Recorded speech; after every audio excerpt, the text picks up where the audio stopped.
Chapter 343. Yi Qian's body wriggled like a snake, and soon, a human hole appeared. She then used her arm to rub against the sand.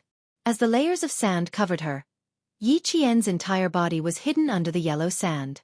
Her gun was also hidden under the sand under the protective cover. Not a single foreign object could enter the gun, not even a grain of sand the size of salt. Protecting the sniper rifle in her hand was also protecting her own life. Soon, the group of 12 people walked past one by one under Yi Qian's nose.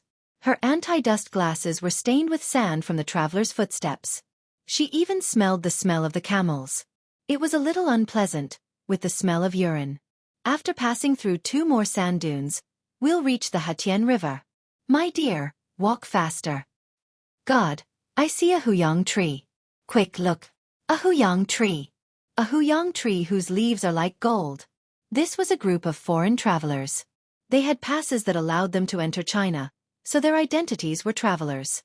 Yi Qian held her breath and didn't move until she finally couldn't hear their footsteps anymore. Then she slowly revealed her body from the sand dunes. They were also the only travelers that Yi Qian had seen in the dozens of days that she had been here. It was as if they had suddenly broken the silence of the entire desert, breaking the cold isolation of the world, and instantly pulled her back into the crowd. If it weren't for the special circumstances, she thought that she would have rushed forward to give them a warm hug and welcome their arrival. Being happy was only a matter of time. Soon, hiding, moving forward, hiding, moving forward. The same thing happened again. Yi Qian, who had already learned how to remain calm and collected in the cold, stayed parallel to the sand so that she wouldn't be exposed to the sniper's range. Learn to search in the cold. Learn to calm your heart in the midst of the bustle. You need to be above your emotions and allow yourself to fully adapt to the environment. This was the true meaning that Yi Qian had learned in this desolate desert. The footprints left behind by the travelers on the yellow sand were blown away by the wind. Yi Qian, who had been there just a moment ago, also disappeared in the wind. The little girl escaped? Not long after, Principal Chen's figure appeared. He stood where Yi Qian had been hiding and laughed. Not bad at escaping. With something hard pressed against his back, Yi Qian said with a smile, I didn't run away. I just changed my position. Uncle Chen, you've lost this time. This sniping training lasted 46 hours. At this time, she and Principal Chen were covered in yellow sand. If they used their hands to scrape their faces, they could scrape off a layer of sand. His lips had not drunk any water for 46 hours and had been supported by the cactus juice. Not only were his lips bleeding, but they were also covered in white scabs. It was cactus juice stain. Not bad. 46 hours. It's 5 hours earlier than before. You've made some progress, girl. Uncle Jen handed the military water bottle to Yi Qian and took the sniper rifle from her. I'll take care of the gun. You guys rest. The old man in his 70s resolutely accompanied Yi Qian and Principal Chen on this arduous training journey. Beside their feet was the Hetian River. Yi Qian lowered his head and used his hands to wash off a layer of yellow sand. His small face was red from the sun. He said to Principal Chen, Uncle Chen, you rest for the endurance test tomorrow. I'll be fine by myself. No matter where they were, Yi Qian had to carry out the endurance test. Crawling backward, navigating obstacles, fully armed stealth, completing a 2,000-meter race in a fixed time, and so on. Yi Qian had to carry out all of these endurance tests. Chapter 344. There was no time to rest. It had to be done in one go. Yi Qian was worried about Principal Chen's stamina, so he proposed to do it alone at night. You want to try it alone? After washing his face, Principal Chen smiled as he looked at Yi Qian, who was as tenacious as a vine growing on a cliff. He used his stable roots to dig into the crevices of the rock step by step. His gaze was kind as he asked, You plan to do it alone at night? Yi Qian knew there was hope. He winked playfully and smiled optimistically. I can't always have you by my side. I need to learn how to face the darkness alone. I'll bring the compass with me. I won't get lost. Okay, then Uncle Tong Jen and I will wait for you here. Her courage and perseverance made Principal Chen feel that no matter how hard and tiring it was worth it. Here, Principal Chen not only trained Yi Qian to be a world-class sniper, but he also trained him to be a Special Forces soldier who could join the Special Forces directly after graduating from military school. Now, He was training Yi Qian to snipe on the ground. When it was over, he would bring Yi Qian to the jungle for training next spring. Night fell. The night view in the desert was even more pure than in Tibet. Yellow sand stretched under his feet, but the sky was filled with twinkling stars. Yi Qian used his binoculars to look at the Milky Way. The sky was so vast and magnificent that he felt like he was just a drop in the ocean. The sky was like a mirror. Among the twinkling stars, he could even see shooting stars whizzing past, leaving behind the most beautiful scenery. With only a few minutes to admire the beautiful night sky, Yi Qian dove into the desert and began his endurance test. Stars twinkled in the sky. Yi Qian, who was admiring the night view, didn't know that Xia Jinyuan was sitting in the co-pilot seat, ready to go. Under the command of Xia Jinyuan, the jet rose into the night sky at an angle of 60 degrees, then flew parallel to the finish line. Under the command of the control tower, he and his 4 comrades from the Snowfield Brigade, as well as 5 pilots, flew the 5 newest fighter jets and began a series of maneuvers and drills, simulating the dropping of a bomb, rushing up at an angle of elevation, and rapidly descending at an angle of elevation. These were all things that they had to use their lives to practice and complete. When Yi Qian, who was lying prone in the desert, heard the rumbling of the fighter jets, he couldn't help but pick up his binoculars and look up at the sky. In her eyes, she saw several airplanes flying over her head at an extremely fast speed.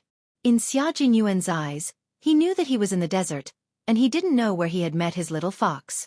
The difference was that he was in the sky while she was on the ground. At the same time, at the same place, they would definitely meet. As for her, she would hear the sound of fighter jets. No matter which one it was, his figure would always fly past her, pass through the Hatian River and complete the defensive roller. His voice couldn't reach Yi Qian's ears, but it was clearly transmitted to the control tower. The test flight of a fighter jet was full of unpredictable dangers, but he still maintained a calm and unruffled composure. Yi Qian didn't come back that night, and Principal Chen and Uncle Jen didn't sleep the whole night. They sat there until the sun rose. In the ground line, Yi Qian appeared with the sun, with his back against the rising sun, walking over the sand from afar. She saw 2 black dots standing in the distance. They were her closest family, the elders she respected the most in her life. What she didn't know was that someone had met her at a certain moment last night. After staying in the desert for 4 months, in February of the following year, the 3 generations of people arrived at the vast forest in the southern part of the Xi province. This was a place full of legends and dangers. Yi Qian began his 4-year training program, which was originally in the middle of the 3rd year. Chapter 345. On the day that Yi Qian arrived in the western province, a farm vehicle drove 70 yards through the narrow roads of Magadi County. With a loud screech, it stopped at the entrance of an old bus station. The car door was slammed shut. Xia Jinyuan, who was covered in yellow dust, strode into the bus station that didn't even have a door. It was hard to tell the original color of his clothes. "Shit, wait for me." Han Zheng, who got out of the car a step later, choked on the yellow dust that came out of the car. He coughed and jumped out of the car to chase after Xia Jinyuan. "Who are you going to ask? How are you going to find them? We don't even have a photo." The fighter jet test lasted for nearly 2 months. Every night when the plane stopped working, Xia Jinyuan could be seen standing on high ground, looking in the direction of the Hatian River. There, after a radar scan, 3 red dots appeared on the radar display, which meant that there were people in the desert. The military sent people to investigate in secret just in case. The results were shocking. But after that, the military didn't send anyone else. Obviously, they knew that the 3 people who stayed in the desert for a long time were not criminals who were spying on the military. Xia Jinyuan knew who the 3 people were. As for Han Zheng, he only found out 5 hours ago. Xia Jinyuan, who strode to the bus station staff to ask questions, didn't hear what Han Zheng said behind him. He looked tired and was asking about Yi Qian's whereabouts. According to the radar display, Yi Qian, Uncle Chen, and Uncle Jen returned to Magadi County from the Hatian River 15 days ago. Based on the travel time, it would take about 10 days. According to his calculations, the 3 generations should rest for about a week after returning to the county. But he was wrong. The travelers who left the Hatian River would rest for a week in Magadi County to recover their energy before leaving. However, Yi Qian and the others only rested for a day before leaving.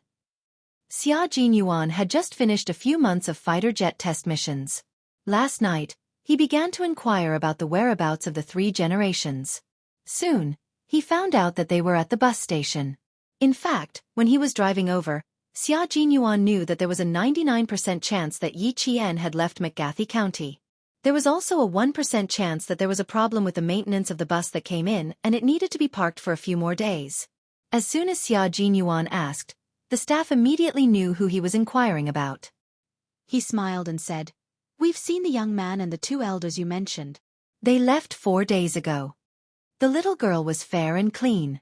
She stood out among the group of tanned tourists. One of the ladies even asked the little girl what she used to smear it on her face. In fact, Xia Jinyuan already knew the answer, but he still wanted to ask again. Outside, Han Zheng found out from another staff member that Yi Qian had already left 4 days ago. He secretly clicked his tongue. Are these 2 fated or not? Our motherland is vast, but they actually bumped into each other in the desert. If they were fated, it didn't seem like it. It wasn't easy for them to have the chance to meet each other. But they missed it. The new year had just passed, and the small county still had a lingering New Year's atmosphere. Occasionally, the sound of firecrackers could be heard. Xia Jinyuan bought 2 bottles of mineral water that were 3 times the price outside. He stood alone at the place where Yi Qian had stood before, drinking the water and sighing helplessly. Little fox, you're really fast. You make me happy and sigh. Next time I see you, I have to ask for some interest. Chapter 346. What are you mumbling about? Let's hear it. Han Zheng, who was holding 2 bottles of mineral water in his hands, walked over. Seeing his tall and straight back, his childhood friend exuded the aura of a soldier no matter where he went. He teased, "Your little fox can become a celebrity wherever she goes. I can grab any staff member and they'll know her. She left 4 days ago and only rested for 1 day. She was lucky to meet the tour bus and left the next day. TSK, TSK, TSK. Mr. Xia, it's hard for you to catch your little fox." Xia Jinyuan tightened the cap of the half-empty bottle of mineral water. He glanced at his childhood friend who was teasing him and said with a smile, "Do you think my little fox is like those brainless women with big breasts? She had a plan to enter the desert and leave the desert. Luck. She never believes in luck. She only believes in herself and the truth." The truth was that they met the tour bus on the way back from the Hatian River.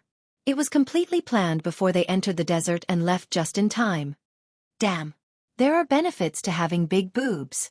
I don't have to worry about them. Han Zheng was not convinced and snorted. "I'll spend some money to get them. Unlike you running around everywhere. How tiring." He did not have the patience to chase them like this. Xia Jinyuan laughed even more coldly. "Your pursuit is not worthy of praise. You spent money to find women, but in the end, they are all unreliable. What are you after? It's hard for me, but I'm willing to do it. Finding a girlfriend who can fight side by side with you is like finding a soulmate. It's the highest level of love between 2 people. People like you who spend money to find big boobs will never know what it means to be connected. You're destined to be single for the rest of your life. You want to feel superior in front of Xia Jinyuan? TSK, the word blow will make you want to cry." Han Zheng, who had been unable to gain the upper hand every single time, received a blow from his childhood friend. He was so angry that the mineral water bottle in his hand cracked. He gritted his teeth and said, "You don't even know where he is, and you're talking about telepathy with me." Puh. Han Zheng, who did not admit defeat, was thinking differently. He could not deny that Xia Jinyuan's words did shock him. The women that he had spent money to find were all useless in the end, but the women that he had painstakingly pursued were able to fight side by side with him. No matter how he looked at it, he felt envious. Xia Jinyuan smiled as he walked past Han Zheng, who seemed to be deep in thought, and left with graceful steps. He did regret not being able to see the little fox, but that did not affect his mood. In the great mountains and rivers of the motherland, he and she had left their footprints in the same place at different times. Although they had never met, it was still perfect. The faint sound of firecrackers could be heard again. Xia Jinyuan raised his wrist and looked at the date on his watch. It was the 21st day of the first lunar month, the 6th day of the second lunar month. He and Little Fox had spent the spring festival in the same place. It felt pretty good. Then he jumped into the car and shouted at Han Zheng, who had yet to walk over, We'll roast a whole lamb tonight. If we don't leave now, are you sure these few wolves will leave a lamb leg for us? After standing still for a second, Han Zheng slapped his forehead and ran faster. I almost forgot. Where's the lamb leg? It would be nice to have lamb hooves to eat if he went back late. Hurry, hurry, hurry, let's go. We've been flying for 60 to 70 days, and I still have to control my weight. If I don't eat meat soon, my waist won't have any strength. Han Zheng jumped into the car and closed the door. He raised his eyebrows and smiled proudly. If a man has no strength in his waist, ha ha ha, young Master Xia, what do you think will happen? Chapter 347. You've always had weak kidneys and lost your youthful vigor at an early age. You should know better than me the consequences of a weak waist. As for me, first young Master Han, don't be jealous. Xia Jinyuan stepped on the gas pedal. Even the yellow dust on his body couldn't hide the elegance between his eyebrows as he laughed. He was very experienced in insulting his childhood friend. Han Zheng's disgruntled pooh could be heard from the car. The wheels rolled up yellow dust as they left the bus station. At that time, the hundreds of thousands of creatures in the western province were waiting to awaken. After Yi Qian and the others arrived in the western province, they followed the plan and settled Uncle Zhen down before starting the training. It's now the 3rd year of the plan. Girl, there are benefits to taking a break from school. Principal Chen, who was holding a military map in his hand, looked kindly at the energetic girl. The 4-year plan has been brought forward by a total of 14 months. It's completely beyond our expectations. The 4-year plan started in April 1995. The first year was in April 1996, and the second year was in April 1997. It was now February 1997, and they were in the middle of the 1998 plan. The benefits of taking a break from school were obvious. In less than 2 years, she was already in the 3rd year of the plan. Faced with Principal Chen's sigh, Yi Qian smiled and said, I still have to thank No. 1 middle school. Otherwise, how could Grandpa Zhen and you agree to let me take a break from school? Clever girl. Just as you wish. Principal Chen laughed. This girl was actually quite clever. Come, let's talk about the training this time. Entering the mountains wasn't done aimlessly. There was a strict route, and the coordinates and latitude could be matched on the military map. Where to enter, where to pass, and which exit to exit from were all strictly planned. Her peers were still sitting in the classroom and comparing their knowledge with the textbooks, but Yi Qian had already walked a long way in life. This was a distance that countless people could only dream of. It was a journey that countless people would never be able to reach in their lifetime. Yi Qian's life had already begun. Her life was destined to be extraordinary. On the military map, Principal Chen, who was holding a twig in his hand, had a serious expression on his face. He repeated the route again, this is the starting point, and this is the end. 3 months later, we will meet up with Uncle Zhen at the end. Las, the western province's 100,000 forests. You don't need me to tell you how dangerous it is. We have to come out in 3 months. Once we enter the rainy season, there will be more unpredictable dangers. I can, but your old injuries. Yi Qian pursed her lips slightly. She was ultimately worried about Uncle Chen's old injuries. How about we shorten the 3 months to 2 months? Principal Chen looked at Yi Qian coldly and said, this is the training plan. You agreed to it yourself. You don't have to worry about me. Just take care of yourself. The lass was easily soft-hearted in front of him and Uncle Zhen, but he had to make her understand that training was training. There was absolutely no room for discussion. Yi Zhen's heart skipped a beat, and she nodded. Her beautiful face, which was like a blooming hibiscus, was serious and cold. Understood. Yi Qian, who realized that she had made a mistake, didn't say anything else. However, she made up her mind to take care of Principal Chen more when the time came. On the 8th of February, Yi Qian and Principal Chen, who were carrying waterproof military backpacks, rushed into the mountains and forests. Along the way, they alerted the enemy by walking through the bushes. They waved their military tongs, which could be used as knives, to cut the vines to open a path. They passed through forests that no one had ever walked through before. Facing the cliff, they prepared to climb the rope. Gritting their teeth, they climbed step by step like a fox. Chapter 348. When they came into contact with the river, they tightened their bags, waterproofed their guns and bullets, then stepped directly into the river, where they did not know if there was any danger. When they came out of the river, the sky was dark. They found a depression and rested, soaking wet. There was no fire or hot water here, and the only food they could eat was not cooked. From mushrooms to wild fruits, even raw meat could fill their stomachs. Yi Qian never complained about the hardships, nor did she shrink back. She was like a young girl chasing after the sun, running all the way to where there was light. Along the way she trained. She did not know how many mountains and cliffs she had climbed. Finally, she successfully completed more than 10 field training courses. Although it was a daunting experience, it was Yi Qian's first time entering the forest. There were a few times when she really had a close brush with death. If it were not for Principal Chen's rich experience, Yi Qian knew that she would not have been able to walk out safely. But it was only in the first half of the month that accidents occurred. Soon, she adapted to the environment in the forest. Like a cheetah, she roamed the forest vigorously. At the beginning of May, the two of them walked out of the vast mountains. It was not an exaggeration to say that they were savages. Don't the two of you have a set of clothes that are a little more presentable? The climate in Beihai was pleasant, and Uncle Jen was not any less spirited than before. He looked at the two of them who were dressed in rags, and did not look well. He sighed. This must be an old beggar bringing a young beggar out to beg for rice. If it were not for the fact that the two of you are clean, I'm afraid that no bus would bring you back. Yi Qian put down her backpack.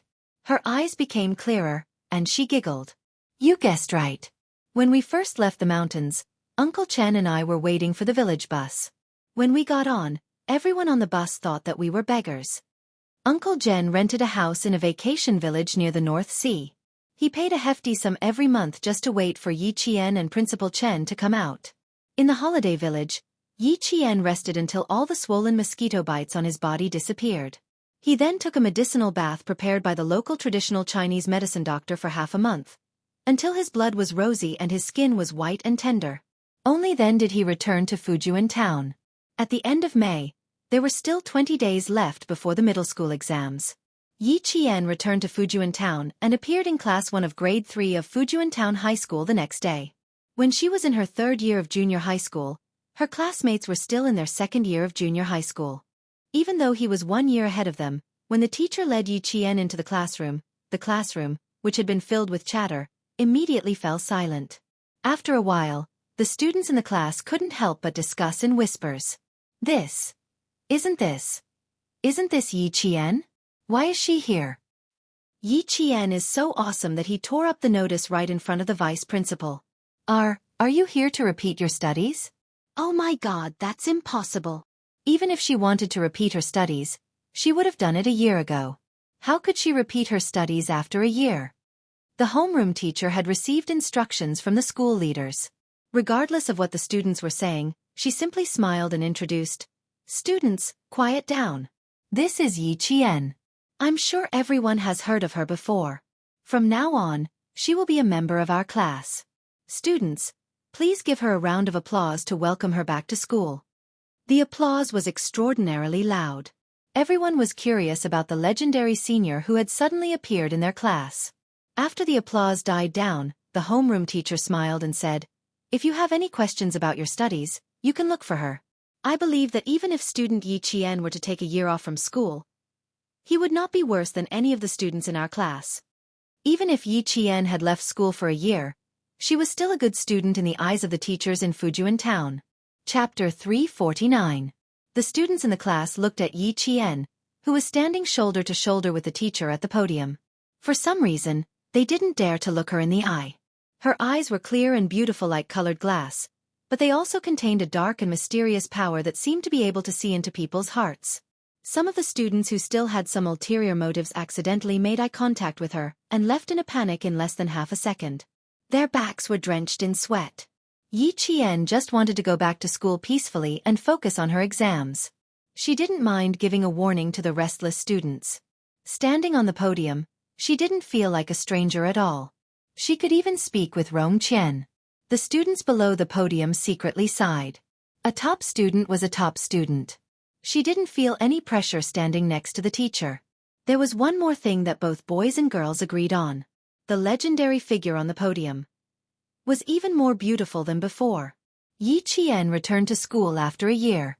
That day, she caused a stir in the school. She only took half a class to remember all the names of her classmates. After class, whenever someone came up to talk to her, she would call out their names as if they were old classmates. It's nothing. At that time, I felt that I might not fit into high school life, so I took a year off to relax. Yi Qian patiently explained why she tore up her acceptance letter last year to her classmates who were 1 year younger than her. The explanation of the person involved was naturally more convincing than the rumors and slanders. In addition, Yi Jian spoke at a moderate pace. She spoke like a spring breeze and had her own unique insight.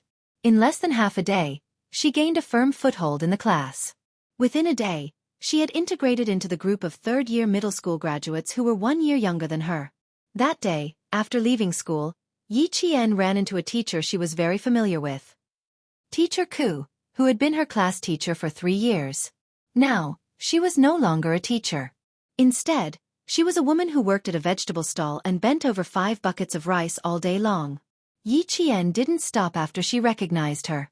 She heard her arguing with a customer over a handful of onions. As she walked away, the corners of her mouth curled up slightly. Teacher Ku, who never knew how to give in to others, would accomplish nothing once she left school. There was no need to go over to show off. Teacher Ku was no longer worthy of her attention. When Yi Qian returned, the person who was most shocked was none other than Mayor Yi, who would be promoted to a leader in the city this year. These past 2 years, Yi Jifan's official career had been very successful. He had been the mayor for 2 years, and then he was promoted again. Therefore, he had long put aside Yi Qian, whom he had not heard any news about. Furthermore, because Sun Dongqing had accompanied her daughter, Yi Qian, to live in the provincial capital, Yi Jifan had not returned to the village for the past year. He had no idea that Yi Qian, who he thought would never amount to anything, had returned to school. He went to the city for a week for a meeting. When he came back, Yi Qian had already been in class for a week. Yi Jifan, who was about to be transferred to the city at the beginning of June, pondered for a moment. His eyes revealed a hint of a sneer as he dialed a number. Old Hu, you guys are in charge of marking the exam papers of the entire city's examinees, right? Look. His voice gradually trailed off and was drowned out by the chirping of the cicadas in the shade of the trees. His official smile could be seen on his face, but no one could hear what he said next. After the college entrance examination in June, it would be the middle school entrance examination. Yi Qian's name would also appear on the list of examinees. Her appearance caused the invigilators of every class to deliberately circle around Yi Qian to see what this legendary girl was like. Whether she can pass is still a problem. After all, she's a repeat student. Yes, but this student is smart.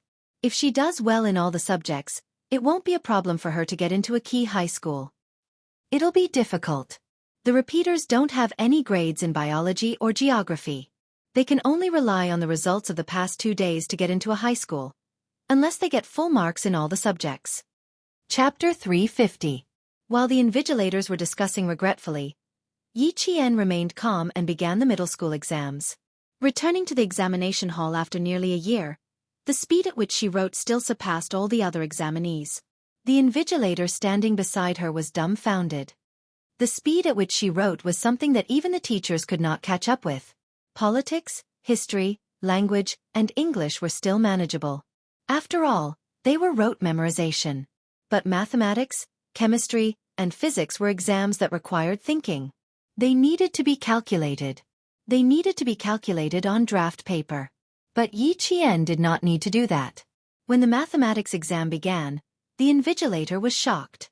You don't even need to calculate?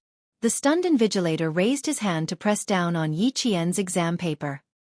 He looked at the legendary girl in surprise. You don't even need to calculate these? Only the last 2 application questions and 1 geometry question were left. When Yi Qian checked the exam paper to see if there were any problems, she had already memorized all the questions and calculated the answers accordingly in her mind. Even if the invigilator stopped her now, it would not delay her answering time. Hearing this, she smiled and said, "Of course I do. I've already calculated it in my mind." She pointed at the draft paper and said, "I can also save paper." The point was not to save paper, the point was, The invigilator took a deep breath and pointed at the exam paper.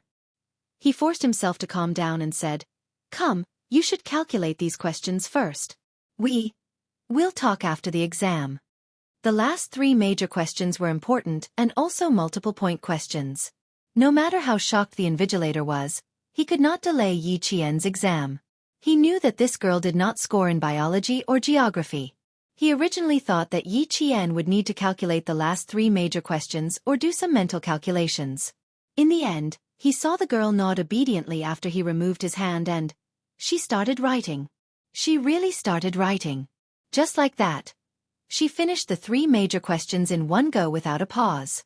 She did not need to use draft paper or do any calculations. She just started writing as if she already had the answers in her mind. After he was done, Yi Qian immediately put the test paper away. He did not want to leave anything that could be used against him. The invigilator did not realize that Yi Qian was wary of him. When he picked out his pen, Yi Qian stood up. "Sir, can I hand in my paper first?" There was no way to confirm if Yi Zhifan had done anything, but it was always better to be safe than sorry. "There's still 80 minutes to go. Do you want to check the papers again? I'll collect it later." Looking at his watch, the teacher swallowed his saliva. "This question is too fast. No need, I'm done. And teacher, can I hand in my paper and leave the exam hall now?" Yi Qian was already used to her teacher's shocked expression. This time, she deliberately increased her speed to let some people know that his tricks were nothing. Trying to trap her? It was simply daydreaming. Moreover, if they tried to frame her, then don't blame her for not giving them face. The invigilator was a teacher from Chengtang Middle School. When he heard that she was done, he thought he heard wrong and repeated, "Do you want to check the entire test paper? You didn't score in geography and biology, so you can't be careless in these exams." At this point, Yi Qian vaguely remembered that her name had been passed around by the teachers of various middle schools. She looked up and smiled politely. "Yes, I'm sure I'm done. Thank you, teacher." Chapter 351. All right then, put the test paper on the podium. Don't be in such a hurry to leave. The invigilator raised his hand and gestured for Yi Qian to hand in the test paper first before returning to his seat. However, he heard Yi Qian say, "Teacher, if you have any questions, you can ask me outside. Leave the exam room immediately after handing in the test paper. This is the rule." Yi Qian could tell that the invigilator did not have any ill intentions towards him, but he still maintained a high level of vigilance and would definitely not leave any traces of criticism. The invigilator patted his head and waited for Yi Qian to hand in the test paper and leave the exam room. Then, he took out a piece of draft paper and walked out of the exam room. "You came out so quickly. The examinees inside are under a lot of pressure," the invigilator said with a smile. He was expressing his goodwill and did not want Yi Qian to misunderstand that he had ulterior motives. He said, "You did well in the teaching exam. You will achieve your wish." Sigh. Yi Qian's life as a student was not easy. As teachers, they could guess what happened last year if they thought about it. Fortunately, she did not give up on herself. After a year of adjustment, she returned to school. She did not do something stupid that would hurt her loved ones and please her enemies. Where there is destruction, there is hope. Where there is evil, there is good. And in this world, there is always more good than evil. Yi Qian could feel the invigilator's goodwill and his smile deepened. "Thank you, teacher." Even a teacher that he did not know was cheering for him. As he spoke, the invigilator's pen flew across the paper and wrote down a question. Just the question alone took him nearly 3 minutes to write. "Come, try to solve this question." After drawing another geometric figure, the invigilator put away his pen. "Try to solve this question. We are outside, so you can rest assured." Perhaps he thought of something and smiled at Yi Qian. "You have handed in the test paper. Don't worry about anything else." It seemed that he had also heard about why Yi Qian tore up the acceptance letter in anger last year. After taking the pen, Yi Qian smiled and did not ask the invigilator why he wrote a question for him at the last minute. He began to solve the advanced mathematics question on the draft paper. From time to time, there would be leaders walking past the classroom. When they saw a student and a teacher standing outside, they thought that they had caught the cheating student and walked over. After the invigilator's explanation, they stayed back to watch Yi Qian solve the questions with interest. They then saw Yi Qian's clean-looking face. Under the teacher's orders, he was able to remain calm and composed. He lowered his head and quietly worked on the questions. Standing at the side, he had a tranquil and distant temperament. The teachers and leaders who surrounded him all smiled approvingly. After he was done, Yi Qian politely bowed to the teachers and school leaders who were looking at him. He said calmly, "I'm done. I'm sorry for wasting your time." Not only were her grades excellent, but her etiquette and manners were impeccable. What was even more surprising was that even at such a young age, when she was the center of attention, she was still calm and composed. Her every movement had a calm and steady aura, as if even if Mount Tai collapsed in front of her, she would not bat an eyelid. There was no doubt that such a student was a good student in the eyes of the teachers. The invigilator took the question that she had only spent 20 minutes to solve and said to another invigilator, "Last year, number 1 middle school made things difficult for Yi Qian. They even asked her to tear up the acceptance letter. Did the leaders of number 1 middle school lose their minds? A student like this should be worshipped like a bodhisattva. How dare they make things difficult for others? What's the point of being an auditing student? A genius like her. Only she can choose which school she wants to go to." She only used 20 minutes to solve this advanced mathematics question. Chapter 352. Another invigilator took a look and smiled. "Mr. Liu, Yi Qian has participated in the World Mathematical Olympiad and won a gold medal. Your question is really not difficult for her to solve. However, I agree with what you said. The leader of number 1 middle school is really crazy." Yi Qian became the main character of the entire exam. Not only did the teachers pay attention to her, but even the leaders of the various schools came to see her from time to time. And Yi Qian's name was the name that teachers mentioned the most in class a few years later. Geniuses were born from luck. Yi Qian was like a sword that pierced through the sky and swept through the entire Anyang city. 2 days later, after the exam, all the examinees' exam papers were sealed and sent to the city for marking. Yi Zhifan, who had been waiting for news, received a call from old Hu in the afternoon. He answered the phone with a smile, but when he heard the first sentence, "It's not easy," his face instantly changed and he said coldly, "Not easy? Old Hu, aren't you the one who has been handling this? Old Yi, you want Yi Qian's exam papers to be invalid. Aren't you making things difficult for me? Her exam papers were specially modified. They didn't even go through our hands. The army sent 2 captains, an invigilator, and a notary to the province for marking. You still have the nerve to be angry? I'm not even angry with you. If I didn't find Yi Qian's name familiar, I would have been fucking invited to the Commission for Discipline Inspection for tea." These words were like a clap of thunder. Yi Zhifan jumped out of his office chair. "What? The army escorted the exam papers to the province for marking. What's going on? Old Hu, don't be angry. Quickly tell me clearly." "Clearly? I also want to know what's going on. Last year, this examinee was admitted to number 1 middle school. In the end, this examinee tore up the notice and was suspended for a year. Old Yi, we have been friends for many years. Let's not talk about last year's incident. But this year's incident, I'll pretend that you didn't call me. As for me, I'll pretend that I didn't know. Let's just pretend that nothing happened. Also, let me give you a piece of advice. Don't make any more moves. Be careful not to get into trouble." If it weren't for the fact that they had known each other for so many years, he wouldn't have reminded him. Yi Zhifan did not know when the other party had hung up. He did not know how long he had been listening to the beeping sound. He sat there in a daze for a long time before he slowly put down the phone. Originally, he thought that it was just a matter of moving his finger. But now, it seemed that it was not something he could do. If even the military were to step in, then who exactly was it that was protecting Yi Qian? Who was it? Was it someone he couldn't afford to offend? Was it someone he couldn't afford to offend? Yi Zhifan thought about a lot of things. There were many things that he did not understand, but there was one thing that he understood. Yi Qian's future was not something that he could cut off or interfere with. So other than old Uncle Jen who helped Yi Qian behind the scenes, who else could it be? Yi Zhifan sat quietly in his office for a while. He looked at the time, then stood up with a tense expression and left the office. Yi Qian did not know that her exam papers had been sent to the provincial capital before she left school.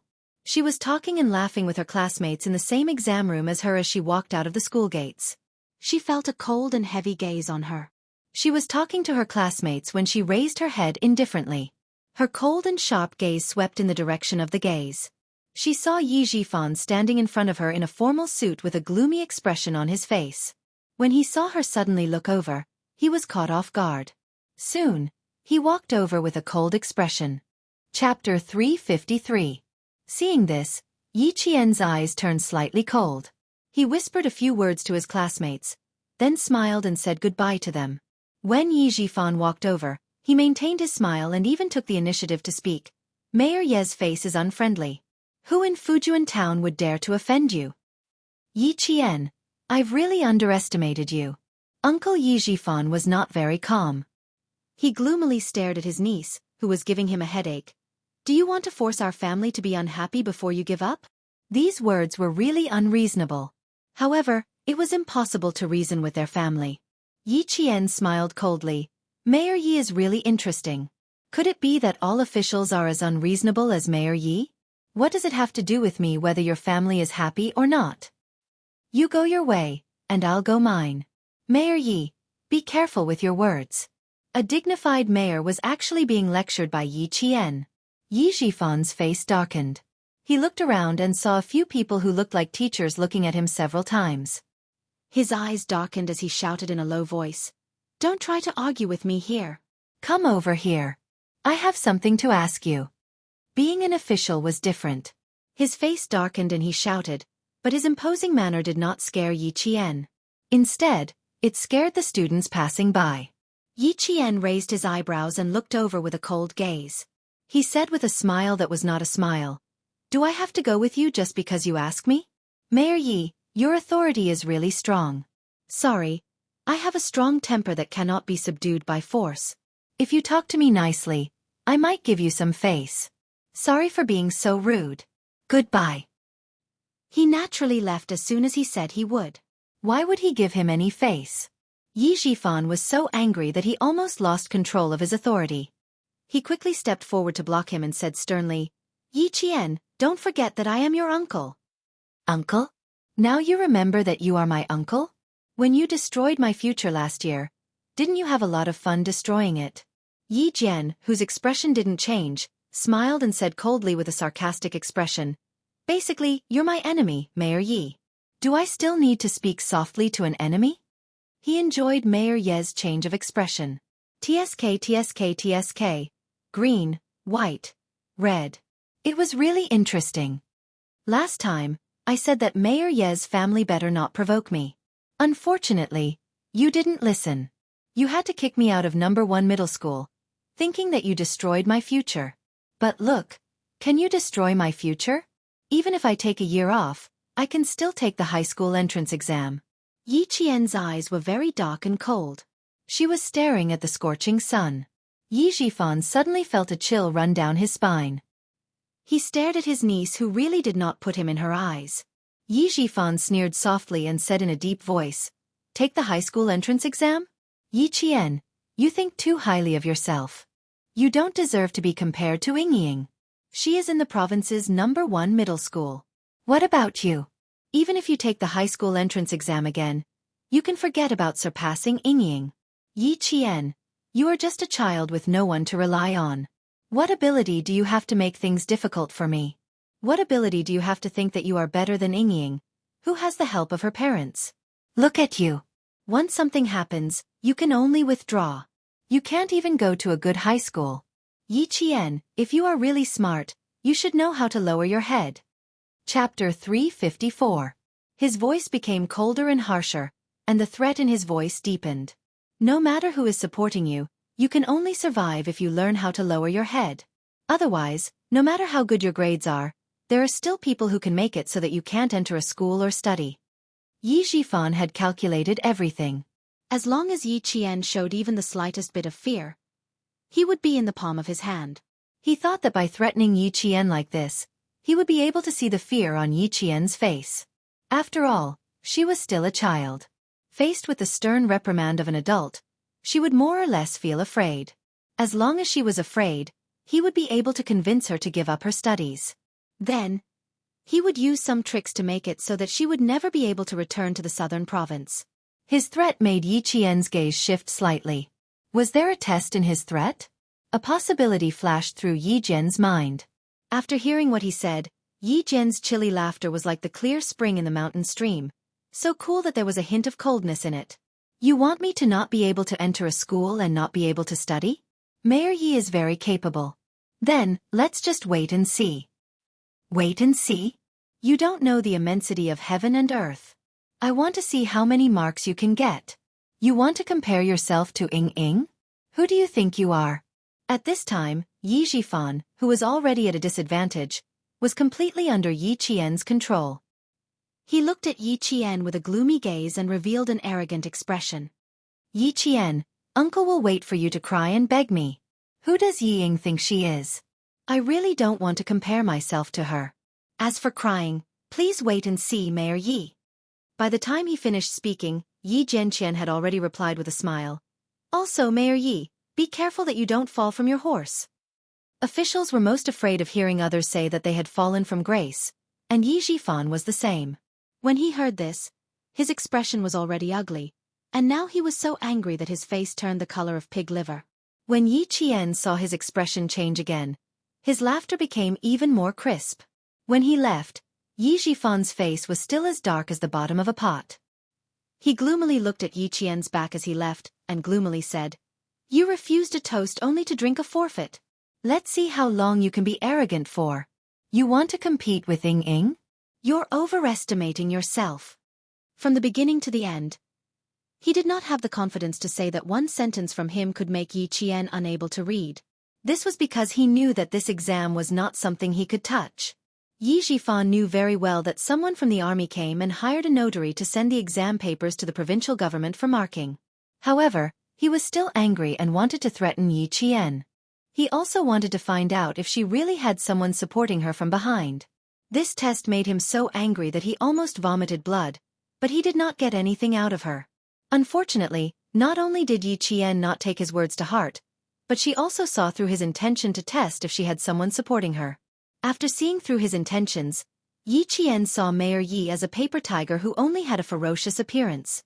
After holding back his anger for a while, Yi Zhifan got back into the car. That night, he called his daughter, Yi Ying.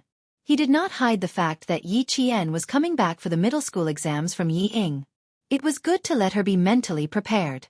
Yi Ying, who was studying at home and preparing for her exams, laughed as if she had heard a joke. Dad, so what if she's taking the middle school exams?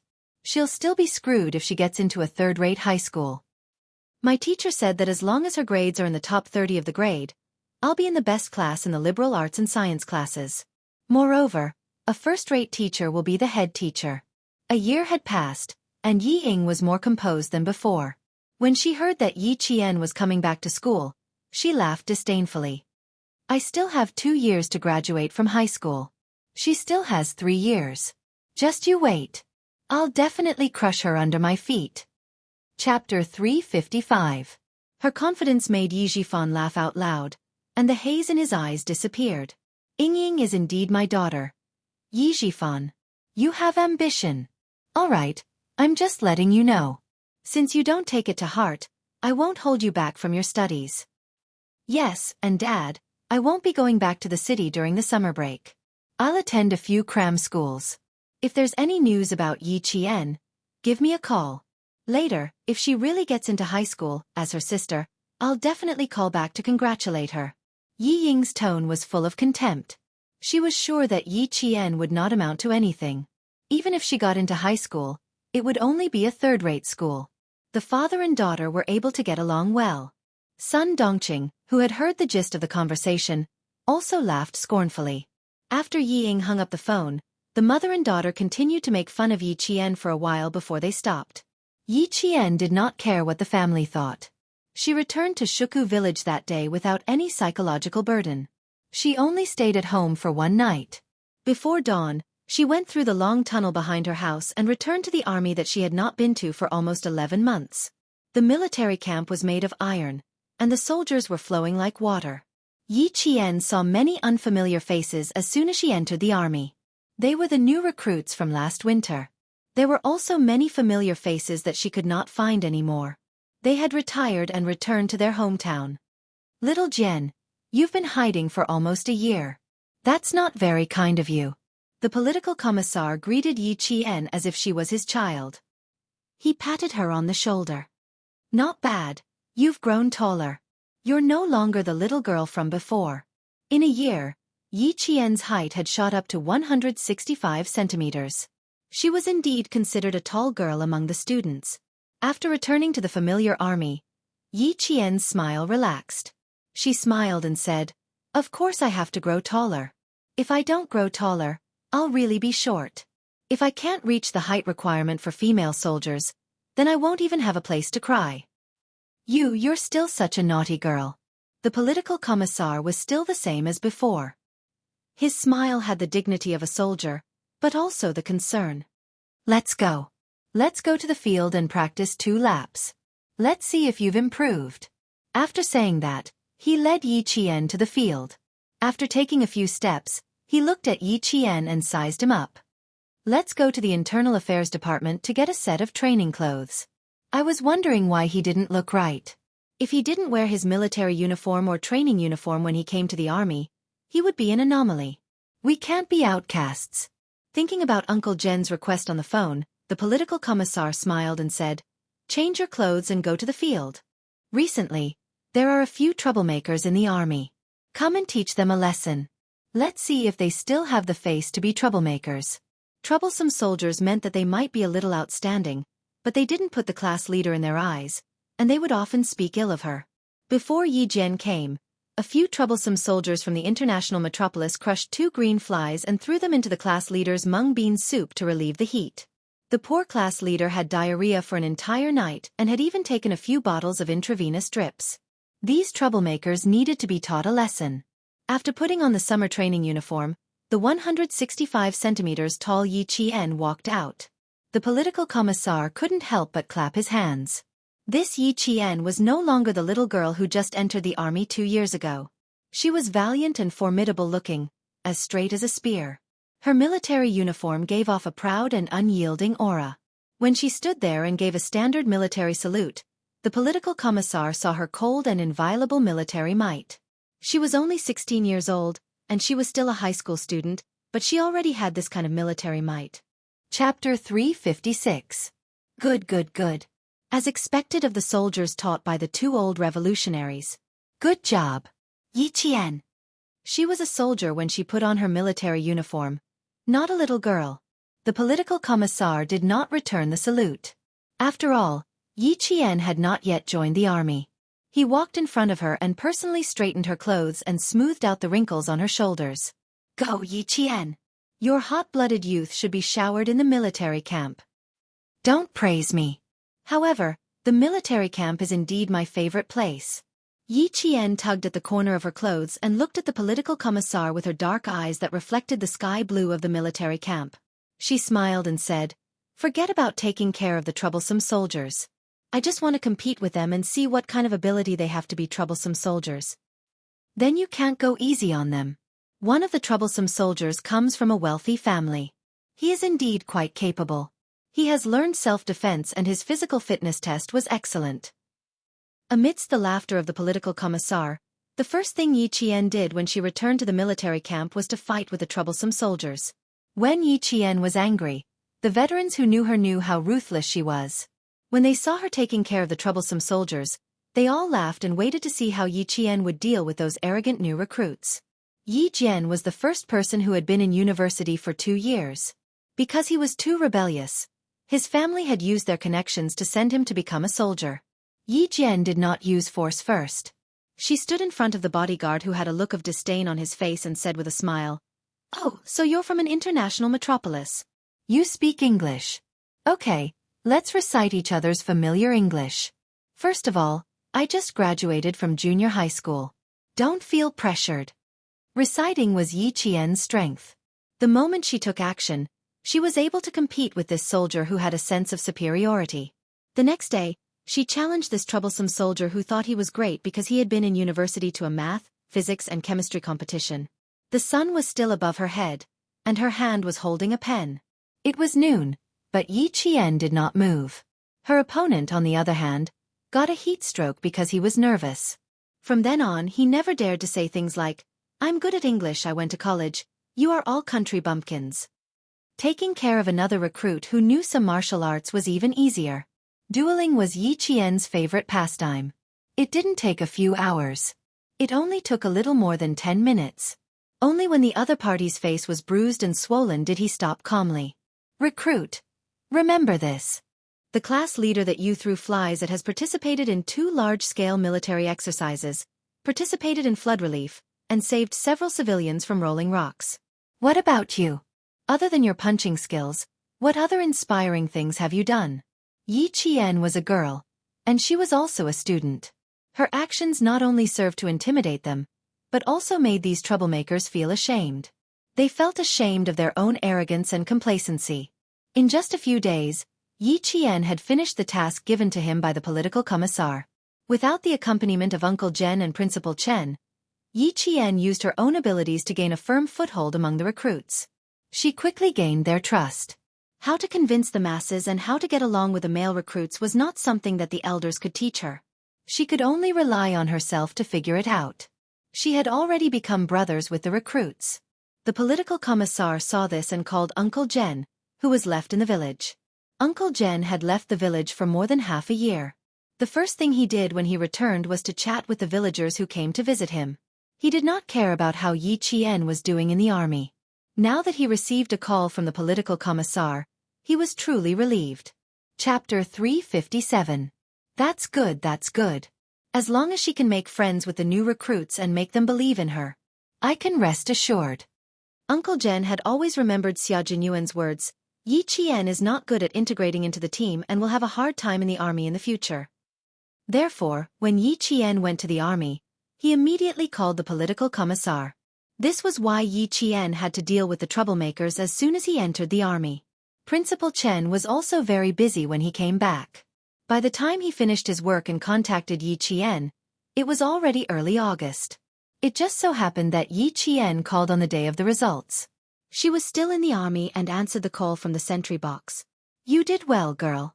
You got what you wanted." Before Principal Chen could report the results, Yi Qian, who was already confident, said with a smile, "Even if you don't tell me, I know how I did." After that, he reported the results. It was only 5 points lower than the actual score. Without the biology and geography scores, except for the Chinese essay, which was deducted 3 points, Yi Qian got full marks for all the other subjects. Yi Qian even lowered the score for the Chinese essay by 5 points. Yi Qian did not become the top scholar in the province, but he still got 4th place in the province. When the principal of No. 1 middle school found out about Yi Qian's results, he regretted it so much that his intestines turned green. They had forced such an excellent student to leave the school last year. However, when he thought about Yi Jifan's current status and the fact that the Provincial Education Bureau had warned him not to publicize Yi Qian's results, the principal could only sigh inwardly. He did not show it on his face at all. When the provincial high school entrance exam results came out, Yi Jifan, who had been keeping an eye on it, did not let it go. He immediately called Old Hu, whom he knew from the Municipal Education Bureau. Yi Qian's results had been intentionally concealed by the Provincial Education Bureau. Old Hu, who was from the Municipal Education Bureau, naturally could not find out anything. If he could not find out anything, it meant that he did not get into the school. "I only have the results of those who have been admitted to high school. Yi Qian's name is not on my list." Old Hu scanned the system but couldn't find it. When he saw Yi Jifan paying so much attention to the examinee's results, he couldn't help but feel puzzled. "I say, Old Yi, why are you so concerned about this examinee's results? If I remember correctly, you only have one daughter, Yi Ying, right?" She seemed to have thought of something and tried to tease him. "The candidate's surname is also Yi. Could she be an illegitimate daughter that you don't want to acknowledge? You are indeed a scholar. You have a rich imagination. He's a distant relative of mine. His parents have some conflicts with my family. I'm just asking." Knowing that Yi Qian didn't get into high school, Yi Jifan was overjoyed. He didn't want Old Hu to probe any further. He happily said, "Let's have dinner together tonight. Don't you want to follow Secretary Wu's path? Deputy Tsang has a dinner appointment with Secretary Wu." If you're free, come along. This sentence was to Old Hu's liking. He didn't care about other people's business. He smiled and said, "Thank you," before hanging up. When Yi Qian didn't get into the school, Yi Zhifan was happy. Naturally, Yi Ying and Sun Dongqing were also happy. "Stupid girl, I told you she's a good-for-nothing. Look, it's obvious that she doesn't have the life to study." Sun Dongqing looked at her daughter who had blossomed into a flower. She couldn't hide the pride in her heart. She said harshly, "Ying, your sister didn't get into the school. You should give her a call later to comfort her." Yi Ying, who was full of arrogance, raised her chin slightly. Her voice was thin and sharp as she laughed. "Mom, you're right. I'll call the village chief's house tonight and ask her to answer the phone." Chapter 358. The arrogant Yi Ying lifted her chin slightly and laughed in a thin and sharp voice. "Mom, you're right. I'll call the village chief's house tonight and get her to answer the phone." She snorted with a look of disdain and said with a vicious look, "She thinks she can compete with me? She's just an orphan. I can bully her however I want." Yi Qian had to answer Yi Ying's call so that she could show off her superiority. However, Yi Qian was not around, so she could only hold back her pride and ridicule. On the third day after the results were released, Yi Qian did not even know her ranking in the province for the middle school exams. At this moment, Anjusin gave her a fierce bear hug and punched her in the back. Yi Qian felt a little uneasy when she was blocked by her classmates who had graduated from middle school and had not contacted her for almost a year. Especially when she saw the unfriendliness on their faces, she was prepared to apologize. "Anjusin, your greeting gift is too warm. My back is going to bruise from your punches." "Damn. It's already a good thing that I didn't cut ties with you. So what if you received a few punches from me? Do you have any objections? Do you know how long you've been missing? It's been almost a year. Damn. We've been asking around, but no one has seen you." Anjusin's eyes reddened as she spoke. "We were all worried about you. Where have you been for the past year?" Zhang Na squeezed over from the side. "I haven't hugged you yet. We'll start the scolding session after I hug you." As she spoke, she glared at Yi Qian and opened her arms to hug her. "Yi Qian, just wait to be scolded by us old classmates." She hugged Yi Qian tightly and heard her slightly choked voice. Zhang Bin, who had entered the province's #1 middle school because of his specialty, stood at the back like a pillar. He looked at the girls hugging each other and laughed. "Yi Qian, why don't we hug too?" "Damn. Get lost. Trying to take advantage of me." Anjusin kicked him in return. "Learn from Zhou Liao. He's a gentleman. It's more polite to stand aside." Zhou Liao pushed up his glasses out of habit. After thinking for a while, he slowly smiled and said, "I'm not a gentleman. I'm waiting for the girl to finish hugging me before I do it myself." 1 year of high school had changed the shy Zhou Liao of the past. "Jane, let's ignore them. Now, Zhang Bin is the boy who makes the girls in school scream. He plays basketball and is handsome." Just like before, Anjusin put her arm around Yi Qian's shoulder and looked at Zhang Bin provocatively. "So what if he's handsome? You still can't hug Yi Qian." Just like when they were in junior high school, the two of them started arguing after a few words. Looking at them, Yi Qian knew that his friendship with them hadn't changed because of time. He smiled as he watched the two of them quarrel again. After exchanging a glance with Zhang Na, they both smiled knowingly. As for why, it was probably the thoughts of those young men and women. After laughing and arguing, the few of them sat in the bamboo forest behind Yi Qian's house. Each of them had a bamboo chair and held watermelons that had been soaked in well water in their hands. They talked about their high school lives and their academic results. After chatting for a while, Yi Jian found out that the four of them had taken part in the competition together, and all of them had chosen to enroll in the city's #1 middle school. Zhang Na and Zhou Liao had always been top scorers in their classes, so getting into the city's #1 middle school was a given. Zhang Bin was admitted to the province's #1 middle school as a student with a specialty. Chapter 359. Anjusin was good at her subjects and applied for #1 middle school. In the end, it was her geologist father who stepped in and spent money to get her into #1 middle school in the province. It was indeed a joyous occasion that two of her former classmates had entered #1 middle school in the province. "How did you do this time? Don't tell me you got into #1 middle school." The few of them were concerned about where Yi Qian would be going to school this year. Zhou Liao, who was more mature, asked, "We didn't come here for any other reason. We just wanted to know where you will be studying so that we can keep in touch." As soon as he spoke, Yi Qian could clearly feel the nervousness on their faces. They were worried that she would be upset. Ming Yan's eyes moved like water in the swaying bamboo shadows. Looking at their nervous faces, a bright smile bloomed on her face. Yi Jian raised her eyebrows and said leisurely, "You should have done well in the exam. You have also received the notice." "Damn. You scared me to death." After Jianghu heard this, she let out a long sigh of relief and took a deep breath. She had been holding her breath, waiting for Yi Qian to speak. "Great, great. When school starts, I can tell that bitch Ying. Let's see if she can still be so smug." She screamed happily as she jumped up from the bamboo chair and pounced on Yi Qian. She was so fierce and inaccurate that Zhang Bin cried out in shock, "Tomboy, be gentle." He was afraid that she would fall. "You're a human sandbag. You're really heavy." Yi Qian was also worried that she would fall. He quickly stood up and hugged her. He joked, "You're already a year older. Why are you still like a child?" Zhang Na smiled and glanced at the nervous Zhang Bin. She pursed her lips and laughed alone. "Tell me, where will you be studying? Hurry up and tell me." And Jianghu, who had pounced on him, sneaked her hand under Yi Qian's armpit and tickled him. She asked cheerfully, "Hurry up and tell me, or Nana and I will do it together." Tickling was nothing. Yi Qian opened his arms and smiled. "Come, tickle me all you want. I won't laugh when you touch me. You're so stubborn." After scratching for a while, Jianghu gave up. She curled her lips and said, "If you're not afraid of this, what else are you afraid of?" She wanted to ask more, but Zhang Bin pulled her back and secretly gave her a look. Although he majored in sports, he had a father who was a policeman. Zhang Bin's temperament was also extremely meticulous, and he knew when to stop. "Don't ask any more. Why don't you use your brain if you don't have results in geography and biology?" After Yi Qian started chatting with Zhou Liao, Zhang Bin secretly reminded Jianghu, "Can't you see that we're not asking anymore?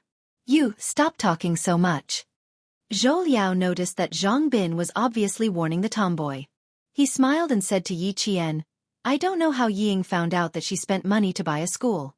Whenever she sees her, she will definitely mock her. You also know that tomboys can't tolerate it." Yi Ying said that she couldn't tolerate it. Once she said it, they started arguing. In the end, both sides suffered. After all, they weren't from the same school, so Zhou Liao's knowledge was limited. He only knew bits and pieces about Zhang Bin and other students who entered the provincial first high school. Yi Ying's name.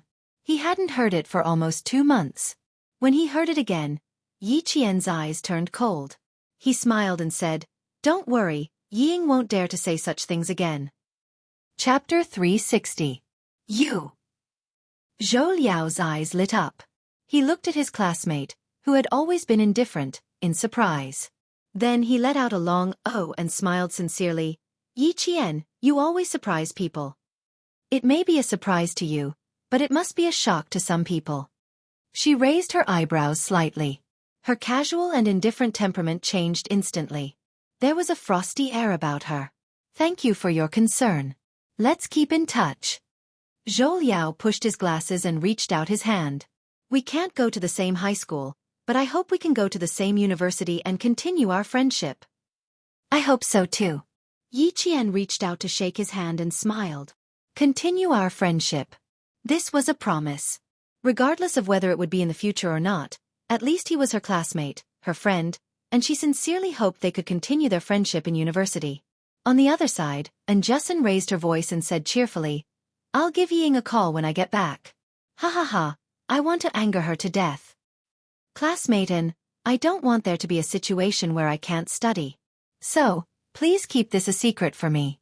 It won't be too late for you to tell me after I finish the admission procedures." Yi Qian, who already knew that his results were concealed by the Provincial Education Bureau, immediately stopped her with a smile. "I really can't tell you now. I'll only tell the 4 of you." After a short silence, there were 4 voices of assurance in unison. Uncle Jen, who was enjoying the cool air in his house, heard the laughter coming from behind the house. The old man, who was lying in the rocking chair, gently fanned himself with his eyes closed.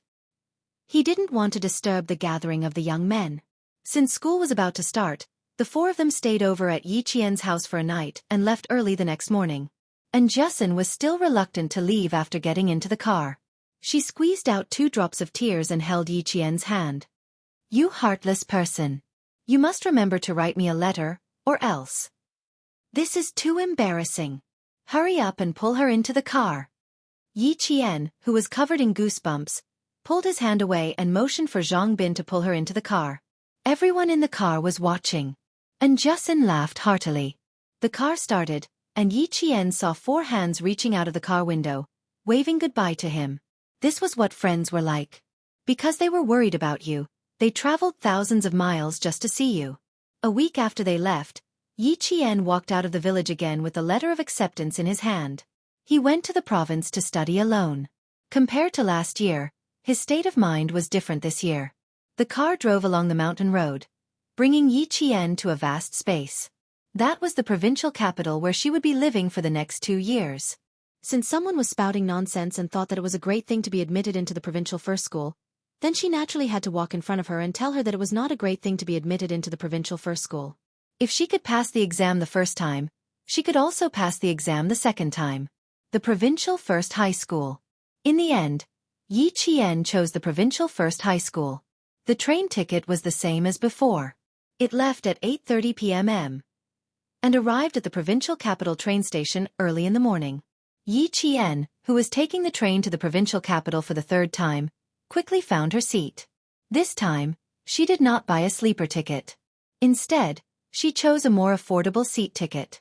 She rode the bumpy train all the way to the provincial capital. When Yi Qian got off the train, she smelled like sweat. She ran to a travel agency near the train station and spent a few yuan to take a shower. She then changed into a clean set of clothes before coming out. Chapter 361. The travel agency was quite close to the train station. As soon as Yi Qian walked out of the travel agency, she suddenly heard a search broadcast from the train station. The broadcast was looking for a girl named Yi Qian. Student, short-haired, 165 centimeters tall. Name, identity, hairstyle, height. All of these were possible. Yi Qian froze for a moment as she held onto her luggage and thought of a possibility. Could it be that Uncle Chen knew from Grandpa Jen that she was coming and came to get her early in the morning? Thinking of this possibility, Yi Jian ran to the broadcasting room of the train station as fast as the wind after hearing it. The broadcast room was in the train station. Yi Qian found a staff member. The staff member looked at her student ID and took out his walkie-talkie to contact the broadcast room. Broadcast room. Yi Qian is in Gate A of the train station lobby. Yi Qian is in Hall A of the train station lobby. After repeating this, he said to Yi Qian, "Just wait here. The person looking for you will be here soon." He looked at Yi Qian and said sternly, "Children shouldn't run around. The train station is crowded and messy. Someone like you who is fair and clean, and also a student, is a perfect target for human traffickers." He treated Yi Qian as a child who had been separated from her parents. She didn't argue and accepted the kind reminder politely. "I'm sorry for the trouble. Then I'll just wait here, right? Stand on my side. Don't run around." The staff member was a middle-aged man in his 40s. He probably had a child around Yi Qian's age at home. He spoke as if he was reprimanding his own child. "It will take about 10 minutes to get here from the broadcast room. Just wait here, okay?" Yi Qian always gave people the impression that she was well-behaved and obedient, especially when she smiled. When her clear eyes curved into crescents, she was the standard image of a well-behaved girl. She quickly nodded and didn't say anything. The staff member didn't have the heart to say anything more. Instead, he softened his tone and said, "You students don't know anything. You think you're an adult now that you've grown up. How much do you know about the evil in people's hearts? Uncle isn't scolding you on purpose. I'm just reminding you." She smiled slightly. Although she was standing obediently to the side, she was like a winter plum blossom swaying with a faint fragrance. She was proud and elegant. "Little fox, your appearance is really bewitching. Fortunately, I met you in the mountains and saw your boldness. Otherwise, I might have been fooled by your obedient appearance." Yi Jian, who was chatting with the staff, suddenly felt a gaze full of tenderness fall on her from the front. She thought it was Headmaster Chen, so she looked up happily. Her palm-sized lotus face was smiling, like the dew on a lotus leaf in the morning, so clear and pure. Uncle was already at the tip of her tongue, but she quickly swallowed the word back down her throat. Yi Qian was shocked when she saw who was looking at her. A handsome man stood in front of her. His features were handsome, and he exuded a noble aura. He was wearing khaki trousers made of linen and a pure white shirt. It was casual wear, but on him, it not only made him look casual, but also incomparably elegant. It had been more than a year since she saw the dangerous man she had forgotten. Yi Jian's heart skipped a beat when she saw him again. Her reaction was, "Why is he here?" Chapter 362. The staff member looked at Yi Qian, then turned to look at the man walking over. She laughed and said, "Your brother is here. Hurry, stick close to your brother next time. Don't get separated again. You're making people worry." She mistook Yi Qian and Xia Jinyuan as a pair of siblings. There was no other reason other than the fact that the two of them had a similar temperament. They were like steel and spears, exuding a biting cold aura. Before she could explain, Xia Jinyuan, who was dressed casually, walked over and politely apologized to the staff member. Sorry for the trouble. Even the words he used were the same as Yi Qian's. What made Yi Qian feel most awkward was that after taking 2 steps, the staff member turned back to look and muttered, "What kind of parents do they look like to have such a pair of good-looking children? They're a little too handsome." Both of them had sharp ears and eyes. No matter how soft the staff member's voice was, they could hear it clearly. The man who was as white as snow in spring laughed. The staff member was quite thoughtful. Wasn't he her brother? However, the word brother was different from the word brother. He really wanted to hear her call him brother. "You're stunned just because I'm here?" Xia Jinyuan's clear voice came slowly. There was a hint of a smile in his voice, and it was as intoxicating as wine. "Brother came from afar. Why is my little sister so cold? She didn't even give me a warm hug." There was no warmth, no surprise, and no surprise. Her expression only said, "Why are you here?" Her indifference made Xia Jinyuan, who had been waiting for her for a few hours, feel sad. His little fox. You're really cruel. Even if it was an old friend meeting, there should at least be a little surprise. However, she was so unique. Why did he even appear in front of her? Yi Qian choked on the words, brother, and little sister. Her fair face flushed red. She glanced at him and said calmly, "I don't have a brother. Captain Xia, don't randomly acknowledge people as family." It had been a year since they last met, but Xia Jinyuan was still the same Xia Jinyuan from a year ago. He was still flirting with her and teasing her. "I'm older than you, so it's fine for you to call me brother." The shade of crimson on her face was truly breathtaking. Not a bit more, not a bit less. Her natural beauty was perfect with light makeup and heavy makeup. The smile on Xia Jinyuan's face deepened. He hadn't seen her for more than a year, and the little fox had grown up again. The familiar Xia Jinyuan was back. Yi Qian was alarmed. He discreetly put some distance between them and said calmly, "I'm not used to calling other people big brother. Also, why are you here? Did Uncle Chen come with you?" When she spoke, she calmed herself down. Because of the man in front of her, Yi Qian felt that time had treated him too well. He was not a soldier serving in the military, but a young man who was as white as snow in spring. He was elegant and radiant. His calm tone concealed Yi Qian's intention to put some distance between them. Just as Xia Jinyuan thought, she was not surprised at all when facing him. Xia Jinyuan, who quickly recovered from his sadness, raised his eyebrows and naturally took the luggage in her hand. He smiled and said, "Uncle Chen is very busy now. It takes some time to get used to a new working environment. He's not free today, so he asked me to pick you up at the train station." "Uncle Chen is not free? How would he know?" Yi Qian stopped and did not immediately follow him. Xia Jinyuan took 2 steps forward and realized that she was still standing in the same place. He smiled and walked back. Chapter 363. With his other hand holding the luggage, he freed up his right hand, which was beside Yi Qian's shoulder. He skillfully raised his right hand and wrapped it around Yi Qian's slender shoulder. "This time, I have to keep a close eye on you. I almost lost you just now. Luckily, there's a broadcast. Otherwise, where would I have found you? How am I going to explain this to Uncle Chen when I get back? While Yi Qian kept her gaze forward, she frowned and glanced at the hand on her shoulder. It was slender and beautiful, like the hand that played the piano in the Golden Palace. But she knew how powerful and sharp his movements were when he fired the gun. Uncle Chen said that he works in the provincial capital. He'll come and look for me when school starts. Do you know where Uncle Chen works? Yi Qian frowned but didn't shake off his hand. Even though she didn't like being so close to him, she tolerated it.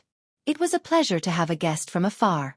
She was from the southern province, so she had to maintain the courtesy and reserve of a southern province citizen. Yi Qian's tolerance made the Wuxia Jinyuan smile. He used Uncle Chen as an excuse to get close to her. She had no choice but to accept it. Uncle Chen's workplace. He said he wanted to give you a surprise, so I can't tell you now. Let's go and have breakfast first. She smelled faintly of soap, which was unique to her. It was a refreshing fragrance. You can't register until 9. It's still early. It was only 6 o'clock, and the sun hadn't driven away the coolness of the night. With Xia Jinyuan's arm around her shoulder, Yi Qian pursed her lips. When they entered a kanji shop, he let go of her and secretly sighed. She waved her hand gently, as if doing so could get rid of the minty smell he left on her. The breakfast shop was doing well. Yi Jian chose a table near the glass wall and sat down. The tables near her were filled with parents accompanying their children to enroll in school. While eating breakfast, the parents did not forget to lecture their children. One moment, they told their children to be bolder in school. The next moment, they told them not to be reckless. Yi Qian smiled helplessly. Poor parents. Sometimes, their words didn't make sense. A boy was annoyed by his parents nagging. He put his spoon in his bowl and retorted, "Mom, can't you let me have breakfast in peace? I'm 16 years old, not 6 years old. I wonder if I'm retarded if you keep saying that." Fine, fine, fine, I won't say it. When the mother saw this, she immediately gave in and pushed half of the salted duck egg over. Eat the egg. Go report after you're done. Only parents would accept their children unconditionally. Yi Qian quietly lowered her eyes and chuckled. Just like Uncle Chen and Grandpa Jen, they were strict with her but also unconditionally tolerant of her. Even though she didn't have parents to protect her, she was glad that she had 2 kind elders who cared about her. Xia Jinyuan, who had just returned from the cashier, stood not far away. He gazed softly at Yi Qian, who was sitting quietly like a painting. His deep eyes were dark like the occasional flickering light in the depths of the ocean. It was so dark that no one could guess what he was thinking at that moment. He walked over and sat across from her. His deep and handsome eyes contained a faint smile. He looked at Yi Qian and smiled. A bowl of congee, a salted duck egg, and a bowl of youtiao. This is the most sumptuous breakfast I've had this year. Chapter 364. Do you want to tell me what kind of breakfast I had from February to May? Yi Qian pulled out a tissue and handed it to him. You seem to be very hot. You're sweating. There were small beads of sweat on his forehead. Xia Jinyuan didn't take it. Instead, he leaned forward and said with a half smile, "Since I went through so much trouble to pick you up, can you help me wipe my sweat?" He really wanted to tease her all the time. He knew that she wouldn't dare to do it, but he couldn't help but want to try. Seeing that her hand that was holding the tissue stiffened, Xia Jinyuan narrowed his eyes and smiled. Such a man with such a handsome face balanced the majesty of a soldier, and also blended into the atmosphere of the mortal world. He was so lively and elegant. "Hey, I'll do it myself." Xia Jin, who knew when to stop, raised his eyebrows. As he spoke, he reached out to take the tissue from Yi Jian's hand. "You can't even wipe your sweat." A shadow flashed in front of his eyes. The tissue that should have been within his reach was pressed softly against his forehead and pressed down on it. He was completely caught off guard. She really did wipe his sweat for him. "I'm just wiping your sweat. I spent the summer in the army and I've wiped the sweat of countless male soldiers when I was competing with them."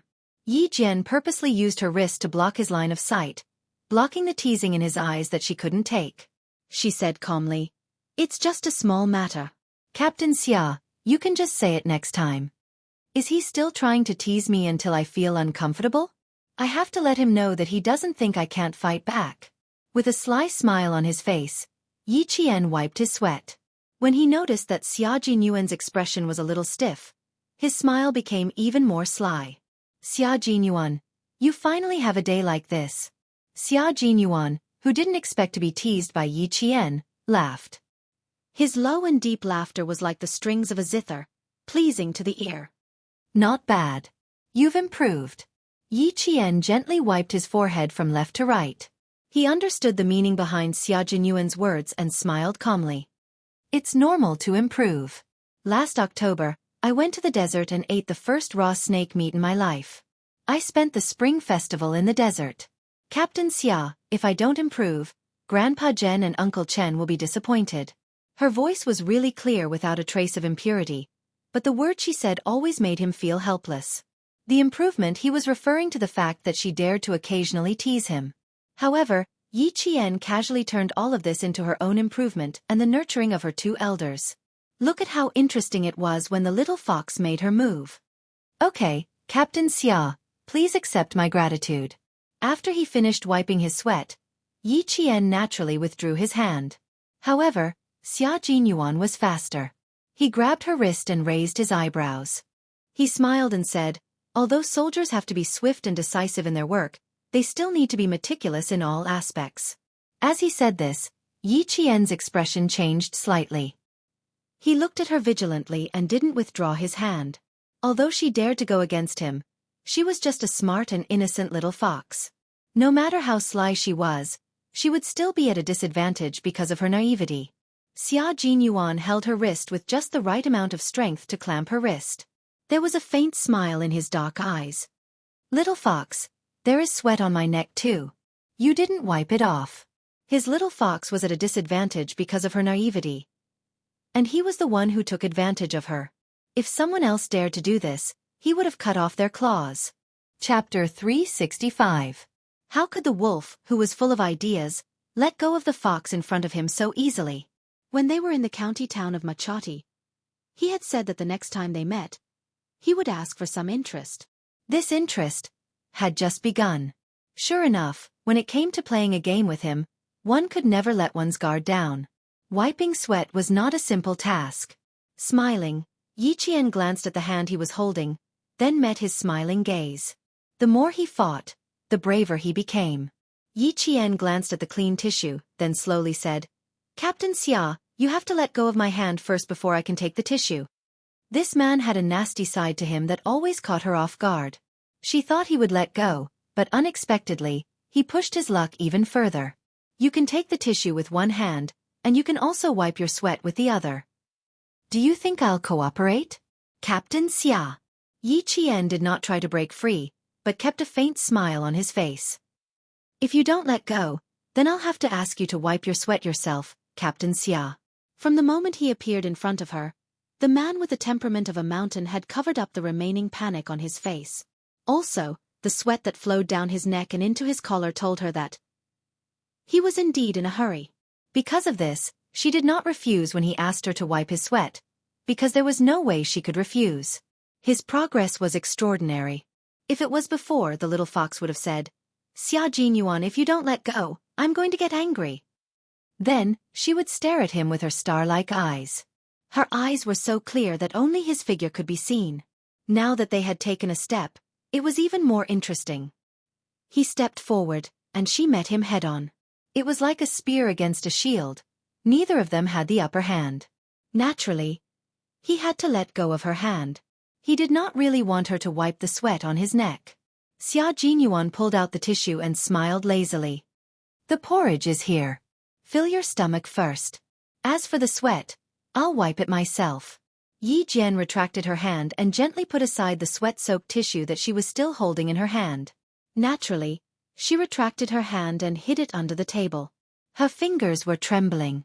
Just now, her fingertips had inadvertently brushed against his damp forehead. It was as if she had been burned by fire, and her wrist, which he had grabbed, had been burned to the point that she was a little flustered. Going up against Xia Jinyuan again was definitely a game of chess. She had no choice but to put in 120% of her energy and focus on the game with him. However, it was undeniable that such a game was rather satisfying. It only took a few seconds for Xia Jinyuan to wipe off his sweat.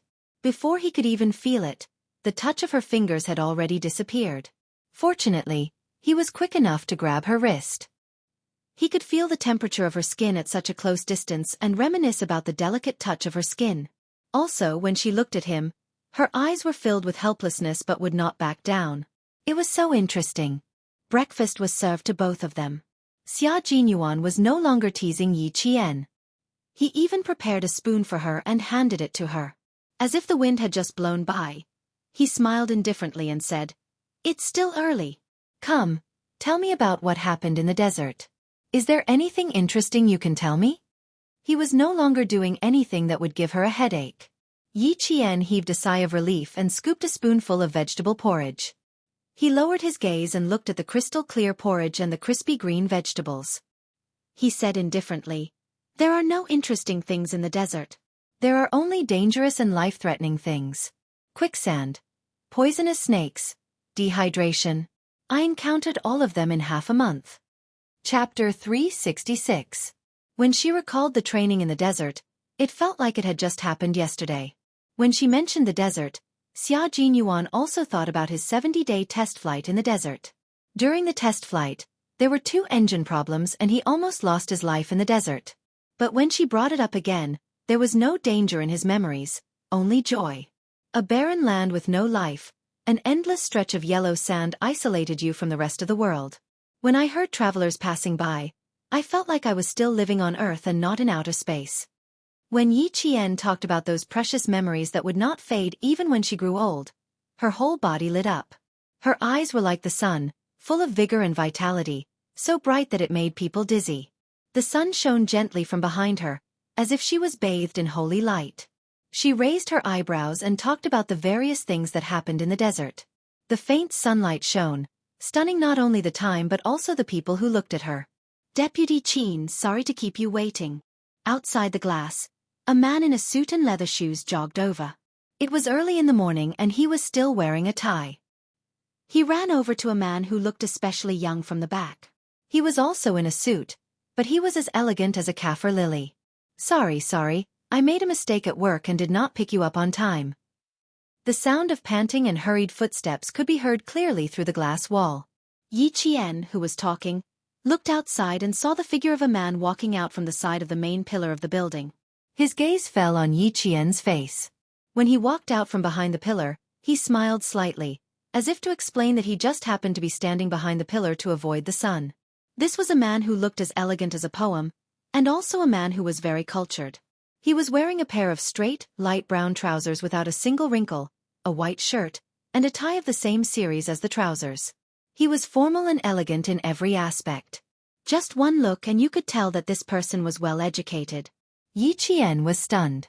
He didn't understand why a stranger would explain himself to him. Outside, the man who was addressed as Vice Qin by the staff smiled faintly. He had excellent etiquette in his bones. "It's fine. Everyone in the station knows that I don't know the way. It's my own fault. It has nothing to do with you. Where is the car parked?" "This way, please." The car is parked on the side of the road. When the staff heard this, even Yi Qian could sense that he secretly heaved a sigh of relief. Xia Jinyuan, on the other hand, took another look at him. His deep eyes narrowed slightly, as if he was trying to guess his identity. He looked away faster than Yi Qian. Seeing that her attention was also on the outside, he said in a cool voice, "How long have you been in the desert? You don't look like you've been there for a long time. You don't look like an African." Yi Qian looked up casually, as if he had inadvertently seen the scenery. He looked away and smiled at Xia Jinyuan. "I was there for 4 months. At the time, I didn't think it was very hard. Now that I think about it, it was actually quite hard. The desert is very hard. You were able to endure 4 months. Not bad." He didn't mention that he had also gone to the desert. He had gone to the desert for the country. It was an A-level secret in Red Heart. He couldn't even reveal a word about it to his loved ones. Chapter 367. Yi Qian thought about it, then shook his head and said, "You can't use the word endure.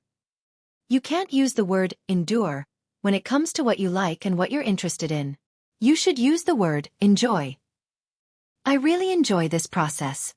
You've seen my training plan. I like every aspect of it, so I enjoy this process." At the time, He had seen that the training plan was based on the Delta Special Forces training plan. He had also hinted that it might be a little difficult for a young girl to persevere through it. Uncle Chen smiled and replied, "You'll know after you try. You'll know after you try." Actually, Uncle Chen already knew that the little fox in front of him would be able to persevere and enjoy it. Now that he heard her say that she enjoyed the training process with his own ears, Xia Jinyuan finally understood how tough she was. How could Yi Zhifan defeat a little fox like her just by messing with her? Did he want to continue messing with the little fox's exams this year? Wasn't he afraid of ruining his own career? Xia Jinyuan drove over, so he wasn't in a hurry to leave. He waited for the surrounding customers to disperse before his elegant smile faded a little and he said, "Yi Zhifan has someone backing him up. Little fox, try not to meet him alone in the future. But you don't have to worry. Principal Chow of the Provincial First High School is not a simple person. Once you enter the school, he won't be able to make things difficult for you." Yi Qian's eyelids twitched slightly as he gently placed the salted egg shell in his hand on the table. His gaze was fixed on Xia Jinyuan, who had revealed a lot of information in a casual tone. He pursed his lips slightly and said in a deep voice, "Captain Xia, do you know something?" Yi Qian's sharp senses made Xia Jinyuan ponder for a moment before he said, "Before your exam, Yi Zhifan contacted someone from the Municipal Education Bureau. After the exam was closed, he contacted this person again. But he is indeed someone. Just because of a few words, he immediately realized that your exam wasn't something he could interfere with and immediately gave up. He even let someone from the Municipal Education Bureau have a taste of his medicine." Xia Jinyuan's deep and cold eyes stared at the inexperienced girl who had a hard shell to protect herself. He said softly, word by word, "So little girl, you need to avoid him. Don't go head-to-head with him before your wings are fully grown. Because he has someone backing him up, right?" Yi Jian narrowed her eyes slightly. Her indifferent expression made it seem as if she already knew some key points. She smiled faintly and said, "That's why he can be promoted so quickly. It's because someone is supporting him, right?" Her sharp senses and expression made Xia Jinyuan's eyes change slightly. She was unusually sharp and could see the crux of the problem at a glance. She could even calmly say that Yi Zhifan had someone backing him up. Why did it feel like she already knew? Xia Jinyuan nodded with some doubts in his heart. The smile on his handsome face had long disappeared and was replaced by a serious and cold expression. "That's right. It's precisely because he has someone backing him up that you absolutely can't go head-to-head with him. So there really is someone backing him up." Yi Qian slightly lowered his gaze. The corners of his mouth curved and his eyes gradually darkened. In her previous life, Yi Zhifan's official career had been smooth sailing up until her death. He had gone from a small-town mayor to the second-in-command of a large province. If there had been no help in between, how could he have risen so quickly? And how could Yi Ying have married into a prestigious family and become a young mistress? Chapter 368. As for Uncle Jen, he had also avoided Yi Zhifan. After transferring her household registration, he had never interacted with Yi Zhifan again. From this, it could be seen that Uncle Jen probably knew a little about him. In the end, when Uncle Chen left the school, wasn't it also to avoid the sharp edge? For her, the two elders had taught her to be self-reliant and independent. Only then could she go further and reach the peak that even Yi Ying could not reach. She could reach the peak where no one could threaten her. Putting all these things together, it was clear to her that Yi Zhifan had someone backing him up. And she had to be so strong that even the person backing him couldn't do anything about it. Yi Zhifan was in politics, and she was in the military. As long as she had a firm foothold in the military, even if someone wanted to touch her, they would have to think twice about it. After Xia Jinyuan confirmed his suspicions, Yi Qian felt a lot more relaxed. He raised his head and smiled faintly. "I've never met him head-on. Last year, number 1 middle school's actions made me realize that no matter how good my grades were, I would still be under his control if I stayed in school. So, I tore up my acceptance letter and left AY City. Yi Zhifan's current sphere of influence is still limited to the city. As for the province, from the moment I received the acceptance letter from the provincial number 1 middle school, I knew that his influence had yet to reach the province. No matter how fast he gets promoted, it's impossible for him to get promoted every 2 years. As for me, before he reaches the province, I will leave Nan Nan province." At this point, Yi Qian paused for a moment. Under Xia Jinyuan's increasingly gloomy gaze, he leisurely said, I won't meet him head-on, but I have to let him know that I, Yi Qian, am not someone who can be easily bullied. With Yi Jifan's cautious and suspicious personality, he must also be wondering if I have someone backing me up. After weighing the pros and cons, his actions in the open will only become smaller and smaller, but his actions in the dark will also have to be wary of my backer. Why is he so certain that I have someone backing me up? It's very simple. I'm sure Xia Jinyuan has already guessed it. Not only did he guess it, but he also felt it. The little fox in front of him was indeed a fox. If it continued to be so smart, it would ascend to the heavens. She made use of Yi Jifan's suspicions to reveal her strength step by step in front of him. She even told Yi Jifan that she wasn't worried about not being able to go to school at all. Of course she wasn't worried. How could someone as smart as her not be able to go to school? Even if in the eyes of others, Yi Qian had fallen on hard times and had to stop studying, in the end, she used a year to complete the Special Forces training and returned to school to retake the exam. She used her own strength to tell everyone that Yi Qian was not someone who would admit defeat easily. Thinking of this, Xia Jinyuan casually leaned back in his chair and asked with a smile, Aren't you afraid that Yi Jifan will really tamper with your exam papers? When three people form a wall, public opinion can melt metal. I handed in my exam papers early and solved the questions in front of so many invigilators and school leaders. After the exam, the students from the other schools also knew about my performance. Yi Qian. Yi Jifan wants to tamper with my exam papers. If the person who agreed to his request isn't stupid, they'll know that it won't go according to his wishes after a little investigation. Moreover, when I came back, Principal Chow personally told me that regardless of my results, I can still go to number 1 middle school in the province. Last year, Director Li of number 1 middle school in the capital also wrote to me. As long as I'm willing to return to school, I can use his recommendation letter to enroll in number 1 middle school. Chapter 369. I have a way out and someone to prove me. Moreover, I passed the exam with my own hard work. Besides, Yi Jifan hasn't reached a place of great power yet. What do I have to be afraid of? When she spoke, her voice was like glittering jewels and jade, clear and melodious. Her features were picturesque, like green mountains and clear waters. This was her spirit. Her gaze was clear, but the ripples in her eyes were like the waves of the sky. She had a lofty and oppressive aura, but it faded away with a smile. The only thing that could be seen was her attitude and her arrogance. This was her soul. Xia Jinyuan smiled. His elegant and handsome face was as gentle as water. He looked at her with his deep black eyes, which were full of amazement. So this time, regardless of whether Yi Jifan did anything to you, you can still study in a famous school, right? There was a subtle sigh in his voice. Xia Jinyuan was sighing at himself for doing something unnecessary. He contacted the army and sent 2 captains, but they were captured by the career woman and became her bodyguards in exchange for special privileges for Little Fox's exam papers. A teacher, 2 captains, and a notary personally escorted her to the provincial government to mark her exam papers. Then, the Provincial Education Bureau hid Little Fox's scores. Unimportant people, even the city's education bureau, couldn't find out. He didn't want her to know about these things. He just wanted her to have a smoother life. Who knew? His little fox didn't need any of this at all. She could handle it herself. Yi Qian finished the last bite of the deep-fried dough stick and wiped the corners of her mouth with a tissue.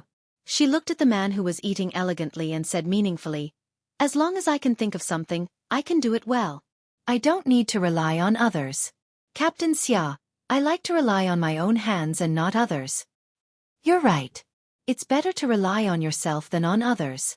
This is why I admire you. Xia Jinyuan pretended not to hear the meaning behind her words. He picked up the car keys on the table and said, We can leave after we finish eating. I have 3 days to rest. There's no need to rush to finish talking. He got up and left, leaving Yi Qian with a view of his tall and sexy back. He didn't give her a chance to continue the conversation. Yi Qian furrowed her brows and had no choice but to follow him. He was always like this. Even though she had made it so clear, he would still be able to pull out 1,000 catties with just 4 tails of silver. Xia Jinyuan knew very well that he would not be able to spend the next 3 days with this cunning fox if he didn't brush it off lightly. During breakfast, He was amazed by every step Yi Qian took.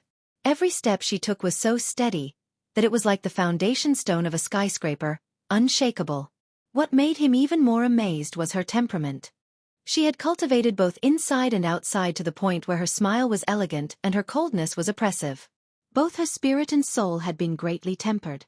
Only 16 years old, she was only 16 years old. Growing up in such a difficult environment, her temperament should have been developed long ago. However, she didn't. After she walked out, it was as if she had washed away all the dirt on her body and was reborn on her own path. When they walked out of the breakfast shop, the sun was a little too bright. The ladies walking around had already opened their umbrellas. For a girl like Yi Qian who spent all her time in the military camp, an umbrella had never appeared in her bag. Xia Jinyuan wanted to remind her, but when he saw her straight legs under her hot pants, which were so fair that they reflected the sun's light, he realized that she didn't need an umbrella. Rolling in the desert, passing through the jungle, camping in the military camp. Her legs were as white and tender as tofu under the sun and wind. Chapter 370. It wasn't a long drive from the train station to the school. Yi Qian arrived at the school before 8 o'clock. Registration was supposed to start at 9 o'clock, but the school had already started at 8 o'clock. Yi Jian did not ask for Xia Jinyuan's help. She went through the admission procedures by herself. Then, she looked back at the words, Provincial No. 1 Middle School, that were shining under the sun. She did not expect that she would choose this school in the end. She chose the Provincial No. 1 Middle School that was 18 hours away from home. Xia Jinyuan watched as she walked towards him under the sun. Her short hair danced in the sun like a musical note. She walked calmly among the students coming and going. He could tell from the bright smile on her face that she liked the school as much as she liked the army. Put your luggage away first. Where are you assigned to your dorm? When she came closer, Xia Jinyuan, who had been waiting for her, smiled seductively and took out a school map. The boys' dorm is here, and the girls' dorm is near Swan Lake. Which one is yours? Yi Qian only had an admission form in his hand and nothing else. When she heard him, she said cheekily, the dorm hasn't been assigned yet. It'll be done in a few days. I have to look for Principal Chow first. Captain Xia, why don't you? What? Have you learned to kick me to the curb?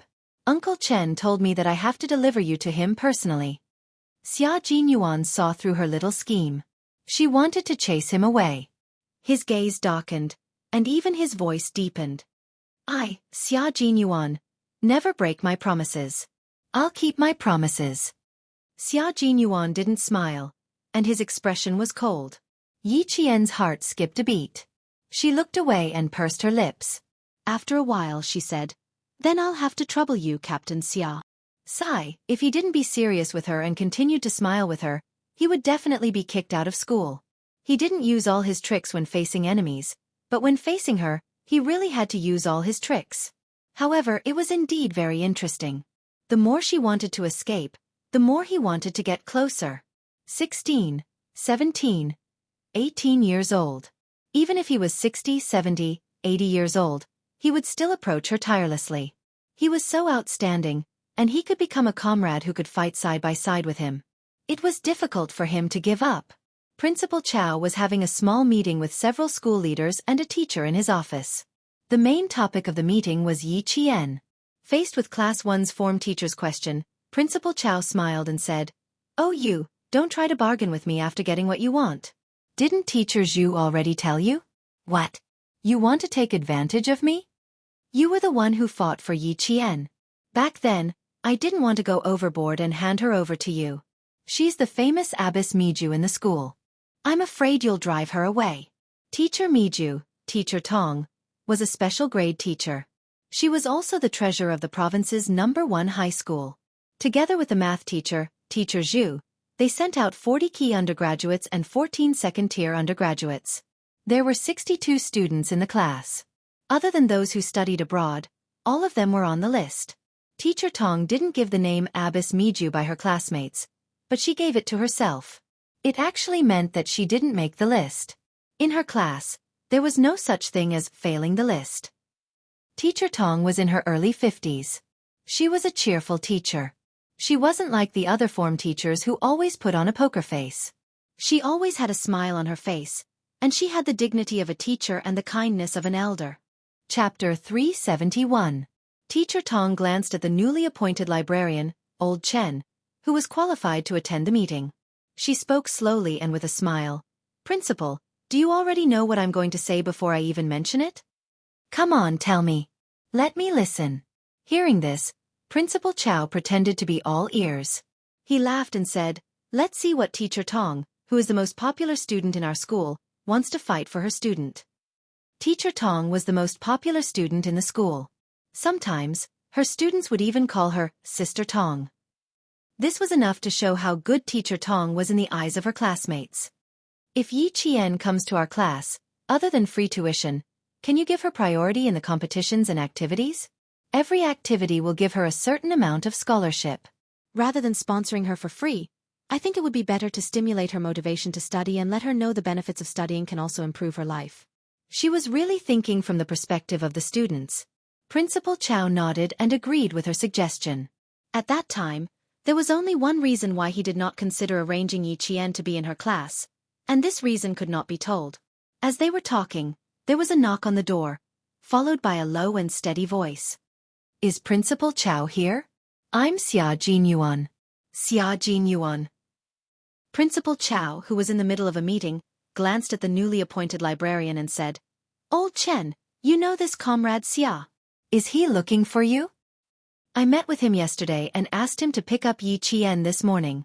Old Chen, who was also Principal Chen, was now an idle librarian in the provincial first high school. He stood up and smiled at Teacher Tong. "It should be Yi Qian. Teacher Tong, if you have any questions, feel free to ask. She's very brave and has no stage fright."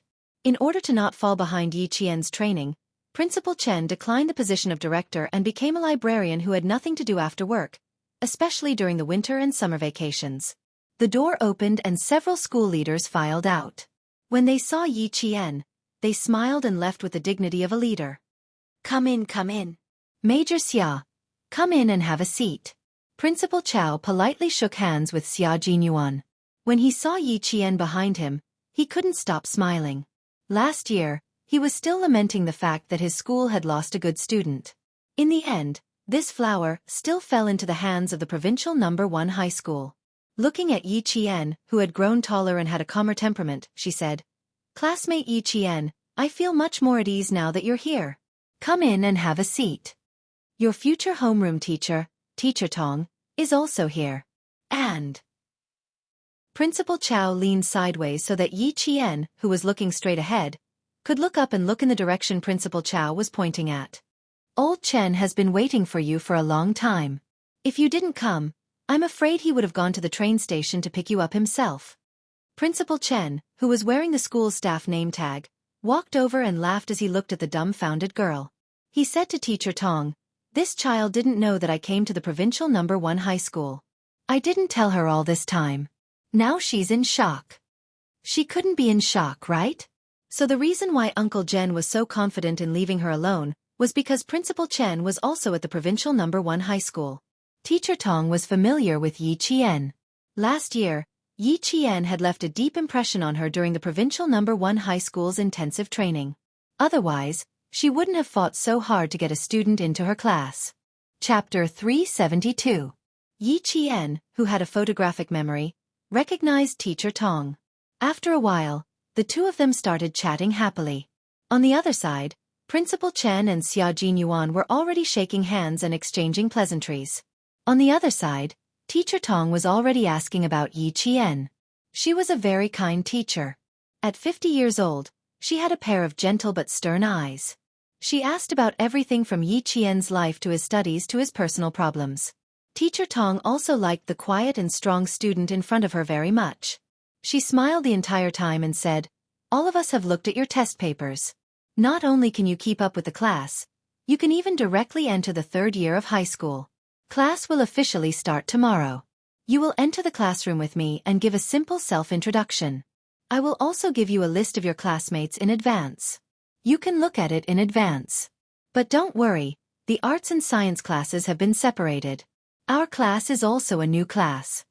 She had once met an extremely unreliable form teacher who even wanted to destroy a student for his own selfish reasons. Then she looked at the teacher in front of her, who was always considerate of her students. They were both teachers, but the difference in their ethics was like heaven and earth. She pursed her lips and smiled. Thank you for your concern. I don't have many difficulties in life, but if there is anything I don't understand in my studies, I will need your help. The more polite she was, the more the teacher liked her. Good, good, good. You are indeed a good student.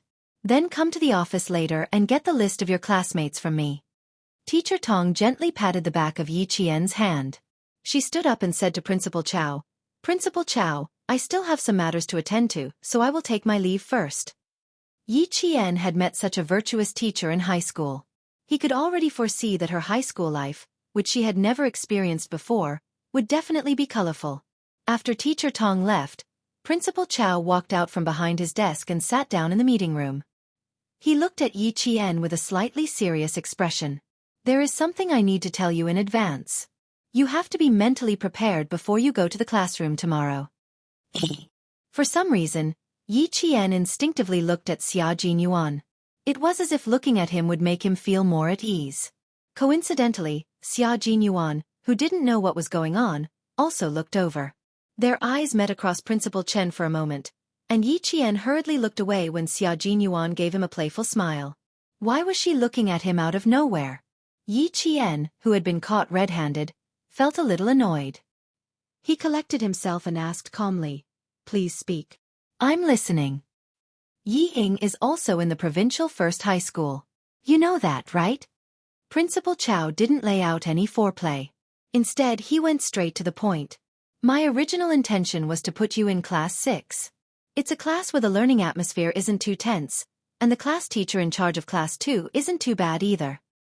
But after Teacher Tong saw the name of the class, she defeated the heroes and won you over to her class. Because of this, the class teacher in charge of Class 6 still has some opinions about Teacher Tong. The reason why he used the phrase, defeated the heroes, was because Teacher Tong had already argued with the school leaders. She also tried to convince the class teacher to let Yi Qian go to Class 1. For some reason, the class teacher in charge of Class 6 actually agreed to let Yi Qian go to Class 1. By the time she realized what had happened, it was already a foregone conclusion. Teacher Tong has taught 12 graduating classes. She has 24 years of experience as a class teacher. With her as your class teacher, I can rest assured. The only thing I am worried about is that you will be in the same class as Yi Ying. Chapter 373. That was the reason why Principal Chow couldn't say that he wanted to transfer Yi Qian to the 6th class. Yi Qian, who thought it was a big deal, laughed and said, It doesn't matter if we're in the same class or not in the same school. So what if we're in the same class? It's not a big deal. I think it's not that I don't want to see her. She should be the one who doesn't want to see me. Xia Jinyuan laughed as well. It was indeed not a big deal, but... His handsome face tensed up slightly, and a cold light flashed in the depths of his eyes. He had to be careful. It seemed that he had to trouble his strong female cousin. Looking at the time, it was already 10 in the morning. Remembering that he had something to do at noon, Xia Jinyuan smiled and said, Uncle Chen, I've successfully completed my task, but I still have something to take care of, so I won't be able to accompany you for lunch. Goodbye. As he spoke, he stood up. His tall and slender body made the 3 people sitting in front of him look down at him. When Yi Jian saw his handsome chin, the memory of him asking her to wipe the sweat on her neck flashed through her mind. Her expression was a little unnatural. When his gaze landed on her, Yi Qian, who had finally relaxed, suddenly tensed up. She quickly stood up and said, Then I'll see Captain Xia out. Uncle Chen, Principal Chow, I'll go look for Teacher Tong later. I'll also go back to the dormitory to pack my luggage. Xia Jinyuan was a little surprised that she took the initiative to see him out. Then, she pushed him out of the office. When he heard her slam the door shut like a thief, Xia Jinyuan couldn't help but laugh. He seemed to understand why she took the initiative. Why do I feel like something bad is going to happen when I hear you laugh? Yi Jian's ears were a little red. Just now, she was afraid that he would say something like, See you tonight, little fox again. In a moment of desperation, she didn't care too much. She pushed his back with both hands and impolitely left the office. At this moment, Yi Jian's hands, which were still warm from his body temperature, were placed behind her back. Her fingers moved unnaturally. Yi Jian knew that her face was burning to the point that even her ears were red. Unnaturally, she stubbornly met his gaze. Her pupils clearly reflected his exquisitely sculpted handsome face. Perhaps the school was a place that was filled with innocence and made it easy for people to calm down. Yi Jian suddenly realized that the eyes of the man whom she had not seen for more than a year were darker than before. They were as dark as a bottomless abyss. She looked at the pair of eyes that were as vast as the sea. They could hold the world and everything in it. Time had been kind to him. It did not leave any traces on his jade-like handsome face, but it had imperceptibly increased his aura. Back then, he had a piercingly cold aura that made all living things in the forest crawl. Now there was a layer of profoundness on top of that. When he raised his eyes, the light that burst out from his eyes was unstoppable, with a might that made people unable to disobey. He was a soldier who had cultivated the prestige of the nation and made people tremble in fear. Is this a gift? Or not? Why, are you still thinking about whether you want to go back on your word? She just stared at him with her beautiful brows furrowed. Xia Jinyuan couldn't help but smile. He raised his hand and stroked her brows with his warm fingertips. Why do you frown so much at such a young age? Be careful that you don't get wrinkles between your brows before you get old. He was so quick that Yi Qian only had time to tilt her head slightly. Because she was too engrossed in looking at him, his fingers stroked her brows. Chapter 374. His warm fingers miraculously smoothed her furrowed brows. She tilted her head, took a step to the side, and escaped from his gentle touch. Yi Qian, whose mouth was a little dry, said calmly, "Captain Xia, don't you have other things to do? Let's go. I have to go to Teacher Tong's office later." Like a frightened deer, she only wanted to leave the hunting area as soon as possible. Xia Jinyuan, who saw her unnatural behavior and escape, smiled faintly and walked down the stairs leisurely. The car did not stop at the campus. Instead, it stopped at the entrance of the campus. After they got downstairs, Xia Jinyuan said lazily, "I left a gift for you in the car and forgot to take it. Little girl, you have to accompany me to the school gate." He easily blocked Yi Qian's excuse of only walking him downstairs, so she had no choice but to follow him obediently.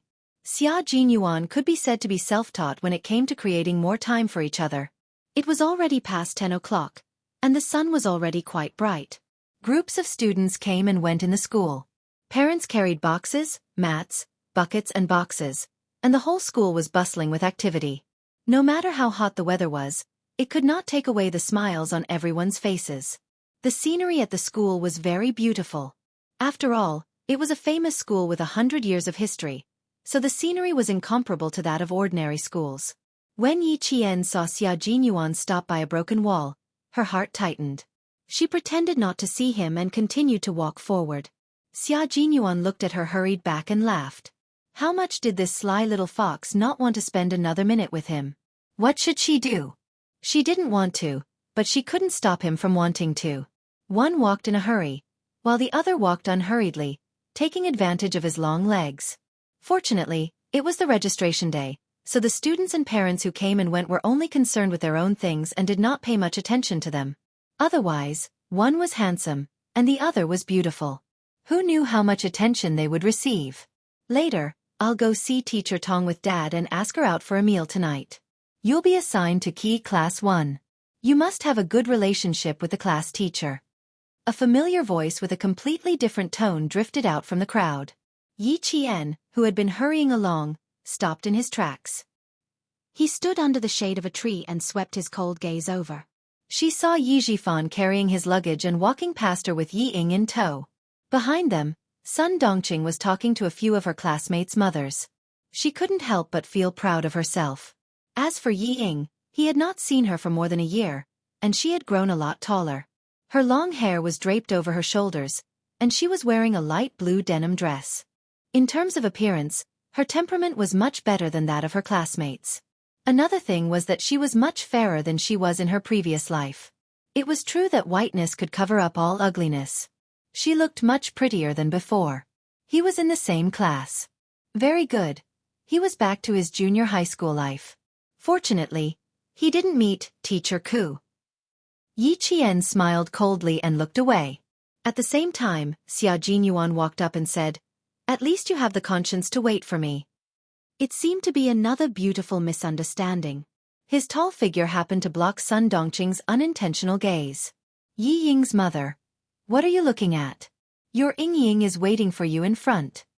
One of the parents greeted her warmly and said with a hint of flattery, I didn't expect my daughter to be in the same class as Ying Ying again. Ying Ying, please guide her in the future, especially. Chapter 375. Amidst the compliments, Sun Dongqing retracted her gaze and smiled. It's my duty, it's my duty. Could it be that her eyes were playing tricks on her? Why did it seem like she just saw Yi Qian, that wretched girl? She must be seeing things. How could that wretched girl appear in a century-old school? Bah! With how she disdained even dogs, it would be strange if the provincial high school recruited her. After walking a few steps away, Xia Jinyuan, who was blocking her line of sight, discreetly turned back to look at the plump woman. His eyes narrowed dangerously. They bumped into each other on the first day of school. It seemed that Little Fox would have to continue to battle of wits and courage with his family in high school. Fortunately, Little Fox was not one to be taken advantage of. Subduing Yi Ying in school was a small matter. The car was scorched by the sun. When the car door opened, a wave of heat hit them in the face. Yi Qian was forced to take a few steps back from the heat. She quickly grabbed Xia Jinyuan, who was bending over to get into the car. Wait a minute, it's too hot. Her grab was a little too forceful. Xia Jinyuan was focused on his upper body, so he did not expect her to use so much force. With her forceful pull, his entire body actually fell into Yi Qian's arms. Xia Jinyuan, who rarely watched romance dramas, knew that this kind of action was usually done by the man, and the woman should be the one to fall. It was definitely not like his role had been reversed. The situation before him had developed into something he did not want to see the most. Fortunately, he had good waist strength. With Yi Qian's timely reaction, he used the force of her arm to stand up. With lightning speed, he successfully hugged Yi Qian as his support and forcefully turned the situation around. Yi Qian could only be dumbfounded. She really did not know that in a moment of desperation, she had pulled a major so hard that he almost fell into her arms. Afraid that he would embarrass himself, she hurriedly raised her hand and blocked with her arm. Meeting Xia Jinyuan, this nemesis, Yi Qian sometimes felt anxious about her own intelligence. What was she trying to block with her arm? Wasn't he waiting for her to take the initiative to hug him? The moment Yi Qian stretched out his arm, he regretted it. Just as he was feeling a little regretful, what happened next made him even more regretful. Xia Jinyuan was so skillful that he managed to turn what was supposed to be an embarrassing situation into a situation where he hugged her tightly and pressed his entire body against hers. She was trying her best to straighten her body to prevent both of them from falling, while he was trying his best to hug himself tightly to prevent both of them from falling. From an unexpected beginning to an unexpected end. Although the process was dangerous, there was an unexpected and pleasant ending.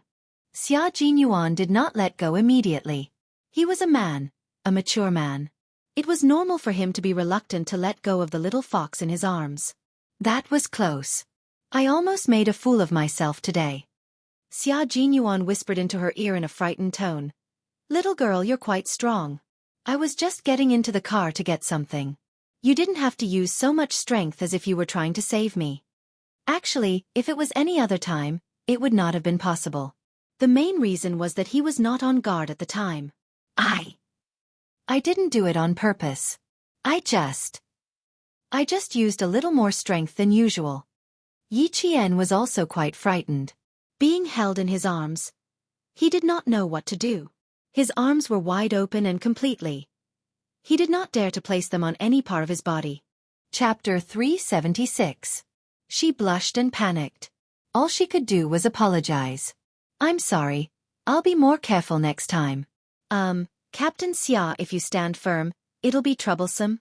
Let go of my hand, it's a little hot, and there are so many people watching. It's quite embarrassing.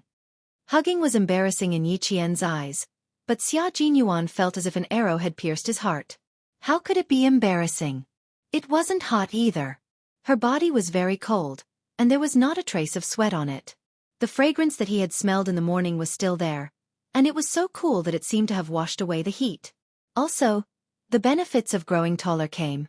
In the past, he had to bend down to hug her, but now, He only needed to slightly tighten his chest and use a comfortable posture to hug her completely in his arms. They met when she was 14 years old.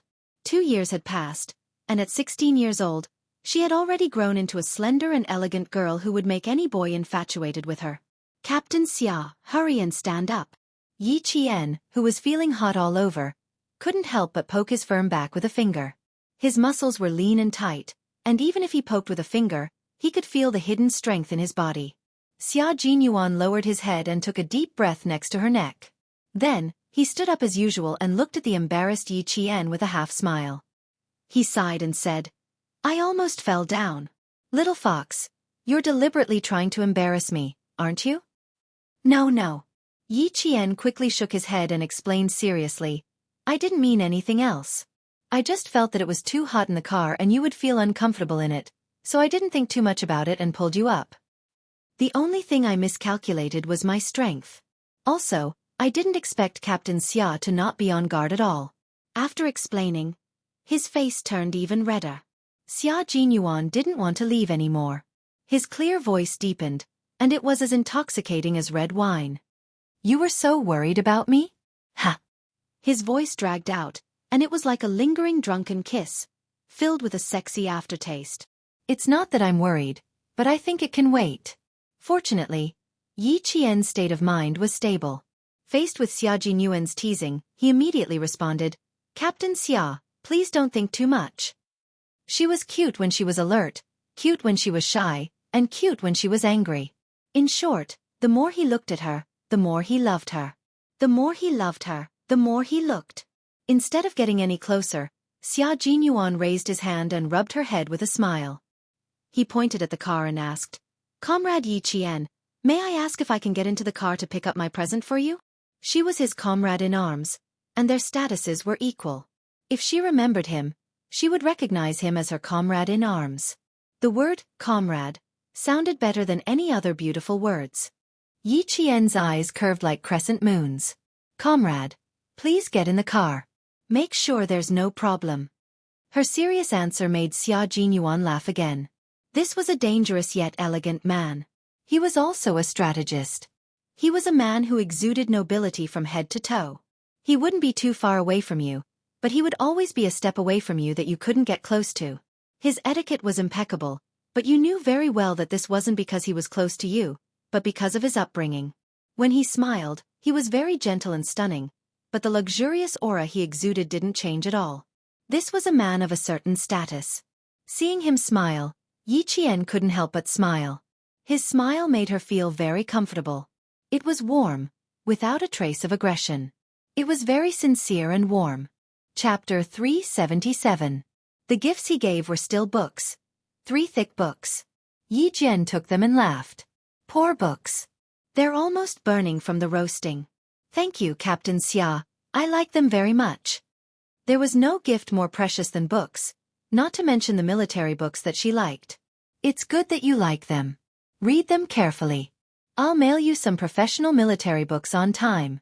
As for the books in the library, you can take a look at the famous generals." Xia Jinyuan had already started the car and turned on the air conditioner so that the heat inside would dissipate faster. Looking at the biography, I recommend the famous World War II General Montgomery. He liked to bet with the soldiers and soldiers in the army. He won the right to command a U.S. bomber including all the crew members. The Battle of El Alamein reversed the situation in North Africa. He was known as the Rat of the Desert. He was also a general who would cry for his soldiers. He shed tears for the young soldiers who had fought bloody battles and sacrificed their lives for the country. Also, little fox, you are very similar to him. General Montgomery did not enjoy motherly love since he was a child, but that did not stop him from becoming a famous general. Yi Qian was fascinated as he listened. He remembered it and nodded. "Okay, I'll definitely go to the library to look for books about this general. If you can't find them, I can send them to you next time." The heat in the car had completely dissipated. Xia Jinyuan saw that more than 10 minutes had passed. He had to leave no matter how reluctant he was. "Go back to school, I'm leaving." He was a straightforward person. He bent slightly and stepped into the car. He put down the car window and told Yi Qian, "I have 3 days off. Little fox, You can make the arrangements tonight. Goodbye. He put down the handbrake, stepped on the gas, and drove away without waiting for Yi Qian's reply. He did not tell Yi Qian why he had to read books about General Montgomery. It was because this was a general who married late. He only met his beloved wife at the age of 38 and married at the age of 40. He said, "As a soldier, I am loyal to my country. As a man, I will not betray my love." This sentence moved Churchill, and he saluted the general. All this required Yi Qian to read and understand in detail why he recommended this book. The car left, leaving behind the smell of gasoline. With his sensitive nose, Yi Qian waved his hand and smiled as he watched the car disappear from his sight. Only then did he turn around and walk back to school. "I'm sorry, but are you a student of the province's #1 middle school?" A courteous voice came from behind. Yi Qian turned around and looked at the man in front of him. His facial features were exceptionally refined, and even his eyes conveyed that he was a scholar. Yi Qian narrowed his eyes slightly and quickly filtered through the memories stored in his brain. He immediately recognized that this was the man he had seen through the glass wall at the breakfast shop in the morning. At that time, she was still thinking that this man was like a poem. No matter where he stood, he was like a painting. "I am. Is there anything I can help you with?" Yi Qian replied with a smile. "I'll try my best to help you." The corners of the man's mouth immediately curled up, and he let out a long sigh of relief. "I'm very sorry, but I need you to lead the way. I want to go to Principal Chow's place. But my sense of direction is very bad. I clearly walked through the school gates, but after walking around once, I ended up walking out of the school grounds." Yi Qian wanted to laugh, but it would be rude to laugh in front of this man. "You want to see Principal Chow, right? I can take you there. But I'll have to trouble you to register with the security guards and then make a phone call." Chapter 378. He was looking for the principal, not a teacher, so he had to go through the formalities. No need. I can contact him now." When the man heard this, he immediately took out his cell phone and dialed a number. After a while he smiled and said, "Uncle, I'm at the entrance of your school. Can one of your students please take me there?" "Yes, I met a girl at the entrance. The girl is quite vigilant. She needs me to register at the school security office and give you a call to confirm. Why don't you let her know?" "Uncle." Principal Chow actually had such a big nephew.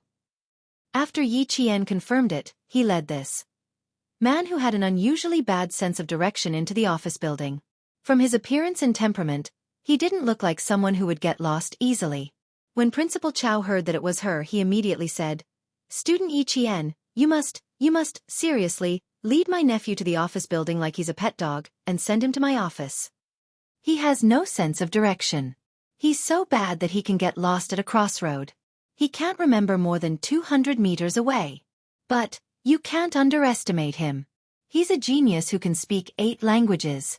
He's the darling of the Ministry of Foreign Affairs. He's much more precious than a pet dog. Please don't lose him."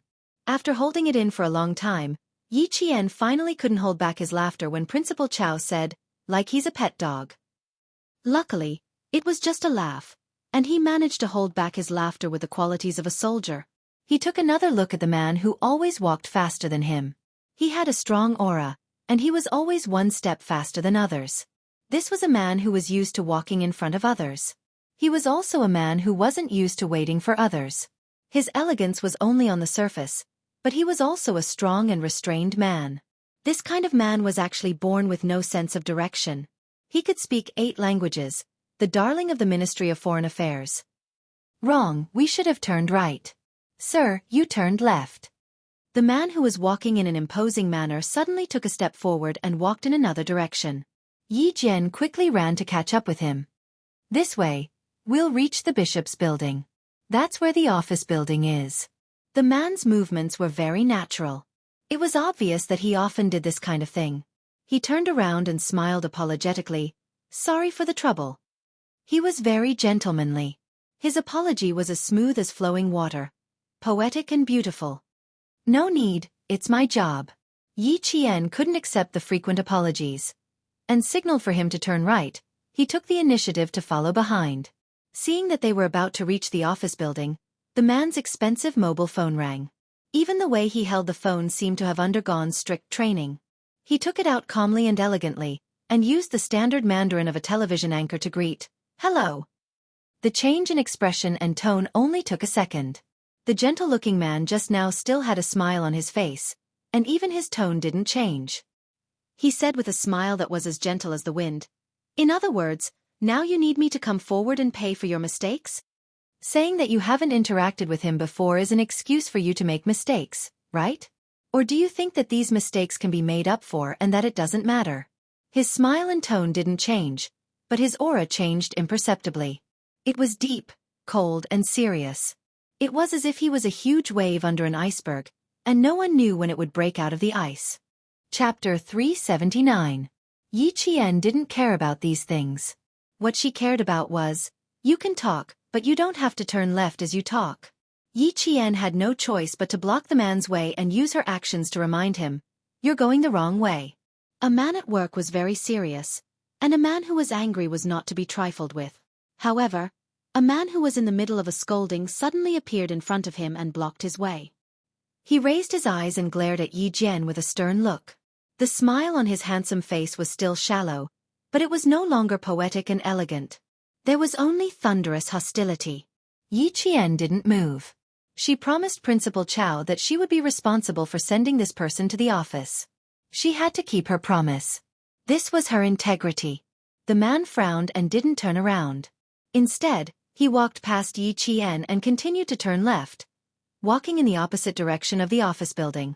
Looking at his back, Yi Qian suddenly understood how Captain Xia felt when she chased him away.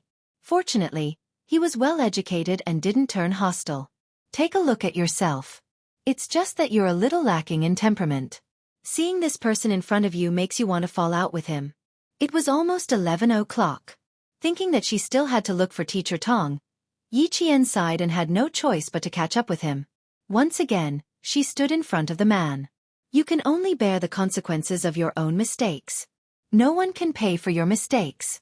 The Ministry of Foreign Affairs is a matter of the country. From the moment you stand beside the leader, you are shouldering the honor and dignity of the country. It was this sentence that instantly extinguished the fire in Yi Qian's heart. She didn't disturb him anymore. Under the man's sharp gaze, she made way for him and allowed him to turn left as he spoke. After turning a few meters away, the man's Mandarin changed into a foreign language that she had never heard before. It was fluent and firm, but he maintained his politeness. It seemed like he was communicating, but he definitely maintained his dignity. This was a serious and unhurried communication for the sake of his country's dignity. Time passed bit by bit. Although the man was at the end of his road, he was definitely a person who could find beautiful scenery and make himself comfortable. 10 minutes later, he turned to the side of Swan Lake and sat on a long stone bench by the lake. He still used the same polite and dignified way of communicating in a great country. Yi Qian did not sit next to him. Instead, he stood quietly behind him, waiting to save him in time if he did not look where he was going and walked directly into Swan Lake. Fortunately, nothing like that happened until the end of the call. After the man hung up the phone, he did not stand up immediately. Instead, he sat there, exuding a cold and unapproachable aura. He sat there quietly for 5 minutes. Yi Qian saw him raise his head and take a deep breath, seemingly exhausted. He rubbed his face and stood up. After reprimanding the translator from the Ministry of Foreign Affairs and communicating with the German engineer, Xianxia finally realized where he was after he calmed down. Then, he was completely confused and didn't know where he was going. Also, the girl from the provincial first high school who was following behind him just now, the girl he saw in the morning, the girl who stunned him for a long time, was also gone. Hello, are you done with your work? If you're done, I'll take you to see Principal Chow now. Yi Qian spoke calmly from behind him without a trace of impatience. 37 minutes have passed. I'm sure Principal Chow has been waiting for a long time. Chapter 380. The phone call lasted for a total of 37 minutes. It was not far from 12 o'clock. Xianxia turned around with a smile on his handsome face. He apologized naturally and politely. Sorry for making you wait for so long. And just now, my attitude wasn't very good. I'm sorry. It's okay. Yi Qian just wanted to send this Buddha away. Even sending a 3-year-old home wasn't this tiring. She wasn't angry at all, which meant that she really didn't care. Xianxia pursed his lips and walked over. He sighed in his heart. Sigh, this is the first time we met. My impression of you is too bad. I have to fix it. As a staff member of the Ministry of Foreign Affairs, Xianxia was very good at diplomacy. He quickly found a way to fix it. We met this morning. Do you remember me? He reached out his hand. His fingers were long and slender, and his fingers were clean and beautiful. I'm Xianxia. I'm sorry to have taken up so much of your time. Yi Qian, who didn't like physical contact, only hesitated for a minute and a half before finally reaching out her hand. He was Principal Chao's nephew. Xianxia could tell from her half a second of hesitation that the student in front of him didn't like physical contact. He immediately released her hand within 3 seconds and maintained his smile. I don't know my way around. My sense of direction is always left or right. It's like my brain is separated from my body. I always make the wrong choice. It took courage to openly admit one's mistakes to a stranger. Yi Qian pursed his lips and smiled. He said calmly, no one is perfect, but Mr. Qin's sense of direction. It's true that you should have someone by your side at all times. Implicitly keeping unspoken words also represented a person's self-restraint. Xianxia's smile deepened. Just as he was about to speak, the phone in his hand vibrated. He first said, sorry. Then he looked down at his phone. The corners of his mouth curled up slightly again. He said to Yi Qian, it took us almost 40 minutes to get to the office from the school gate. My uncle probably thinks I've gone missing. His clean fingers pressed the answer button. He said in a cool and elegant voice, I'm at the school's Swan Lake. HM? Her. Still here. Okay, I'll be right there. I'm begging you, please don't work while walking. Yi Qian still has things to do, so I can't let her follow you around the school. Principal Chao felt that his hair had turned a lot whiter in the past half an hour. It turned out that her name was Yi Qian. It was a very simple name that could be easily memorized after being recited once. Around noon, Xianxia did not receive any more calls, and Yi Qian finally sent him to his office without a hitch. Principal Chao was already waiting for him at the door. When he saw him, he quickly walked up to him and said, why didn't you bring your entourage? If you go missing in such a big provincial capital, how am I going to explain it to your mother? When Yi Qian noticed that something was wrong with his expression, he had already left quietly. A person who was being scolded would not want someone else to watch while they were being scolded, so he knew better than to leave. I took a work call and lost track of time. Xianxia did not take it to heart. Because he was not good with directions, he had countless entourages since he was young. In the past, he had no choice, but now, he did not like it. He changed the topic without leaving a trace. I still have to thank. He turned around to thank Yi Qian, but he realized that the girl who was supposed to be behind him had already left. Chapter 381. She left a long time ago. You're lucky to have met her. She's a very responsible girl. She accompanied you for more than 40 minutes at noon. Principal Chao saw that he was still wearing a bow tie, and knew that he had rushed over after finishing his work. Go sit down and relax. I'll arrange a car so we can go out for lunch. What's your schedule in the afternoon? If not, you can go back to the hotel to rest or go out to play. But you have to bring your entourage. Xianxia looked away and smiled at his uncle's nagging. Okay, I'll be careful. I want to walk around your school in the afternoon. It's fine if I don't go out. This century-old school has beautiful scenery. If I'm tired, I can sit down and relax. As long as I don't walk out of the school, you don't have to worry. Other than his poor sense of direction, Principal Chao was not worried about anything else. Okay, school just started and I have a lot of things to do. You can walk around the school. When are you flying back to Beijing? The day after tomorrow. I'm not going back to Beijing. I'm going to Germany with the delegation. As a staff member of the Ministry of Foreign Affairs, Xianxia was rarely in China. He was either abroad or on the plane. Yi Qian pushed open the door and entered the teacher's office. Compared to the 30 degrees outside, the coolness inside swept away the heat. Come sit here. This is Teacher Zhu's desk in our class. Teacher Tong waved her hand and gestured for Yi Qian to sit at the desk next to her. She pointed at the file on the desk and looked at the time. She smiled kindly. The roster is here. Take a look at it yourself. I'm not done with my work yet. I'll go to the cafeteria at 12:30. Okay. Yi Qian smiled and nodded. Okay, you don't have to worry about me. The teachers were very busy on the first day of school. Teacher Tong was the only one in the big office who had not gotten off work for lunch. Yi Qian gently took the roster out of the file and opened it to look at it carefully. The first few lists were of the top students. When he flipped to the 15th page, Yi Ying's photo came into view. Not bad. Not only did her skin become fairer, but her handwriting also improved. He looked at her strengths. Dancing, English. Yi Qian raised his eyebrows and smiled playfully. It seemed that she had been working hard on English for the past year or so. She wasn't surprised. In her previous life, when Yi Ying came back from studying abroad, she spoke fluent English in front of her. She didn't know if she would do that in high school. After all, in her previous life, she had only studied in junior high and never sat in class again. Sitting beside Teacher Zhu's desk, Yi Qian flipped through the list page by page. After scanning through the names and photos, he finished flipping through all 60 names within 10 minutes and memorized them. The provincial first high school was indeed a century-old school, and Class 1 was the best of the best. However, there were also some students with poor grades. Resources needed to be allocated reasonably, and the school couldn't put all the good students in the second class into one class. It could only be said that the average score of the first class was higher than the other classes. When Teacher Tong was done with her work, she looked up and saw Yi Qian flipping through a high school math textbook. She glanced at the roster that was still in its original place and smiled at the girl who was engrossed in her book. Why are you reading a textbook?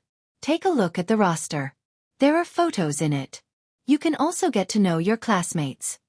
She thought that Yi Qian wasn't flipping through the book. I've finished looking through the roster. I didn't want to disturb you because you were busy, so I picked up Teacher Zhu's textbook to take a look. Yi Qian closed the math textbook that the teacher had prepared for class. She didn't tell the teacher about her relationship with Yi Ying. Chapter 382. When she was working, Teacher Tong wore a pair of plain glasses tied with a black string. She took off her glasses and looked at Yi Qian with a slight smile. It seems like you intentionally hid your true strength during last year's intensive training. Yi Qian, you know how to hide your true strength. That's really rare. To be able to remember the names and faces of 60 students, including herself, was not something an ordinary person could do. At the very least, she had never encountered someone like that in all her years of teaching. Furthermore, she was also curious as to how a girl who had just turned 16 in May could maintain a calm heart that was calmer than an adult's, restrain her sharpness, and walk down the path step by step in a solid manner. Yi Qian rarely talked about her family matters. Faced with Teacher Tong's inquiry, she thought for a moment before taking out her own registration form. She pointed to her parents' column and said with a slightly restrained voice, "I'm different from the other students here. I have to know how to protect myself." Sometimes, hiding one's true strength doesn't mean that one is weak. Hiding one's true strength is also a form of self-protection. Furthermore, as long as I can maintain a certain level, not be too abrupt, and not drop the ball at critical moments, I should be able to get along better with my classmates in class. This was Yi Qian's way of survival in both lifetimes. It was also the way to get along with others, especially with students. In an environment where there was competition, hidden strength, and even small groups, it was a good thing to hide one's true strength. Her words left Teacher Tong speechless for a long time. After a while she sighed. "Yi Qian, I just want to say that I have no regrets in my teaching career for the past few decades to have a student like you before I retire. However, child, you have to remember that the fittest survive. This is one of the mottos of century-old famous schools. Here, the competition begins the moment you step foot into this school. It's the same with academic results. Especially in Class 1, where results speak louder than words. Your good grades may attract jealousy, but you have to remember that there is another side to human nature, and that is admiration for the strong." Teacher Tong was a virtuous teacher. She did not want to see Yi Qian suppress her true strength to accommodate others. She should not hide her true strength at such a young age. Young people should live a carefree and unrestrained life, unrestrained and unrestrained. If they still had to be careful in school, they would have to be even more careful when they step out into society. Society is a big environment, and there's nothing wrong with being careful. However, school is different. This is a place for students to be happy, So there's no need to be careful. The bigger the stage, the more capable you are. Yi Qian, remember what Teacher Tong said today. The provincial first high school is a big stage for students to freely roam the sky. You don't have to hide your strength. It's your ability to study well. How can your classmates say such things? Moreover, even if there is, you don't have to take it to heart. The strong are like a halo. If there are people who worship you, there will be people who are jealous. The teacher and the student talked in the office for half an hour before they left. If Principal Chen and Uncle Jen taught Yi Qian how to be self-reliant, then Miss Tong taught Yi Qian how to be mellow, roundabout, and gentle. The combination of hardness and gentleness. Xianxia had a strong heart and a soft heart. In the days to come, when Yi Qian relied on his own strength to reach the peak of military power step by step, Teacher Tong was one of the people he thanked the most in interviews. Chapter 383. After lunch, Teacher Tong went back to her office while Yi Qian went to look for Principal Chen to get his luggage. Principal Chen was busy with his work. Other than when school started, he had nothing else to do. He liked working in the library. Also, he was in poor health. In order to live a few more years and see how far the girl he personally groomed could go, Principal Chen had started to take care of his body. A new batch of books had arrived at the school. There were books on astronomy, geography, ancient and modern. A century-old school would always have more resources than other schools. This could be seen from the corner of the books. 2 hours later, Yi Jian, who felt like a scholar, took her luggage and walked to the dormitory. The campus at 4 o'clock was much quieter than it was in the morning. Walking along the stone path with tall camphor trees on both sides, Yi Qian walked to the left side of Swan Lake and arrived at the female dormitory. When he walked to Swan Lake, he saw someone sitting leisurely on a stone bench under a weeping willow. His long arms were lazily draped over the back of the bench as he admired the beautiful scenery of Swan Lake. Yi Qian thought for a moment and walked over. He was an old acquaintance. If she really walked around him this time, she didn't know how he would tease her the next time they met. "You didn't walk around me? Little fox, I'm surprised again." Xia Jinyuan looked like he had eyes on the back of his head. Before Yi Qian even got close, he turned his head to look at her. The golden sun in the west was variegated. As the willow swayed, it gently shone on his handsome face. It was half bright and half dark, making his expression look dark and unreadable. Seeing that Yi Qian was still carrying his luggage, he stood up and said, "I need you to go out and help me with something." "It's serious. Do you want to put your luggage in my car? Or maybe put it back in the dormitory?" Although there was a faint smile on his face, there was a hint of coldness in his eyes. Yi Qian already believed that he was talking about serious business. It was indeed serious business. If you're in a hurry, you can leave immediately. If you're not in a hurry, I can leave my luggage in the dormitory first. Yi Qian picked up his rather light luggage. There wasn't much inside, only a few sets of clothes. After waiting for about half an hour, Xia Jinyuan took the luggage that had passed through his hands several times today. But he still didn't put it back in the dormitory. He raised his eyebrows and said with a smile, "Then take it with you. Maybe you can change it at night. There's a possibility that I won't be going back to school tonight. Let me know in advance." She wouldn't have any objections to sleeping outside, even if he suggested sleeping by the side of the road or under a bridge. When they got back into the car, Xia Jinyuan's phone started ringing. He glanced at Yi Qian before answering the call. "Come over in 20 minutes. Book a hotel in advance. If it's too late, sleep in the hotel." Yi Qian did not ask what was going on. She was used to others speaking first. The car was parked at the entrance of the traffic bureau. Before the car was parked, 2 police officers in dark green uniforms ran over. Their expressions were solemn. The suspect has strong anti-reconnaissance abilities. His methods are brutal. He erased all possible traces of the crime at the scene of the crime. Get all the sky eyes in the province, including the ones at the scene of the crime. We don't have much time. We need to find the suspect as soon as possible. As soon as they got out of the car, one of the police officers quickly told them everything they knew about the suspect. The other police officer led the way. The 4 of them hurriedly appeared in the monitoring room of the province's Sky Eyes system. First, get the Sky Eyes at the scene of the crime. Also, get the Sky Eyes at the 2 nearby crossroads. Xia Jinyuan's eyes darkened as he made the arrangements. Then he said to Yi Qian, "You have a good memory and are highly recognizable. I've prepared a pen and paper for you. Just draw whatever you find on the paper." Chapter 384. Our job is to assist the investigation team. We just need to find clues. Since the successful career woman had asked for his help, he had to help her. Actually, it didn't matter if Yi Qian didn't come, but he couldn't resist his desire to see her. Yi Qian had already looked at him several times. Did a special forces soldier need to be involved in solving a case? I was asked to do this, so I couldn't refuse. Xia Jinyuan, who was deliberately 2 steps behind, quickly leaned forward and said to the little girl, who looked calm but was actually asking him with her eyes, "If I don't ask you to come with me, how can we be together tonight?" Yi Qian instantly realized that the seriousness in his eyes was all an act. He didn't know what he was going to do before he arrived at the traffic bureau. "Xia Jinyuan, can you be more serious?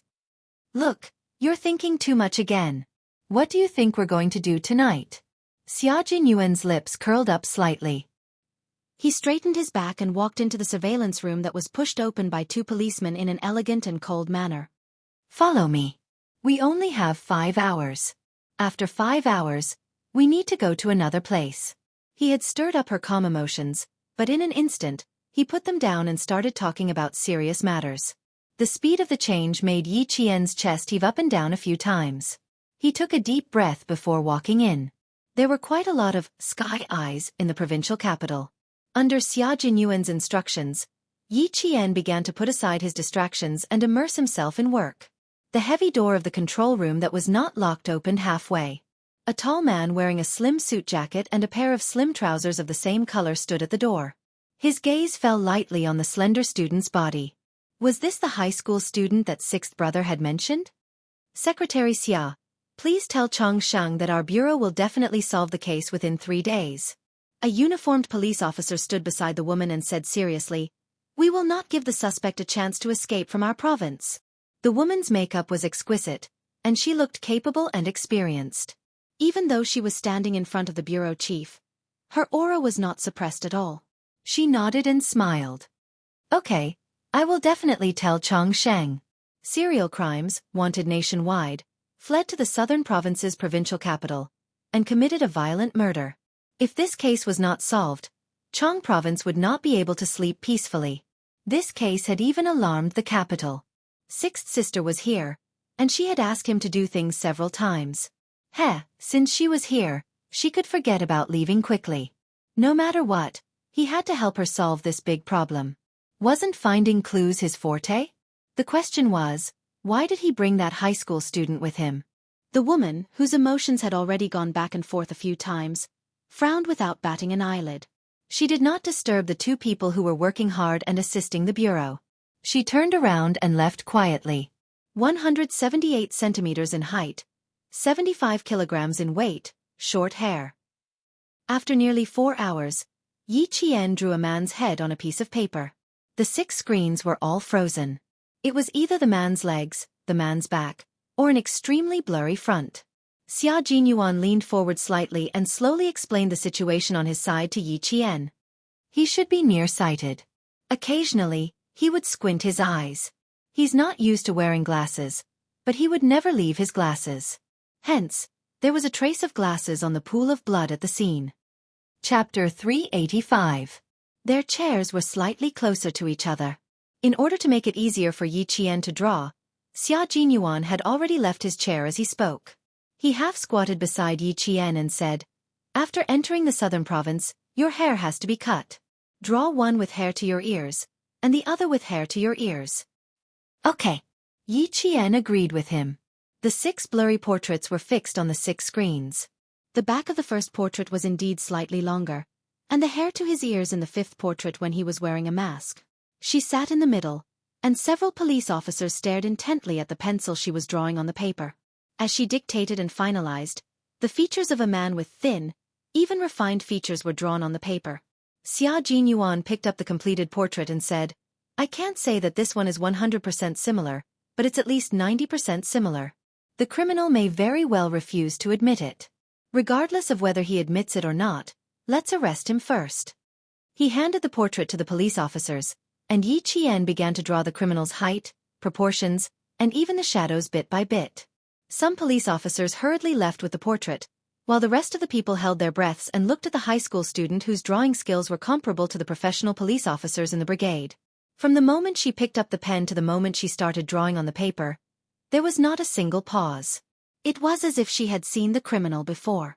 The portrait had already been sent to the relevant departments for matching. After Yi Qian finished drawing the entire portrait, the police officers guarding the matching portrait rushed into the surveillance room like the wind. Found it, found it. Finding the criminal meant that Yi Qian and Xia Xiaoyuan's work was complete. The two of them, who were helping each other out of friendship, actually only needed to find some clues for the police. With so many videos, so many celestial eyes, and so many faces coming and going in a city every day, how difficult was it to only find one criminal? The two of them spent more than 4 hours to find the criminal. They had indeed done the Southern Province Public Security Bureau a huge favor, and the head of the Southern Province was relieved. Xianxia, call your brother over for a meal. Chang Shang was acquainted with Commander-in-Chief Xia and had met Xia Jinyuan a few times. This time, he had done him a huge favor, so it was only right for him to express his gratitude. As the head secretary, he had to do all aspects of his work. He even had to carefully arrange a meal. However, this time, there was really no need to arrange it. You're welcome. He even brought a child over. I'm afraid that he has to send the child home. Nah. Chang Sheng thought that it was a child from family Xia. To solve the case within 48 hours. There must not be a second case. In our province. Yi Qian. When they walked out of the traffic station, it was already late at night. It was almost 10 o'clock from 5:30 p.m. Yi Jian looked at the man who was walking in a hurry and caught up with him. Captain Xia, it's still early. Yes, I'm not going back. The moon was bright. Xia Jinyuan stood under the silver light with a faint smile on his face. His deep and dark eyes reflected the moonlight. When he smiled, the light in his eyes moved slightly. He was even more charming than during the day. Why are you retreating? Are you retreating without going back to the hotel? Are you going to follow me back to the hotel? Yi Qian rubbed his forehead as if he had a headache. He said helplessly, Captain Xia, I'm not in the mood to joke with you. It's 10 o'clock now. I have to go back to the dormitory. Tomorrow, I have to go to class. Have you forgotten that I'm still a student? High school students are under the most pressure. They can't be distracted. Chapter 386.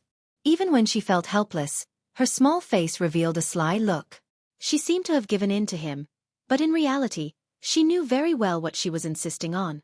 Xia Jinyuan walked 2 steps back and stood in front of her. His tall and slender body happened to block the moonlight, completely enveloping her under his shadow.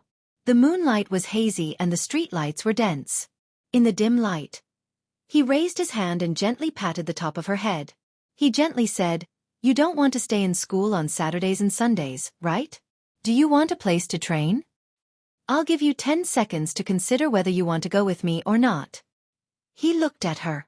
Even though the light was dim, his gaze was still accurately locked onto her face. There was a smile and understanding in his eyes. Yi Qian gently sighed and smiled faintly. I can't reject your suggestion.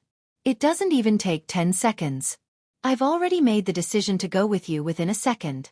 Let's go, Captain Xia. His gaze was very warm, and there was a charm in his deep eyes that made her believe in him without a doubt. Yi Qian did not think that she had a reason to reject him. The city was still noisy after 10 o'clock. The car left the traffic bureau and headed in another direction. Xia Jinyuan said as he drove, In the future, when you go to the provincial military base on Saturdays and Sundays, I'll ask someone to look after you. First, you'll have to identify people and apply for a pass. Come over after school on Friday and come back on Sunday afternoon. Little Fox, although the provincial military base is not as big as the one in Fujian town, trust me, there's no shortage of elite soldiers here. She was destined to join the military, so it was better for her to integrate into the environment in advance. Moreover, he could tell that she was a person who did not like to rely on others. In that case, he would give her a chance to use her own abilities to open up her own network of contacts. In order to obtain a cunning fox, one had to seriously attack to be able to conquer her. Yi Qian turned sideways and looked seriously at the man who had made everything convenient for her. Looking at his exquisite jade-like face, she wanted to ask, "Why are you so good to me?"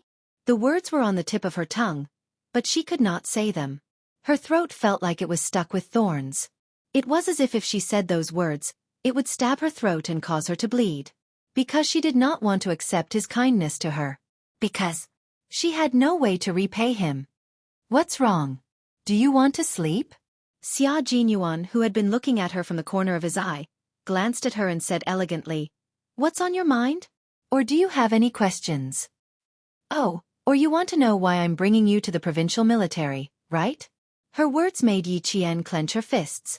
Her heart rose to her throat. Even though she appeared calm on the surface, her hair had already tensed up. Never say anything that would give her a headache. He looked at her again, as if he had seen through her nervousness, and explained with a smile, "I called Uncle Jen before I came here, and he asked if it would be convenient for him to take you to the provincial military base." "I won't reject such a small matter. You are indeed a seedling.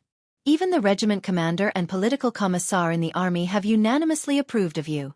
If I bring you to the provincial military district, I think that even if I don't show up, the regiment commander and the political commissar will go to the provincial capital to mention it." His explanation made Yi Qian loosen her clenched fists. She secretly heaved a long sigh of relief. So that's how it is. Outside the car window, the flickering light from the street lamps flashed past. He could clearly see the relief on her face. She was indeed a young lady. Although she was intelligent, she was still young. She was extremely nervous whenever he moved, as if she was afraid that he would say something that she could not bear. Chapter 387. Grandpa Jen is just worried that I won't be able to take care of myself when I'm outside. Old people worry a lot. Captain Xia, I'm sorry for causing you so much trouble. Without those ambiguous words, Yi Qian relaxed and smiled. If Captain Xia needs any help from me in the future, I won't refuse. Just like today, I'm happy to help. She always believed whatever he said unconditionally. Xia Jinyuan's sexy lips curved into a gentle smile. It was the only tenderness behind the iron-willed soldier. "Silly girl, if I ask you to go through a mountain of swords or a sea of fire, you won't refuse?" "Of course," Yi Qian answered without hesitation. His expression was solemn. "I believe in you, Captain Xia. Even if there is a mountain of swords or a sea of fire, you and your comrades will definitely be the first to rush in." She trusted him so much and was so sure that she didn't say any excessive compliments. When he saw her bright and burning eyes, Xia Jinyuan only felt that his chest was so hot that even his heartbeat sped up. After a long time, he laughed softly and sighed. "You really are a silly girl." He focused on driving and no longer looked at her. Yi Qian didn't see the indulgence in his eyes that could make one drown in it and not want to wake up. It was indulgence only for her. "Silly girl, you trust me so much and treat me as the person you trust the most. How can I refuse everything from you? How can I bear to let go? Even if I have to wait, I'm willing." Yi Qian didn't go back to school that night. By the time he left the provincial military base, it was already midnight. He checked into a hotel not far from the school. In the middle of the night, a grown man brought a young girl to a hotel room. The receptionist couldn't help but take a few glances. First, she glanced at Yi Qian coldly. When she looked at Xia Jinyuan, it was as if she had taken stimulants. She said sweetly, "Hello sir, I'm not interested in who you are. I know you're the receptionist of the hotel." Even a small receptionist was looking at his little fox with a strange gaze. She really deserved a lesson. Xia Jinyuan glanced at the receptionist coldly.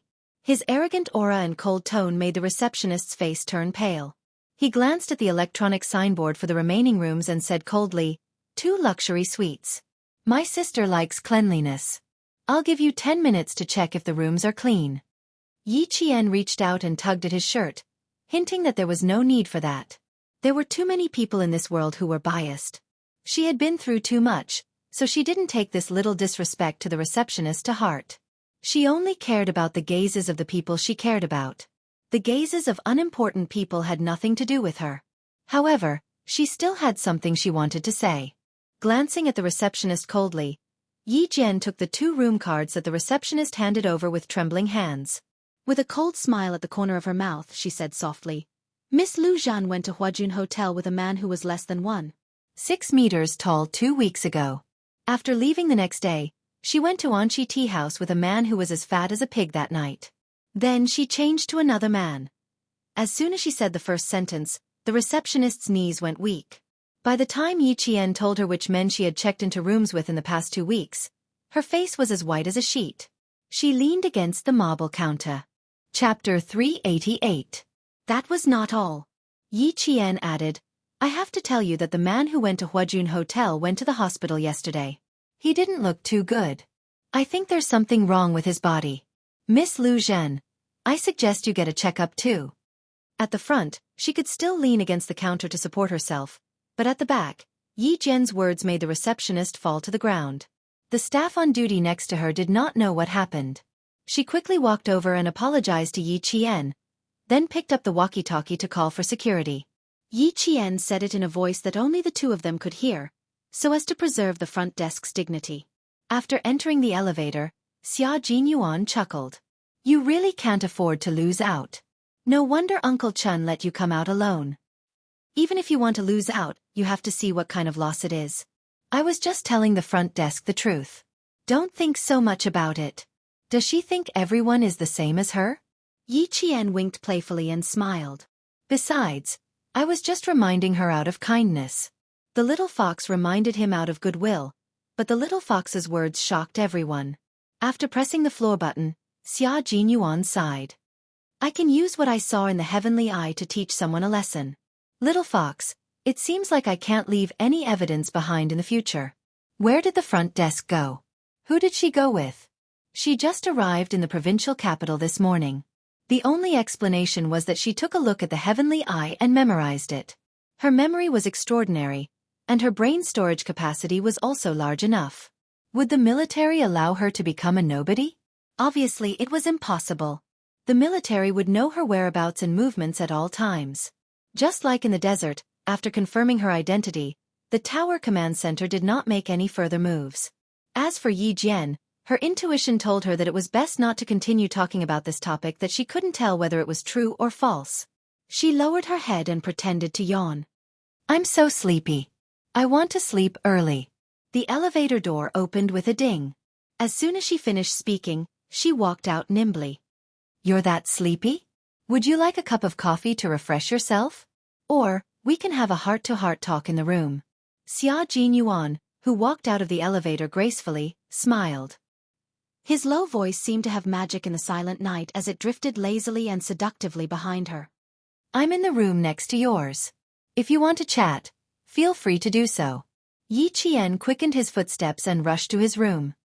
He swiped his card and entered before slamming the door shut behind him. The dangerous man with a bad smell was back. She patted her chest lightly and then slapped her forehead in annoyance. How rude. She didn't even say good night. She composed herself and opened the door again. Xia. Ah. When he opened the door, he saw a black shadow standing at the door. He was so shocked that he let out an ah. His subconscious reaction was naturally to punch the black shadow's chin.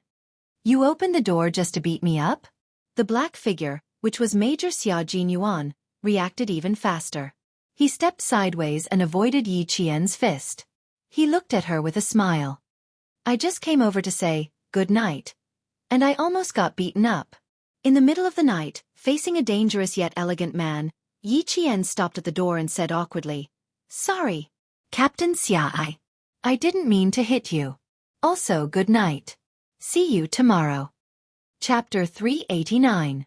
The door slammed shut again, as if trying to escape from the lecture. Outside the door, Xia Jinyuan gently rubbed his eyebrows with his slender fingers. He looked helpless, but his eyes were no longer as cold as when he faced the receptionist. Instead, his eyes were filled with gentleness. Silly girl, if I really want to come in, can a door stop me? He whispered with a smile. He just wanted to tease her. Thinking of the scene at the front desk just now, Xia Jinyuan's eyes, which had been soft a second ago, suddenly turned cold in the next second. If the receptionist could casually guess the relationship between the two of them, it was hard to guarantee that the people outside would do the same. There might even be rumors spreading. It seemed that Little Fox had made the right decision to keep her distance from him. He left immediately after the holidays, so he naturally wouldn't hear any rumors. But Little Fox was different. This was where she would be living for the next 2 years. He would appear from time to time and interact with her in an ambiguous manner. After he left, all the rumors would be shouldered by Little Fox alone. He only wanted to spend more time with Little Fox, but he didn't consider that his decision would bring trouble to Little Fox in her life. The sound of running water in the shower stopped after a while. The door opened and a pair of strong and slender legs stepped out. As a white shadow flitted past, a white towel wrapped around Xia Jinyuan's strong and narrow waist. His phone on the bedside table had already rung several times. His hair was wet and his body was covered in fine water droplets.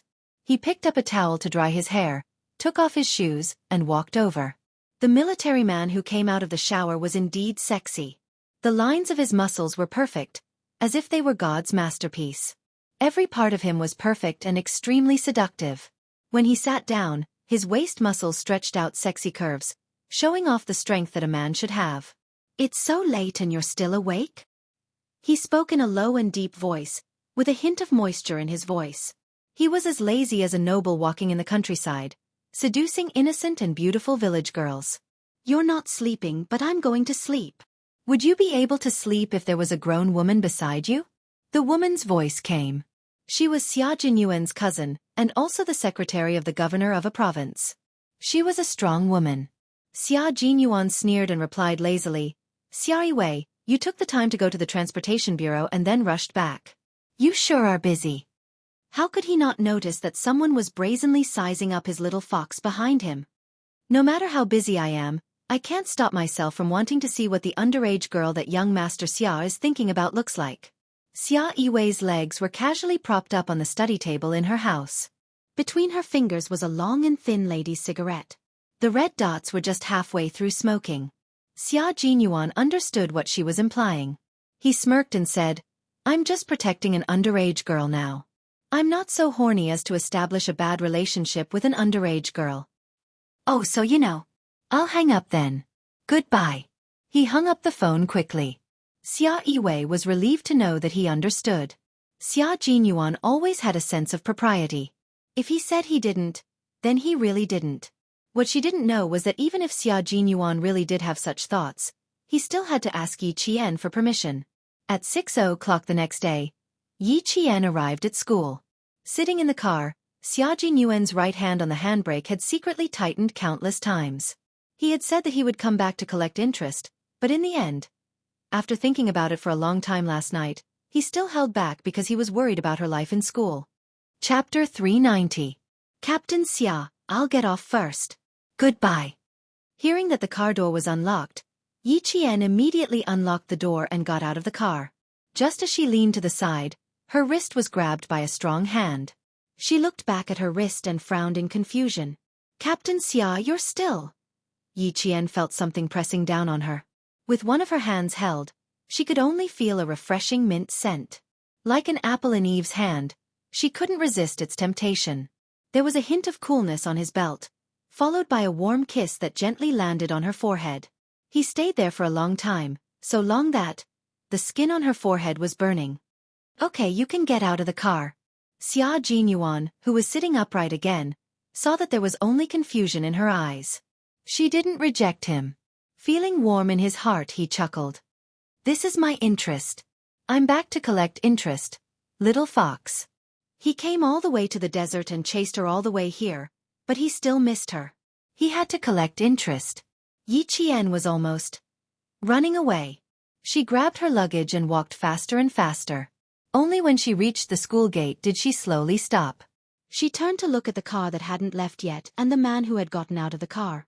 Yi Qian's forehead burned even hotter. She pursed her lips stubbornly. She wanted to say something, but in the end, she didn't say anything and turned to enter the school. Xia Jinyuan, who was standing beside the car, had a faint smile on his face. His deep eyes watched his Little Fox enter the campus until she slowly disappeared from his sight. He blinked his unfathomable eyes and drove away in a good mood. The original interest was her first kiss. Today, he took a step back and left her with an emotionless kiss. The effect was unexpectedly good. It was a good thing that she didn't resist. It was normal for her to be confused. His little fox had never had any experience in relationships. When it came to a wolf like him, tsk, he had no choice but to rely on his feelings. At 6 o'clock in the morning, there were only students who were used to morning exercises. Yi Qian was afraid that his roommates would not be awake yet, so he went to the teacher's office to wait for Teacher Tong to come over. Then they would go to the classroom together. In less than half an hour, Teacher Tong and Teacher Zhu walked over while discussing something in low voices.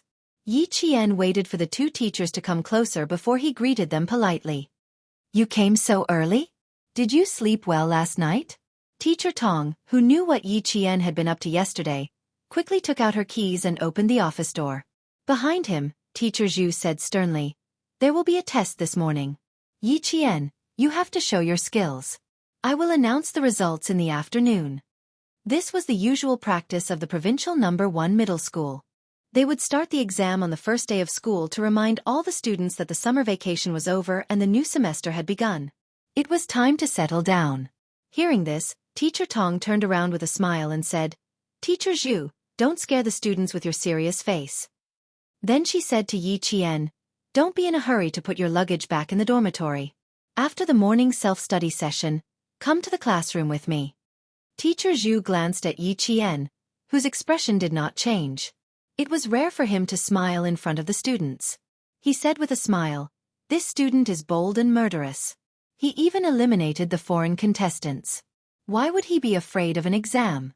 "Teacher Tong, I will switch with you for the language and math test today. I will take the first 2 classes first. It's early in the morning, let's wake them up." Yi Qian listened to the two teachers talking about how to wake the students up as soon as possible. He quietly flipped through the new textbook for the second semester of high school. Chapter 391. At 7 o'clock, the students who were not in the school dormitory began to enter the school. Like other classes, Year 2 Class 1 of the provincial first high school started to get to know each other in the new semester. "Hello, I'm Yi Ying. Nice to meet you." Yi Ying, who took the initiative to sit at the first table by the podium, started to introduce herself. She was pretty and had good grades. Her classmates had more or less heard of her name. Hearing that, they also started to introduce themselves in private. Some of the students were already classmates in Year 1, so they got to know each other without any introductions. There were also a few students in Year 1 like Yi Ying. However, when they saw that she only cared about getting to know other students, 2 girls showed a trace of disdain in their eyes.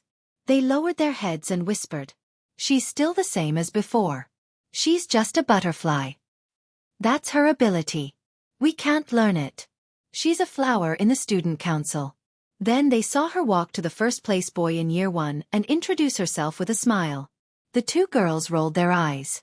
Yi Ying had always been good at pretending in front of boys. Not only did the 2 girls look down on her, but another girl also looked down on her.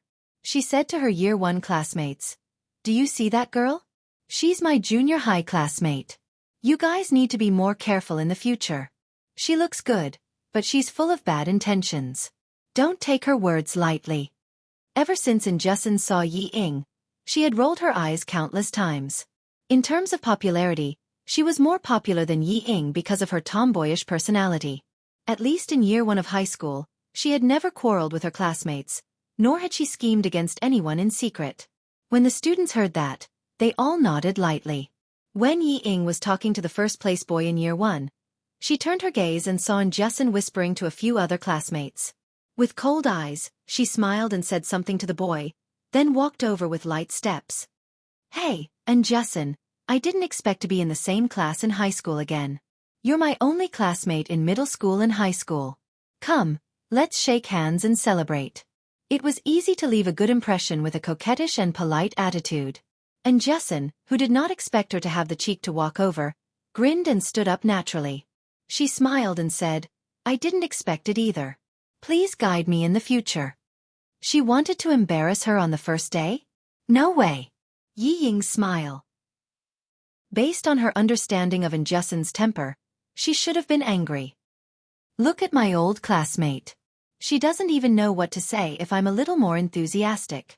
Jianghu took the opportunity to checkmate him and quickly retracted her hand. "All right, let's just be indifferent and pass through high school peacefully. Don't ever bump into him in the same university again. How embarrassing would that be? Yi Ying, who had suddenly fallen into a disadvantageous position, came back to her senses. She frowned and looked at Jianghu, who had become smarter in front of her. After a while, she smiled and said, "Yes, if we meet again in the same university, how can I get to know other students?" S. That's right. Too embarrassing. Clock. S's years. S. Looking for trouble on the first day of school. At this moment, Yi Ying knew that she couldn't embarrass Jianghu, so she smiled and turned around. She lowered her eyes to hide the coldness in her eyes. Wait and see. I won't let Jianghu off easily. Chapter 392. Class 1 was a class with more boys than girls. There were 60 students in the class, 46 boys and 14 girls. The science class had always been the opposite of the liberal arts class. Yi Ying and Jianghu were both good-looking, so some boys had been secretly paying attention to them. Someone said, "There are 60 students. Our class is still missing one." The time for the morning self-study session was approaching. The empty desks in the class were filled one by one. Soon, only the desks near the door were empty. The rest of the students had already arrived. Yeah, there are only 59 students now. Who else is not here? There are still 4 minutes to the morning self-study session. How bold of them to come on time on the first day of school. Until the morning self-study session bell rang, the empty desks near the door were still empty. A student muttered softly, "Are they sick? The teacher will be angry if they're late on the first day." Yi Ying glanced at them and sneered. Class 1 was very competitive and had the most top students. If someone became the focus of the teacher's attention on the first day, it was equivalent to having someone at the bottom. Soon, footsteps were heard. The student sitting at the back near the door was bold. He quickly looked over and saw Teacher Tong walking over with a girl with a smile. She's here. It's a girl. Damn, I can only see a pair of calves. Her skin is dazzling white. She must be a beauty. Really? Quick, sit down. Shut up. Teacher Tong is our big sister. Don't bully her. Soon, there was no other sound in the classroom except for the sound of books being flipped. This showed how strong the self-control of the students in the class was. Teacher Tong did not let Yi Qian go in immediately. Instead, she went into the classroom first. Seeing that all the students were looking down at their textbooks and no one was whispering to each other, she walked to the podium and joked, "All of you can hold it in. If you don't whisper, I think it's not normal." As soon as she spoke, all the students in the class took a deep breath. The bolder ones laughed and said, "Isn't it time for class? We're all good students who abide by the rules. We definitely won't whisper." "Right. I saw you sticking your head out of the classroom to see if I was here." The one who spoke was the boy leaning against the door of the classroom. Teacher Tong did not criticize him. She smiled kindly and said, "It's the first day of class, so we're not familiar with each other. Let's introduce ourselves during the morning self-study."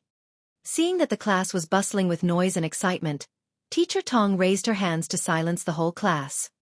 "First, let's welcome a new student who has just joined our class. You must have heard of this student's name, but you have never seen her in person. Come, let's give a round of applause to welcome our new classmate." It turned out that he was not late, but a transfer student. Amidst the applause, Yi Qian stood at the door of the classroom with his textbook. He first bowed politely to Teacher Tong, then to all the students in the class. "Yi Qian, why are you here?" Amidst the applause, someone suddenly stood up from her seat and shouted in a sharp and shrill voice, "Why are you here?" It was Yi Ying. She was the only student in the class who stood up. Her pretty features were contorted into a ferocious expression at this moment. She even raised her hand and pointed a finger at Yi Jian. She was shocked and angry at the same time, and her face was filled with disbelief. Her voice was very loud and stood out amidst the applause. The girls at the same table frowned and tugged at her skirt. "What are you doing, Yi Ying? We're all looking at you." Chapter 393. Everyone in the class was seated. Yi Ying was the only one who suddenly stood up like a madwoman. Her voice was so shrill that even the applause couldn't cover it. The students sitting behind her only heard her shrill voice, but the students who were seated just happened to be able to see her expression were all frightened by her ferocious appearance. Oh my god, this Yi Ying is so scary. So scary, she's just like the evil witches in the Western novels. One second she's gentle and kind, the next she's vicious and vicious. Oh my god, her facial features are all twisted. How can she still be pretty? The boys were concerned about beauty, while the girls were concerned about good and evil. The applause in the front slowly stopped when they saw Yi Ying's ferocious appearance. The applause at the back also gradually died down when Yi Ying suddenly stood up and didn't sit down for a long time. What's wrong? What did Yi Ying do? What did she scream just now? I didn't hear it clearly. Me neither. I just suddenly stood up and pointed my finger at the new student. I don't know what happened. Stop talking, Teacher Tong doesn't look too good. The originally enthusiastic atmosphere in the class was disturbed by Yi Ying's crazy outburst. The students who didn't know what happened looked at each other, and then looked at Teacher Tong's serious expression. They all fell silent. The classroom suddenly became extraordinarily quiet. Yi Ying, who had a fierce look in her eyes, trembled violently under the secret tugging of her deskmate, and slowly came to her senses. The moment she woke up, Yi Ying felt that her vision was blacking out. She saw that all the students were looking at her strangely. It was a look of rejection, and even disgust. What did she just do? What did she just say? Yi Ying, who couldn't help but tremble, tried to relax her body and squeeze out a smile to explain her gaffe just now. But the more she wanted to relax, the more she couldn't.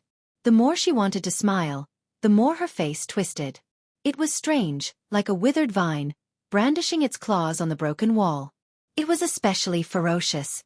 Just when the atmosphere was a little stiff, the sound of desks and chairs moving came from the back of the classroom. Oh my god. You. And Jessin, whose brain was long enough, recovered from her stupor. In an instant, she jumped up as if there was a spring in her shoe. She said in surprise, "My classmate Jen Air, you hid it from me for so long." This time, Jessin became the second student to stand up. The difference was that her happy face was a sharp contrast to Yi Ying's ferocious look. She didn't stop there. Instead, she said incoherently to Teacher Tong, Teacher Tong, I know you. We were in the same class in junior high school." Idol of the class. Classmate, if you continue to introduce yourself, you won't be introducing yourself like a junior high school classmate. Teacher Tong did not scold her. Instead, she gestured for her to sit down first. There's no hurry. Every student has a chance to introduce themselves. While Teacher Tong was speaking, the girl sitting at the same table as Yi Ying had a dark expression on her face. She tugged at the corner of Yi Ying's skirt and said angrily, "Sit down." Then she muttered, "Why am I so unlucky to be sitting at the same table with you on the first day?" This was not the result Yi Ying wanted. If she sat down now, she would lose. Her classmates would hate her, and stay away from her. Chapter 394. She did not sit down. Instead, she placed her hands on the edge of the desk and squeezed out a stiff smile. "I'm sorry. I was surprised because Yi Qian is my older sister. She ran away from home for a year and did not contact her family. That's why I was so surprised when I saw her." His hands, which were propped up against the desk, exerted all their strength until the back of his hands turned pale. Even his veins were exposed one by one. Yi Qian raised his eyebrows. He did not say anything, but his attitude explained everything. Yi Ying was still the same. However, her ability to speak with hidden meanings had improved. She said that she ran away from home and did not contact her family. Wasn't that saying that she was a problem girl? How could a problem girl who ran away from home for a year be a good student? Of course not.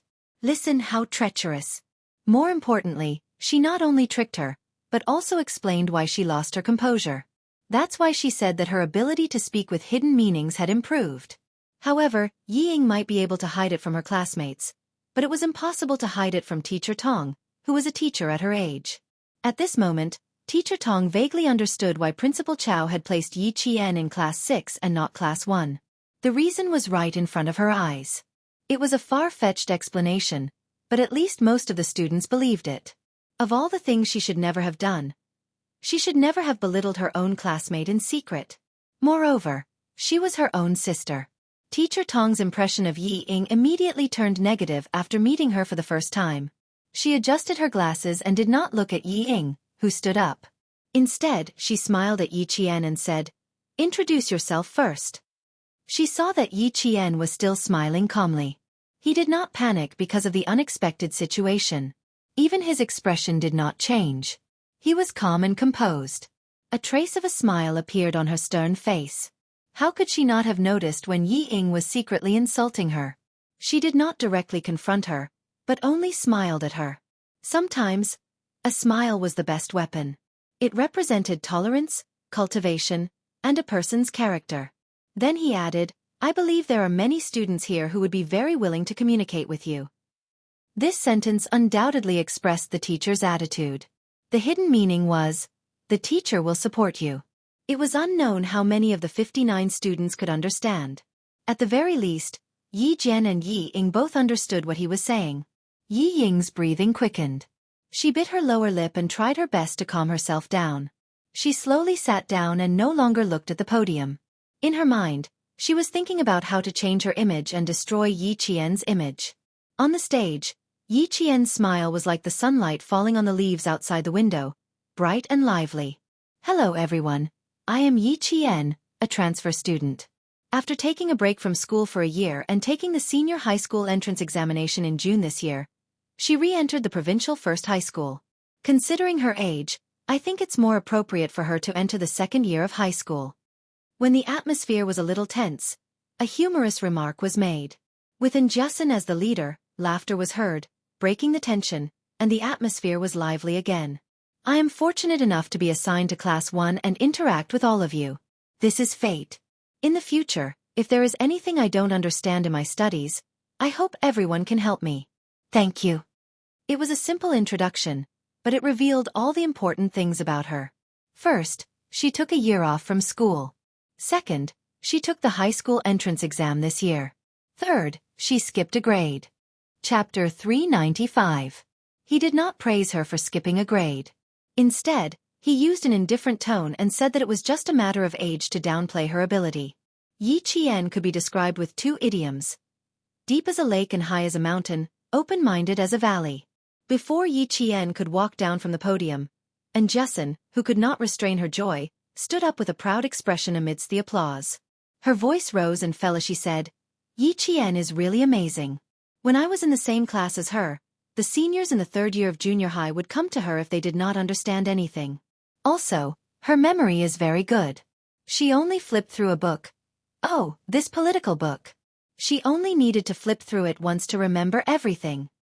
With her saying this, the other students' voices also became louder. A boy stood up and stared at Yi Qian with sparkling eyes. I know, Yi Qian, I know who you are. You won the gold medal in the World Mathematical Olympiad 2 years ago. In the oral questions, you always finished first and won time for our contestants. I also know that you were studying in Anyang High School last year. However, on the day of the report, you did not want to be an auditing student and could not accept the school's framing of you. So, in a fit of anger, you domineeringly tore up the notice. I also. Amidst the adoring voices of the boys, some of them were so happy that they began to bang the table. Classmate Yi Qian, I also know you. Only you would dare to tear up the notice so domineeringly. Because you have the confidence. I really did not expect that I would be in the same school as Yi Qian. Oh my God. I have to tell my parents when I go back. So you dropped out of school. We all thought you changed schools. All the voices in Yi Ying's ears were ear-piercing and driving her crazy. Under the desk, her hands tightly grasped the corners of her skirt, and the corners of her eyes were bloodshot. Yi Qian. Damn thing. She was my nemesis. She was born to be my nemesis. Why did she come back? Why did she come back? What shameful things did she do again? What underhanded methods did she use to get into number 1 middle school? She should not be in number 1 middle school. She should not be standing in the classroom. What right did she have to be praised by her classmates and teachers? Why? The students' praises for Yi Jian were like a growth stimulant, causing the jealousy in Yi Ying's heart to grow like crazy weeds. Bit by bit, it eroded her rationality, making it harder and harder for her to calm down. The atmosphere of the entire class was stirred up. It was only when Teacher Tong stepped forward that the atmosphere gradually calmed down. She cleared her throat and smiled. You guys can learn more from Yi Jian. If your grades are good and you can be admitted to university after a year of suspension, I won't stop you from taking a break. Teacher Tong's voice was like the last straw, crushing Yi Ying's remaining calmness. Let her go to school with a bang. Amidst the silence, Yi Ying stood up slowly. She glared at Yi Qian, who was standing on the podium and receiving all the students' praises. The classroom became even quieter after she stood up. It was so quiet that you could hear a pin drop. The students' gazes were all on her. No one understood why she stood up again. Chapter 396. Yi Qian, you scored very high in the provincial first high school. How did you get in after taking a year off? All of us worked hard to get in. As for you, even if your results were good, how did you get in without any grades in biology, geography, or sports? Yi Ying asked slowly. Her voice was delicate, and she even had a smile on her face. I'm sorry, I don't mean anything by it. I just want to ask you how you managed to get into the provincial first high school under such difficult circumstances, and even managed to skip a grade and get into the most difficult class 1. I'm not targeting you. I just want to be fair and just. Yi Ying wasn't the only one who thought this. She was very smart. She asked the other students who didn't agree and didn't believe that Yi Qian was really that capable. Seeing that a few students nodded in agreement with her words, Yi Qian sneered. Yi Ying, if you're not afraid of embarrassing yourself, then play with her. He looked at all the students with clear eyes, not just Yi Ying. He said calmly, since everyone got in based on their abilities, then I'll do the same. Just as Yi Ying said, I didn't score in biology, geography, or sports. But to me, even if I didn't score in these 3 subjects, it wouldn't affect my entrance exam. It wouldn't be a stumbling block for me to get into the provincial first high school. Before he could continue, a student stood up and said, I believe in Yi Qian. How could someone who relied on his abilities not get into the provincial first high school because he took a year off? With one, there was a second. They all stood up one after another. I believe in him too. I participated in the provincial first high school's entrance exam with Yi Qian 2 years ago. His answers in class were fast and accurate. He never missed a question. His ability from 2 years ago had been influential until now. Those who knew Yi Qian and those who had seen Yi Qian's ability with their own eyes believed in him.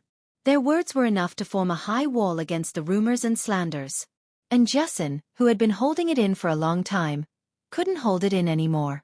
She rushed to the front of the classroom and said loudly, I'm Yi Qian's junior high school classmate. I guarantee with my life that Yi Qian got into the provincial first high school with his ability. Then she glared at Yi Ying and said through gritted teeth, Yi Ying, you're still the same as when you were in junior high school. Despicable. Saying that they were a family? What a joke. Since when did you treat Yi Qian as family? Your mother did it again and again. If she continued to talk about it, the situation would worsen. Yi Jian did not want to alarm the school leaders on the first day of school, so she smiled and stopped her. Justin, let's not talk about the past anymore. Thank you for defending me. Let me talk about it myself. With that, Yi Jian glanced at Yi Ying. Suddenly, she found a look of disappointment in Yi Ying's eyes. Alarm bells went off in Yi Jian's heart and her eyes darkened. Did she miss something? Yi Qian glanced at Teacher Tong, who had remained silent and had a serious expression on her face. Yi Qian came to a realization. She knew what she had missed. Yi Ying wanted to expand her influence to the point where even the school's leaders would be alarmed. She wanted to leave a deep impression on the school's leaders that she was a troublemaker on the first day of school. That way, there would be many opportunities to slip away from her. She was a troublemaker. Chapter 397. No, she even included Justin in her calculations. As one of the instigators of the conflict, Justin, a student whose grades were not as good as Yi Ying's, would also be implicated in this matter and leave the school leaders with a bad impression of her as someone who wanted to stir up trouble. Sure enough, she had improved. This was a trick that killed 2 birds with 1 stone. Yi Jian, who had seen through her trick, faced all her classmates again. She was not afraid in the face of danger. She maintained a faint smile and said word by word seriously, I am qualified to stand here and skip grades because I am qualified to pass the exam with my own strength. And my grades are enough to prove that I entered the provincial first high school fair and square, just like all the other students. Maybe you don't believe it, but that's the truth. I didn't get any extra marks, but I still got into the provincial first high school. This is my ability. Her voice was very calm, but it had a majestic aura. Every word seemed to weigh 1,000 pounds, making the hearts of the students tremble slightly. The confident Yi Qian was like an unclimbable mountain, standing tall and lofty. Yi Ying almost laughed out loud when she heard this.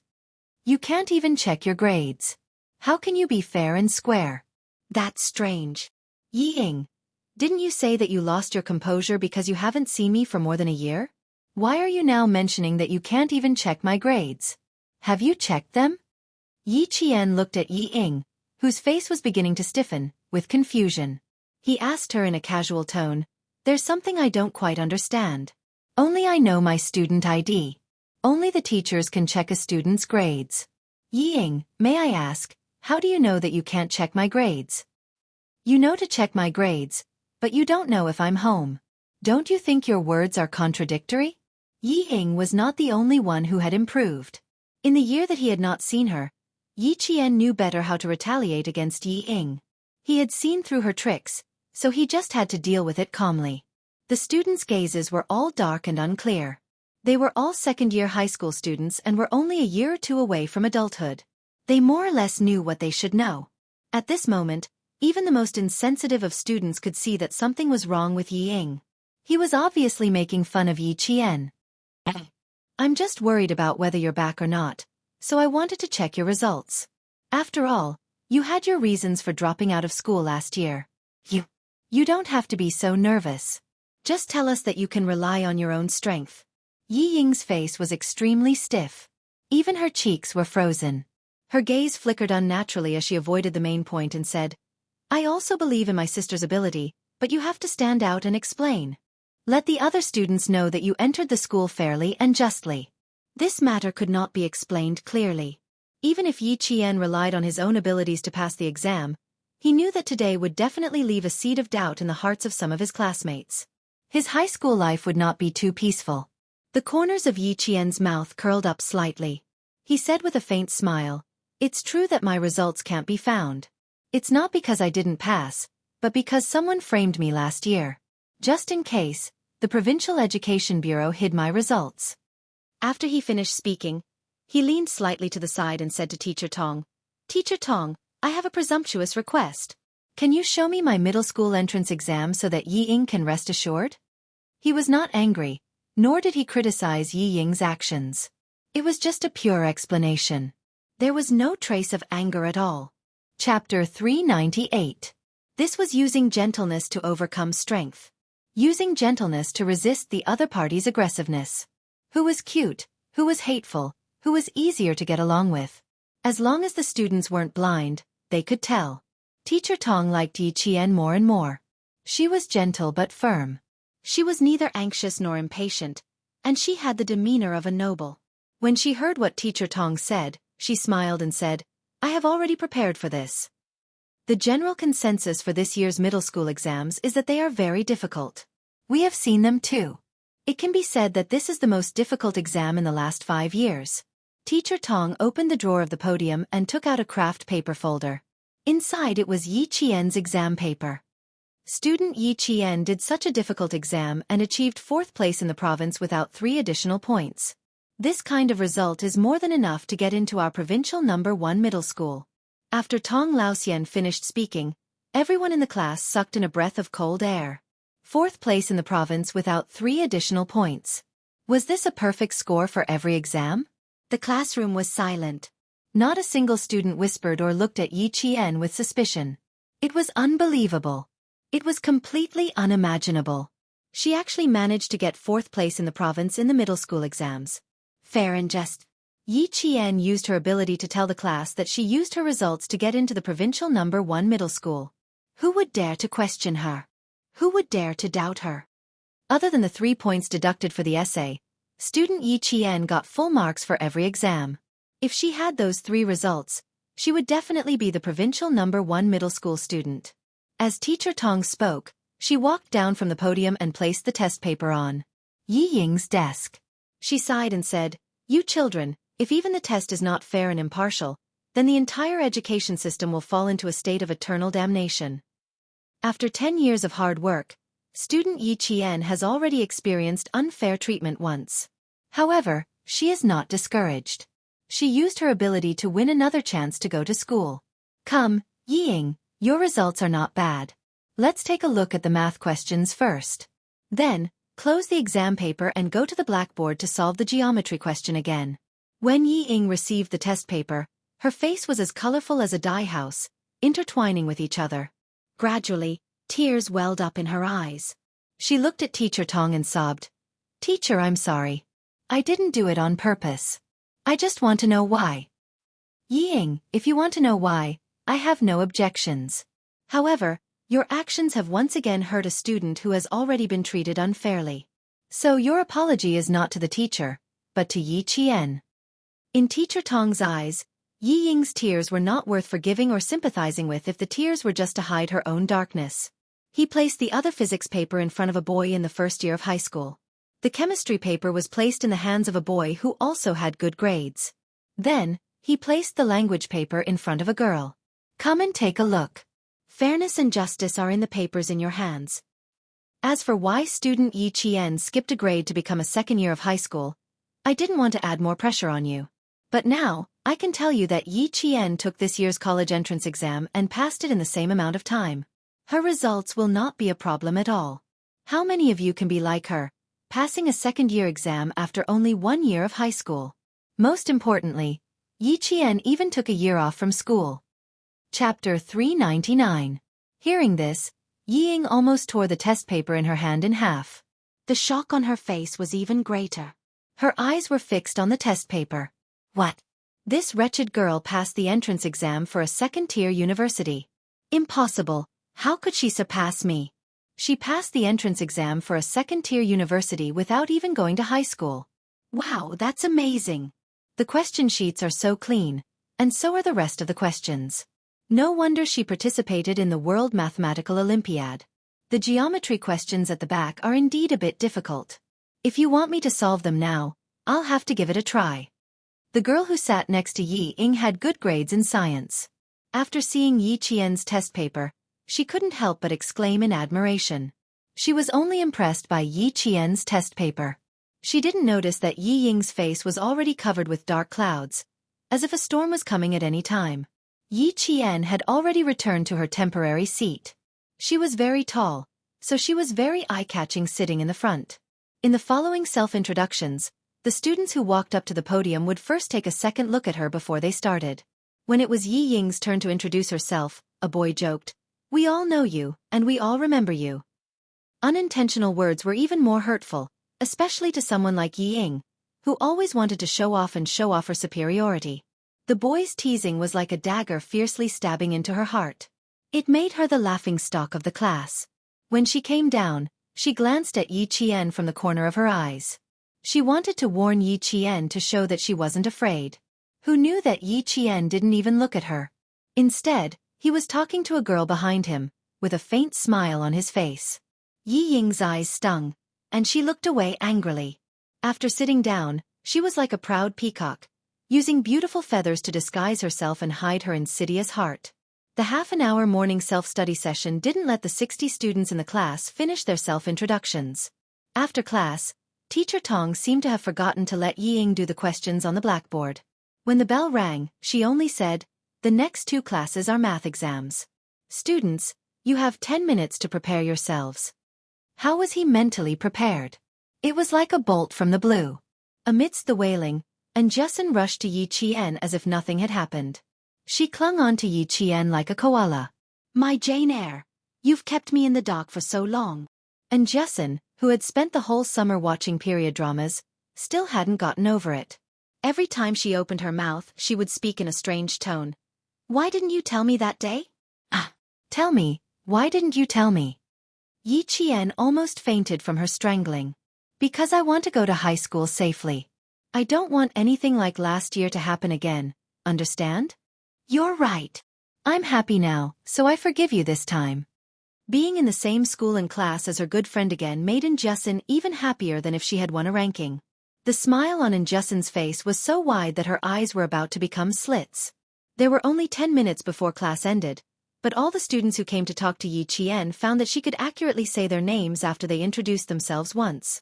By the time the math and language exams were over, she had already memorized the names of all the students in the class in just one morning. IQ and memory really have to be compared to know who's better. I'm impressed.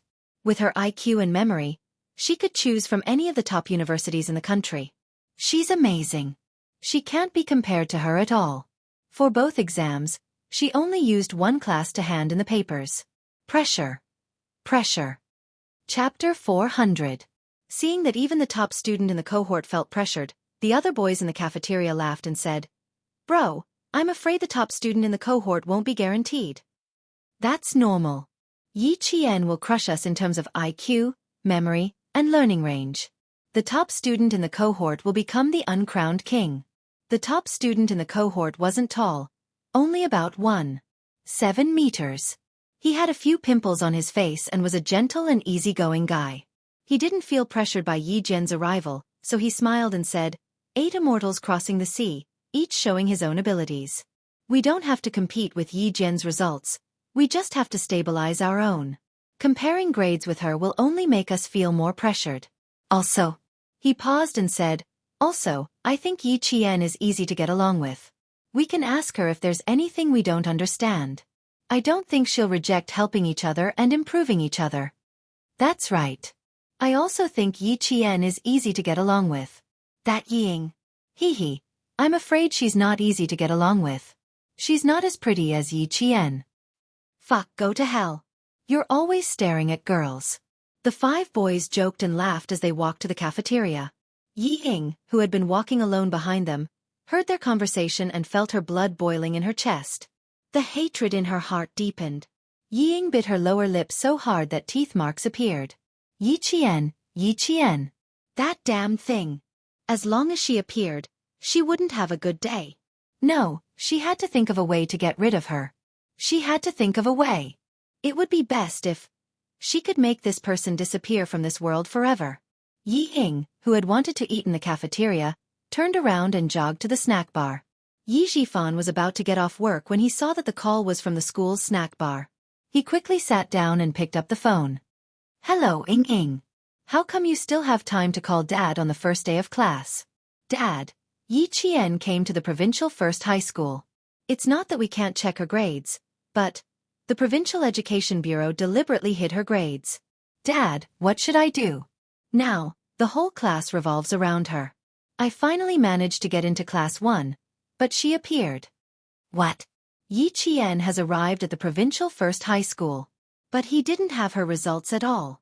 Even the usually calm Yi Zhifan paused for a moment. His eyes darkened as he asked in a low voice, "Did she say anything else?" What? She didn't say anything. She just said that she relied on her grades to get into the provincial first high school. Moreover, Dad, she was ranked 4th in the province. Yi Ying gnashed her teeth as she spoke. When she mentioned her grades, her facial features twisted again. Dad, you can't let her stay in school. You can't. I can't lose to her. I want her to disappear from the school. I want her to disappear completely. Dad, you have to help me, you have to help me. Yi Zhifan, who was in a state of shock, felt his heart skip a beat. Even the Provincial Education Bureau came out to protect Yi Jian, which meant that there really was someone behind her. No, Ying. You have to calm down. Listen to Dad. Yi Qian must have someone secretly helping her. Now, Dad has something to tell you. Since you're in the same class as her, pay attention to who is helping her. Let Dad find out more before he makes a move. Remember, Yi Qian came prepared. You can't be careless. You have to act calmly. Also, you have to maintain a good relationship with the sons and daughters of the high-ranking officials. If necessary, let them deal with Yi Qian. You can't make a move easily. Do you understand? Chapter 401. When Yi Ying heard that she still needed to endure it, tears streamed down her face. However, she understood Yi Zhifan's advice. She cried as she replied, I know. Dad, I'll pay attention to who's behind her. You can step in when the time comes. Dad will definitely step in for you. But not now. Yi Jifan's heart sank. He was very worried that his daughter would lose her composure because of Yi Qian's return. After a heavy sigh, he seemed to have an idea. He covered the microphone with his hand and lowered his voice. Ying, you must hold on to the jade pendant well. Dad can tell you that this jade pendant is very useful. Even if Yi Qian has someone behind her, she's still just an ordinary citizen with some small achievements. You will definitely not be an ordinary citizen in the future.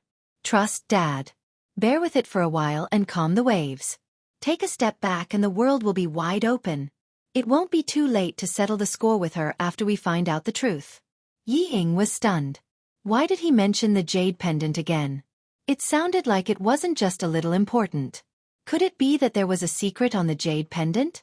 This jade pendant was Yi Qian's. Dad, is the jade pendant really that important? I've heard you mention it countless times. Yi Ying took out the jade pendant. Because it was an expensive piece of jade, she used it as a decoration when she played with her classmates whose parents were officials in the first year of high school. Yi Jifan originally wanted to keep it a secret until his daughter went to university. After a moment of silence, he nodded. Yes, it's very important, very important. It's a symbol of status. A symbol of status? Yi Ying's heart skipped a beat. She was overjoyed. So you're saying that as long as I have this jade pendant, Yi Qian will live at my whim for the rest of his life? Isn't that right, Dad? Isn't that right? She was anxious to get confirmation. Her voice was anxious and trembling. Yes, Ying, so, before Yi Jifan could finish, Yi Ying hurriedly said, so there's no need for me to be jealous of her grades, right? Because, no matter how good her grades are, they'll never be as good as yours, right? After laughing, Yi Ying's eyes narrowed slightly as she asked doubtfully. However, there's still something I don't quite understand. Why does this piece of jade represent an identity? Dad, please tell me. I need some consolation. I don't want to lose to that wretched girl Yi Qian. Yi Jifan knew that once he said that the jade represented an identity, then his daughter would definitely ask about it. After a soft sigh, he said in a low voice, I'm not too sure myself. When your aunt sacrificed herself, this piece of jade was sent back together with her belongings. Not long after Dad became the village chief, he received a call saying that he wanted me to take good care of the jade and not tell Sun Xueqing's daughter about it. Sun Xueqing, Yi Qian's mother. As for this piece of jade, Dad kept it because he thought it was valuable. When Dad was promoted to the position of mayor, the head of the city even talked to Dad personally. His words hinted that someone was helping Dad in the dark. In this world, there is no such thing as kindness without reason or resentment, and there is no such thing as help without a purpose. After thinking about it, Yi Jifan guessed that the person behind this piece of jade had been secretly helping him all this time. That was why he said that this piece of jade represented an identity. If it wasn't someone with an identity, how could they help him? But Ying, these are all Dad's guesses. Also, you have to do your best. Her grades are good, so you have to do better than her. My precious daughter is so smart. How could she be defeated by someone who has been inferior to her since she was young? Chapter 402. Compared to Sun Dongqing, Yi Jifan's words ignited Yi Ying's fighting spirit more. That's right. If her grades were good, then as long as her grades were better, wouldn't all problems be solved? After hanging up the phone, Yi Ying felt that all her worries had disappeared, and her chin was slightly raised. Even when she walked, her gaze was slightly raised. It was a sense of superiority. After returning to the dormitory, Yi Qian and Justin and 4 other girls from the same dormitory whom they had met briefly went to the cafeteria to eat.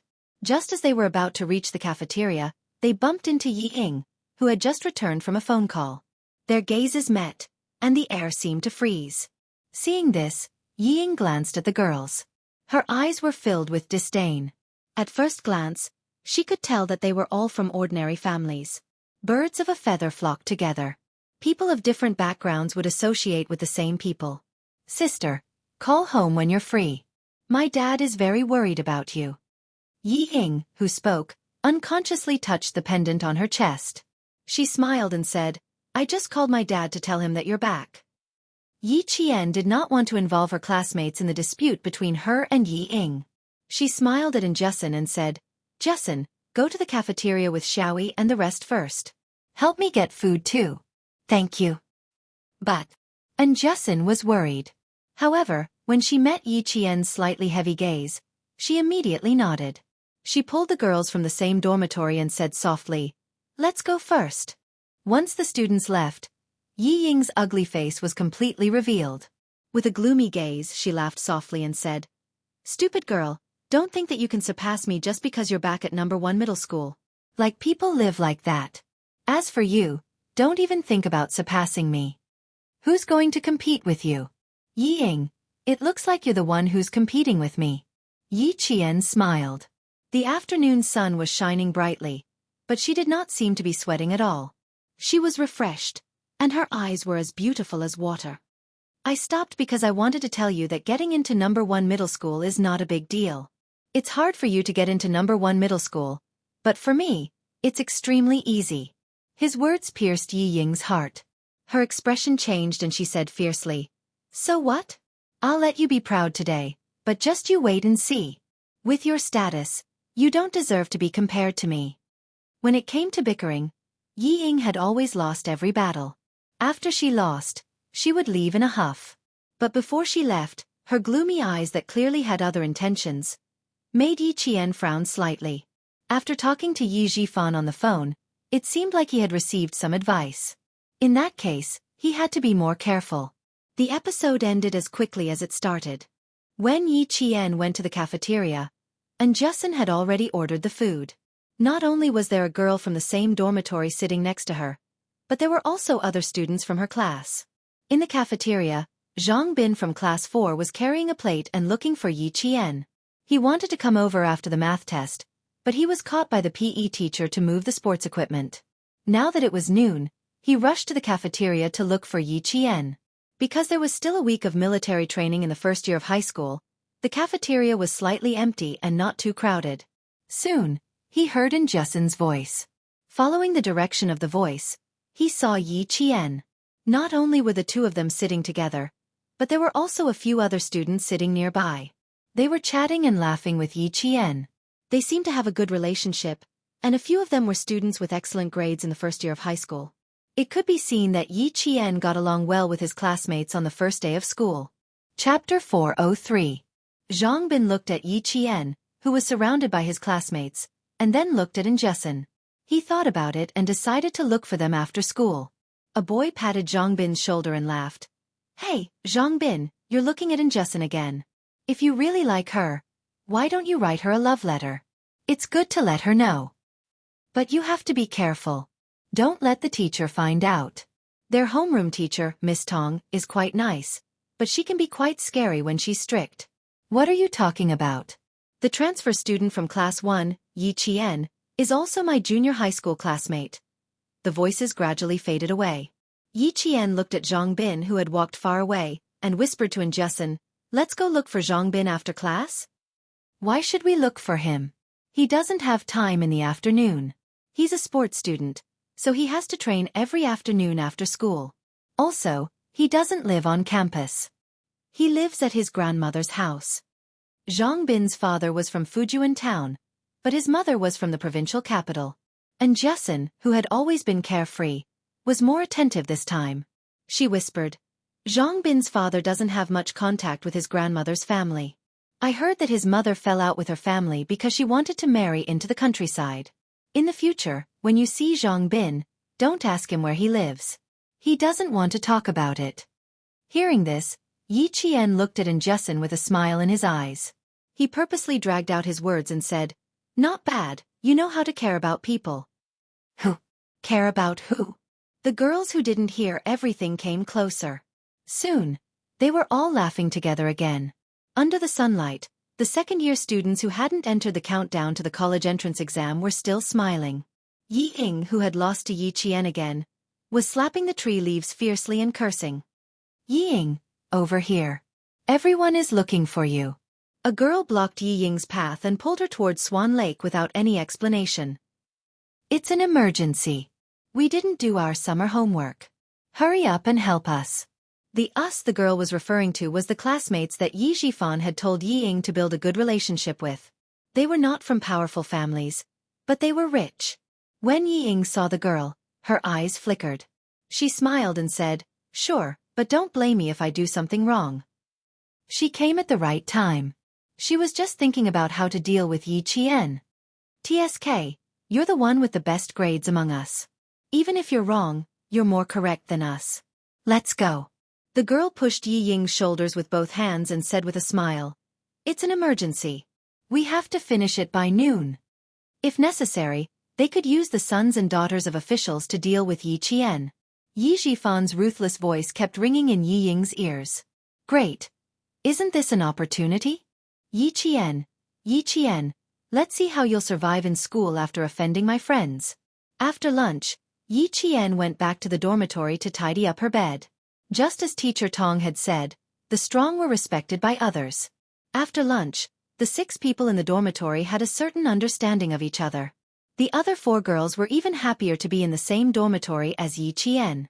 They helped her pack her luggage and went to the convenience store to buy daily necessities like buckets. After lunch, the 6 people in the dormitory had a harmonious relationship. Teacher Tong had spent some effort in arranging the dormitory. She had arranged for a few gentle girls to be in the same dormitory as Yi Qian. In the afternoon, when the math test results came out, Yi Qian was unsurprisingly first in the class. His score was 24 points higher than Jiao Hai's. Chapter 404. This test was a demonstration of one's ability. Even if some students were suspicious of Yi Ying's words, they could only keep their mouths shut. Yi Ying stared at her score. She bit her lower lip and subconsciously looked towards the seat by the classroom door. That was Yi Qian's seat. She happened to see the students at the back table lean over to look at Yi Qian's paper. After hearing a low gasp, Yi Ying felt as if her heart had been violently slammed into. Teacher Zhu wrote the highest score on the blackboard. There are 2 students in the class who scored full marks. One is Yi Qian, and the other is Jiao Hai. Yi Qian's paper showed no signs of tampering. The time he took to hand in the paper was 34 minutes. Yi Qian is first in this test. Jiao Hai was the first male student in the grade. I won't say much about the lowest score. I know that you all have relaxed after the summer break and didn't study properly. This test is just a reminder that school is about to start, so it's time to settle down. Yi Ying looked at her math results. She bit her lower lip even harder. She had always been good at liberal arts and bad at science. If it weren't for the fact that Teacher Tong only taught the science class, she wouldn't have insisted on transferring to the science class. But now, she had widened the gap between them with just one test. She had to work hard. She couldn't drag her results down. She seemed to have thought of something. She touched her chest, tilted her head, and lightly glanced at Yi Qian, who was looking down at his paper. The corners of her mouth curved into a contemptuous sneer. So what if your results are good? This society relies on connections. It doesn't matter. You're just a small citizen with some achievements. You'll never be a big shot. Yi Jian raised her head. She knew who was looking at her. It was just a guy with delusions. Yi Jian thought to herself, he is just a guy with delusions. Teacher Zhu only explained a few key questions in class. She then said to Yi Qian, come up and explain the solution to the last question. Connect the points O and M of the circle, and make the string MN. When Yi Jian was explaining, her voice was particularly soft, and it had a magical power that could make people focus all their attention on one point.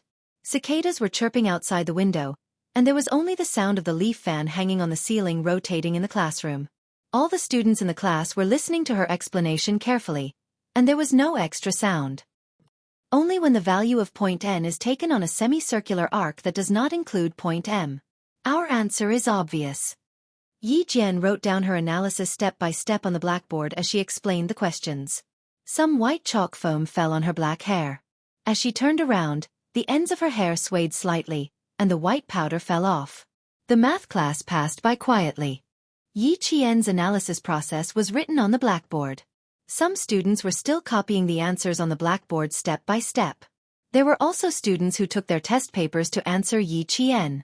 The students who asked the questions had forgotten that Yi Qian had taken a year off from school and skipped a grade to enter the second year of high school.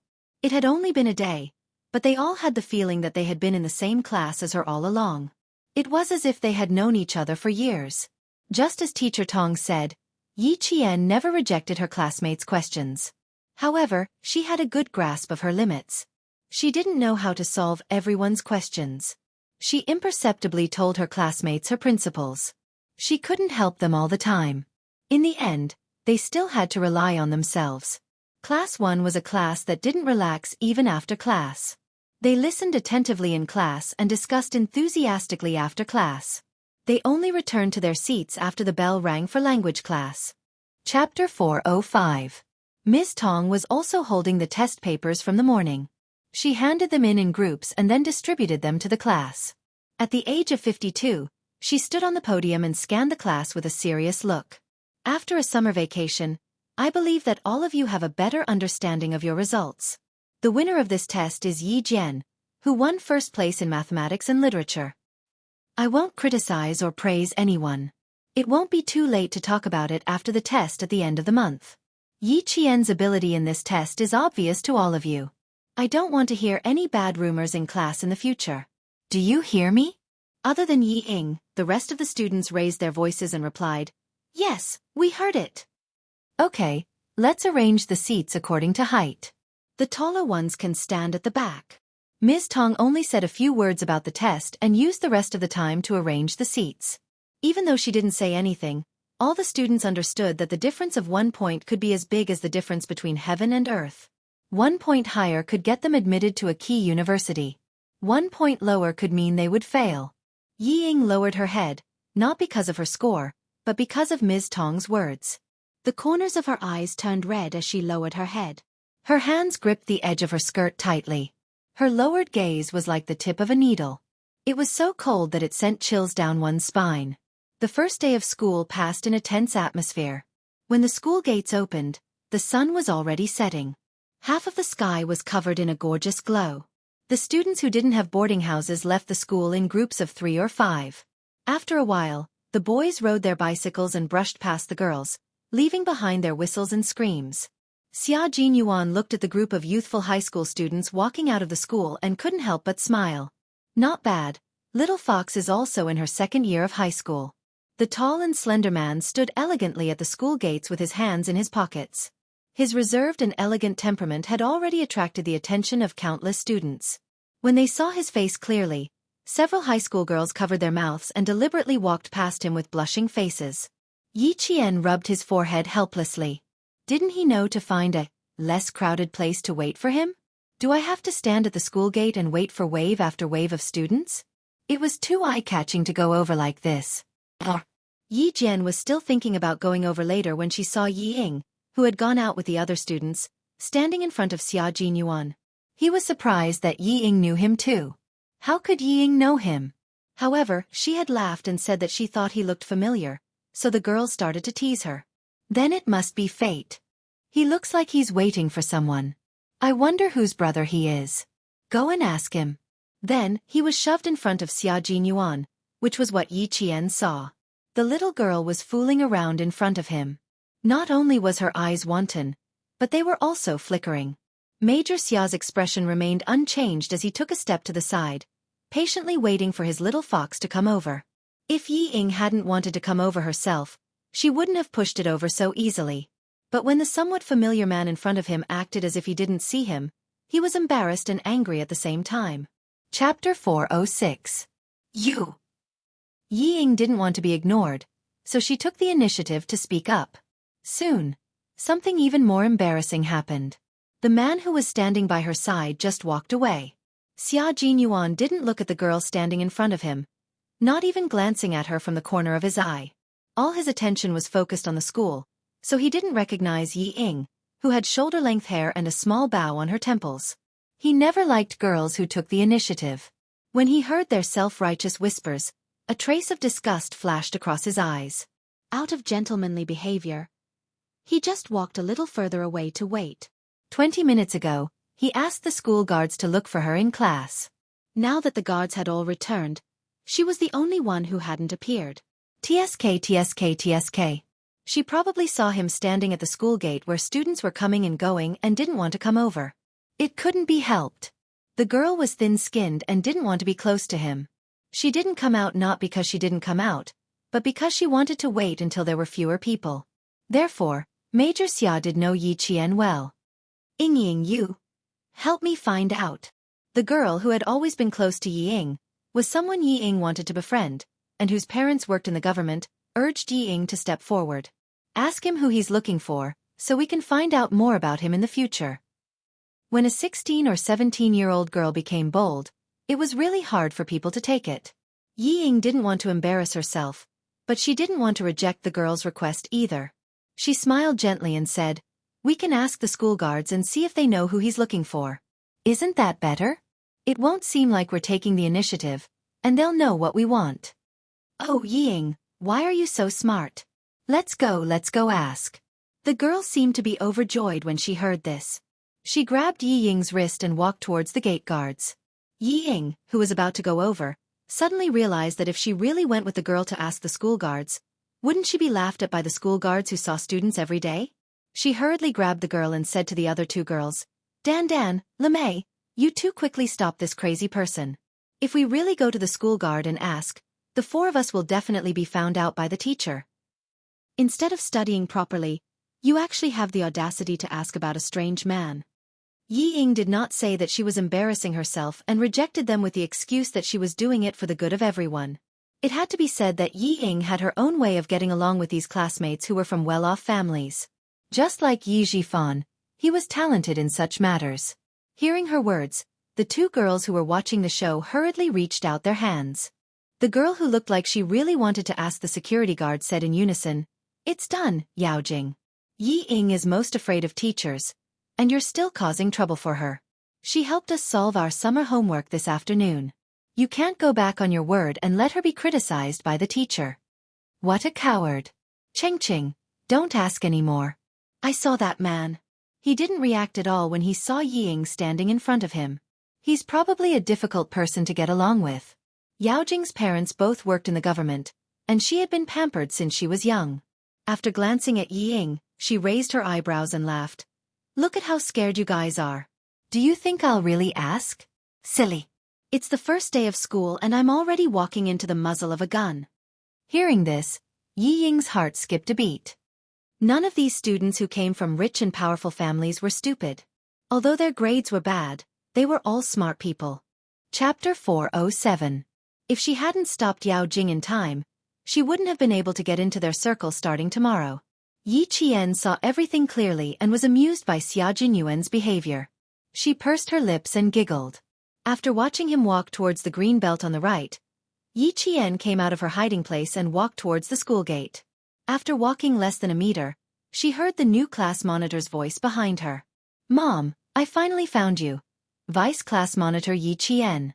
Did you forget to go to the teacher's meeting room after school? Hurry up. Teacher Tong will be waiting for you later." If he hadn't mentioned it, she would have forgotten. When the school guard told her that her brother was waiting for her at the school gate, her mind went blank. She was afraid that Major Xia would say something else, so she threw the textbook in her hand and rushed towards the school gate without even taking her bag. She didn't even remember about the meeting. "Teacher Tong isn't here yet, right? I'm sorry, class monitor. I have something urgent to attend to. I didn't mean to forget," Yi Qian explained. She felt bad for troubling someone to look for her. Class monitor Lu Xian couldn't help but laugh when he saw her nervous and apologetic look. Boys had loud voices and were going through puberty, so his laughter sounded weird. "Why are you so nervous?" "I just thought that since today is the first day of the meeting with the teacher, we should leave a good impression on Teacher Tong. Besides, I'm the class monitor. How can I be left behind when I take the lead?" "It's okay, Teacher Tong isn't here yet. She's in the principal's meeting room." Yi Qian felt a little relieved after hearing his words. Just as Lu Xian said, she was indeed a little nervous. When dealing with male soldiers, she could be rough with them. However, when dealing with students, Yi Qian inevitably had to be stricter with herself.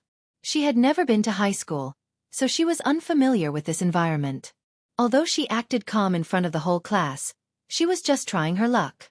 However, Xia Jinyuan was still waiting for her outside. Since Teacher Tong hadn't come yet, she had to run out and inform him first. It wasn't that she didn't want to come, but something had happened in class. Yi Qian then said to LVXin, "Class rep, my brother." After he finished speaking unnaturally, he swallowed his saliva and said vaguely, "He's waiting for me outside. Give me 3 minutes, I'll tell him to go back first. Sure, I'll wait for you. Go quickly. Lu Xian agreed readily, and really stood there waiting for Yi Qian to come over. Yi Qian was running all the way to the campus. He was running towards the green belt that she had seen him running towards. Where was he? He ran over but didn't see anyone.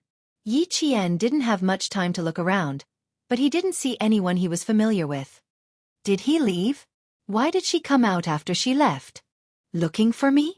A cheerful voice came from behind her. Xia Jinyuan walked over leisurely with a bottle of mineral water in his hand and teased. 25 minutes. Did you just come over for dinner? In fact, he had already seen her running out in a hurry, but he didn't say anything because he wanted to see her look when she was looking for him. Yi Qian heard the voice behind her, so she turned around and said, Captain Xia, I have a class meeting. The class monitor is here. I'm sorry. I have to go back now. I was afraid that you would be waiting outside, so I ran out to look for you. As she spoke, she couldn't help but look around, as if she was afraid that her classmates would notice her. However, this caused Xia Jinyuan to laugh in a low voice. Chapter 408. Xia Jinyuan laughed involuntarily as he looked at the slender figure who was even more hurried than him. The corners of his mouth curled up slightly as he pondered whether he should come over at night or wait for her to finish her class. If he waited for her to finish her class, it was only 5:30 p.m., and it would take a few hours to reach 9 p.m. Why did he feel like a wife-gazing rock? The slender figure quickly met up with a boy.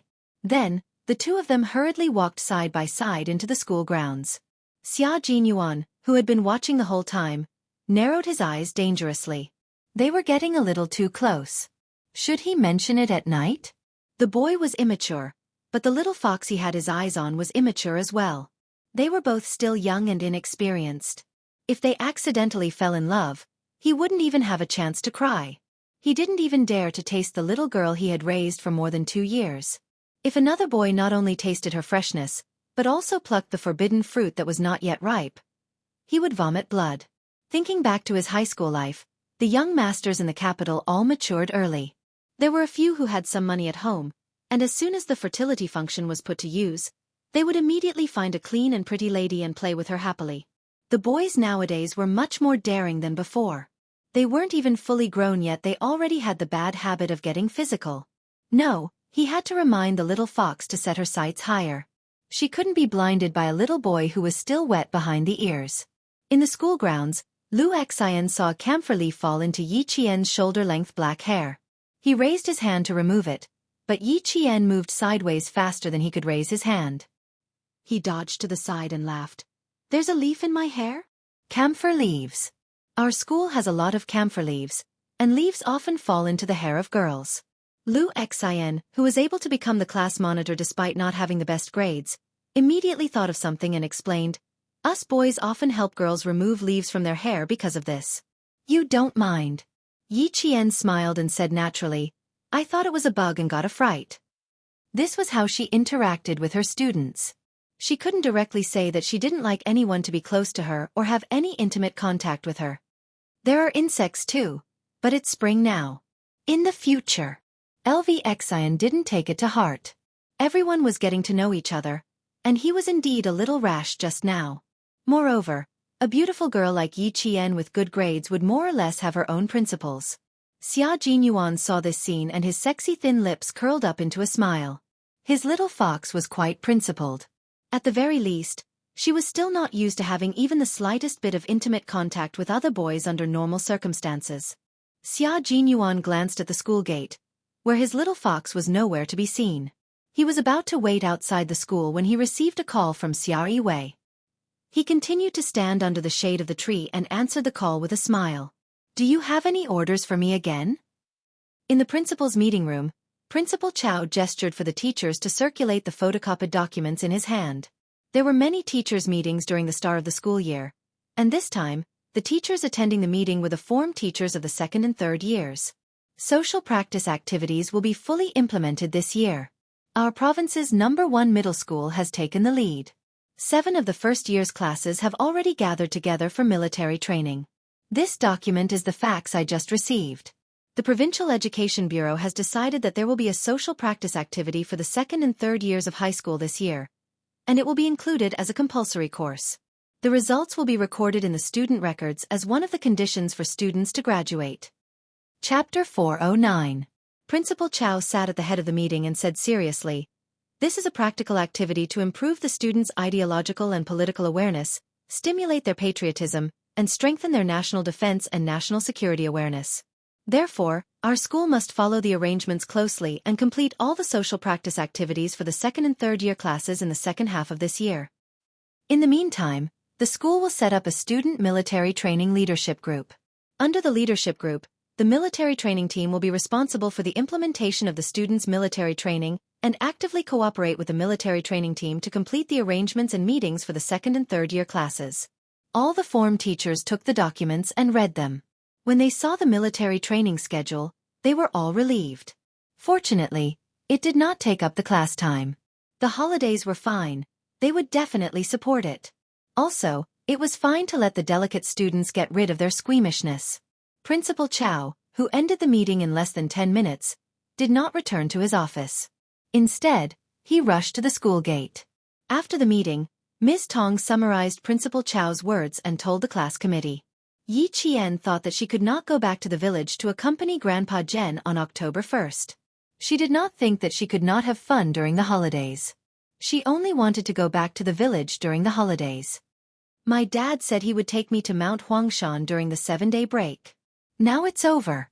After Ms. Tong left, the lifestyle committee member, Wang Rui, complained, "Why are we so unlucky to have a 7-day break to participate in the military training this year?" "Don't complain. Didn't you hear what Teacher Tong said? This will be recorded in the students' records as one of the conditions for graduation." LV Xian did not have any objections. He said happily, "I think it's pretty good. My dad said that if I don't get into university, I will join the army after high school." "That's a good idea. However, I heard that being a soldier is very tough." Another boy laughed and said, "So what? I think it's pretty good to be a soldier." LV Xian, "Why don't we make an appointment? If we don't get into university, we will both join the army." Wang Rui complained about not having a holiday. LV Xian casually changed the topic. When everyone heard that there was military training during the 7-day break, their depressed mood rose again. This was also the role of the class monitor. Other than the lifestyle committee, literature committee, and vice class monitor who were all girls, the rest of the class committee were all boys. When it came to joining the army after graduation, the boys were quite interested. Yi Qian saw that they were in a heated discussion. When he packed up his textbooks, he said with a smile, "If one's a soldier, the whole family will be glorious. It's worth it to join the army for the glory of your family." This was an indispensable slogan for the annual conscription. When a girl from Yi Qian said it, the boys all burst into laughter. The arts committee member, Yi Ying, snorted in disdain. Graduating from high school and becoming a soldier? Wasn't he just a poor soldier? How unambitious. You guys continue your discussion. I still have a student union meeting to attend, so I'll take my leave first. Yi Ying, who looked down on them but didn't show it on her face, waved at them and left with an elegant smile. Her temperament was not bad, and her footsteps were very light when she left. Wang Rui sighed and said, "Yi Ying is the one in our class who looks like a girl the most. She has quite the temperament." On this point, Yi Qian agreed. "Ah, sorry, I forgot to take a pen." Yi Ying, who had clearly walked out of the classroom, returned. She must have heard Wang Rui's sigh. The smile on her pretty face became more genuine. "If there's anything, you can come and find me at any time." Chapter 410. Temperament was a combination of inner and outer appearance. Yi Ying, who did not say what she thought. Yi Jian smiled and looked at Yi Ying, who had deliberately turned back and said that she had forgotten to take something.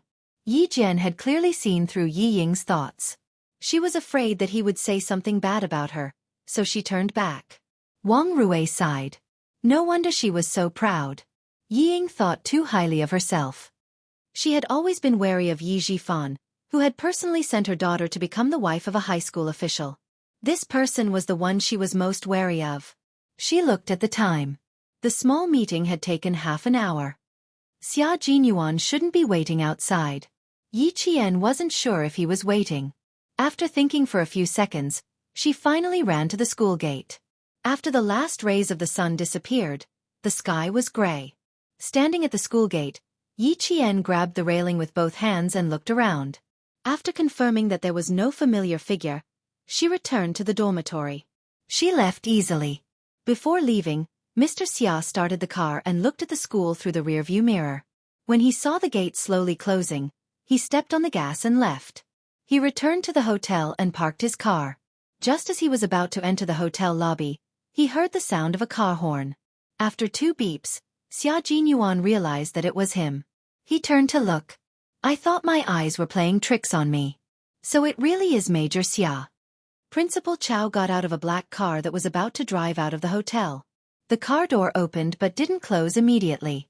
In the remaining light of the sky and the hotel's streetlights, Xia Jinyuan saw a clean figure sitting on the other side of the car seat, elegant but with habitual indifference. He had a good memory, especially as a special forces soldier. As long as he took a second look at someone or something, he would remember it. Although the person in the car didn't get out, Xia Jinyuan already knew who he was. Qin Xiu, the most talented son of the diplomatic Qin family. Xia Jinyuan met Qin Xiu during a diplomatic meeting between the 2 countries. He was in charge of the security of the country's leaders. Qin Xiu was the leader's interpreter. Including yesterday, they had met twice. Headmaster Chow, hello? Xia Jinyuan, who was dressed casually, nodded slightly and asked with a smile. Sorry for troubling you last night, Principal Chow. I didn't expect you to be so busy with Yi Qian until midnight. It wasn't convenient for us to go back to school, so we had to stay in a hotel for the night. Qin Xiu, who was in the car, slightly moved. Yi Qian. Qin Xiu narrowed his eyes. It turned out that she had helped the criminal police unit to find the needle in the sea of people last night. It seemed that not only was she stunningly beautiful, she was also quite capable. Qin Xiu's slender, artistic hands gently flicked on his knees. His mind flashed back to yesterday morning when he saw the girl's face through a piece of glass. She seemed to be full of sunshine, stunning him. This student is quite patient. Thinking about how she accompanied him for more than 40 minutes at noon yesterday, Qin Xiu's thin lips curled up slightly. She was quite an interesting girl. Qin Xiu didn't know Xia Jinyuan. In his impression, he had never met Xia Jinyuan before. He, who didn't get to know people easily, sat in the car leisurely, enjoying the air conditioner and waiting for the greetings to end. I won't be joining you tonight. I still have something to do here. Next time, I'll have dinner with you as a token of my gratitude. Xia Jinyuan didn't have any intention of befriending Qin Xiu. He said a few words politely and watched Headmaster Chow get into the car. Tonight, he would look for his little fox. Other than the mission, he wouldn't talk about anything else.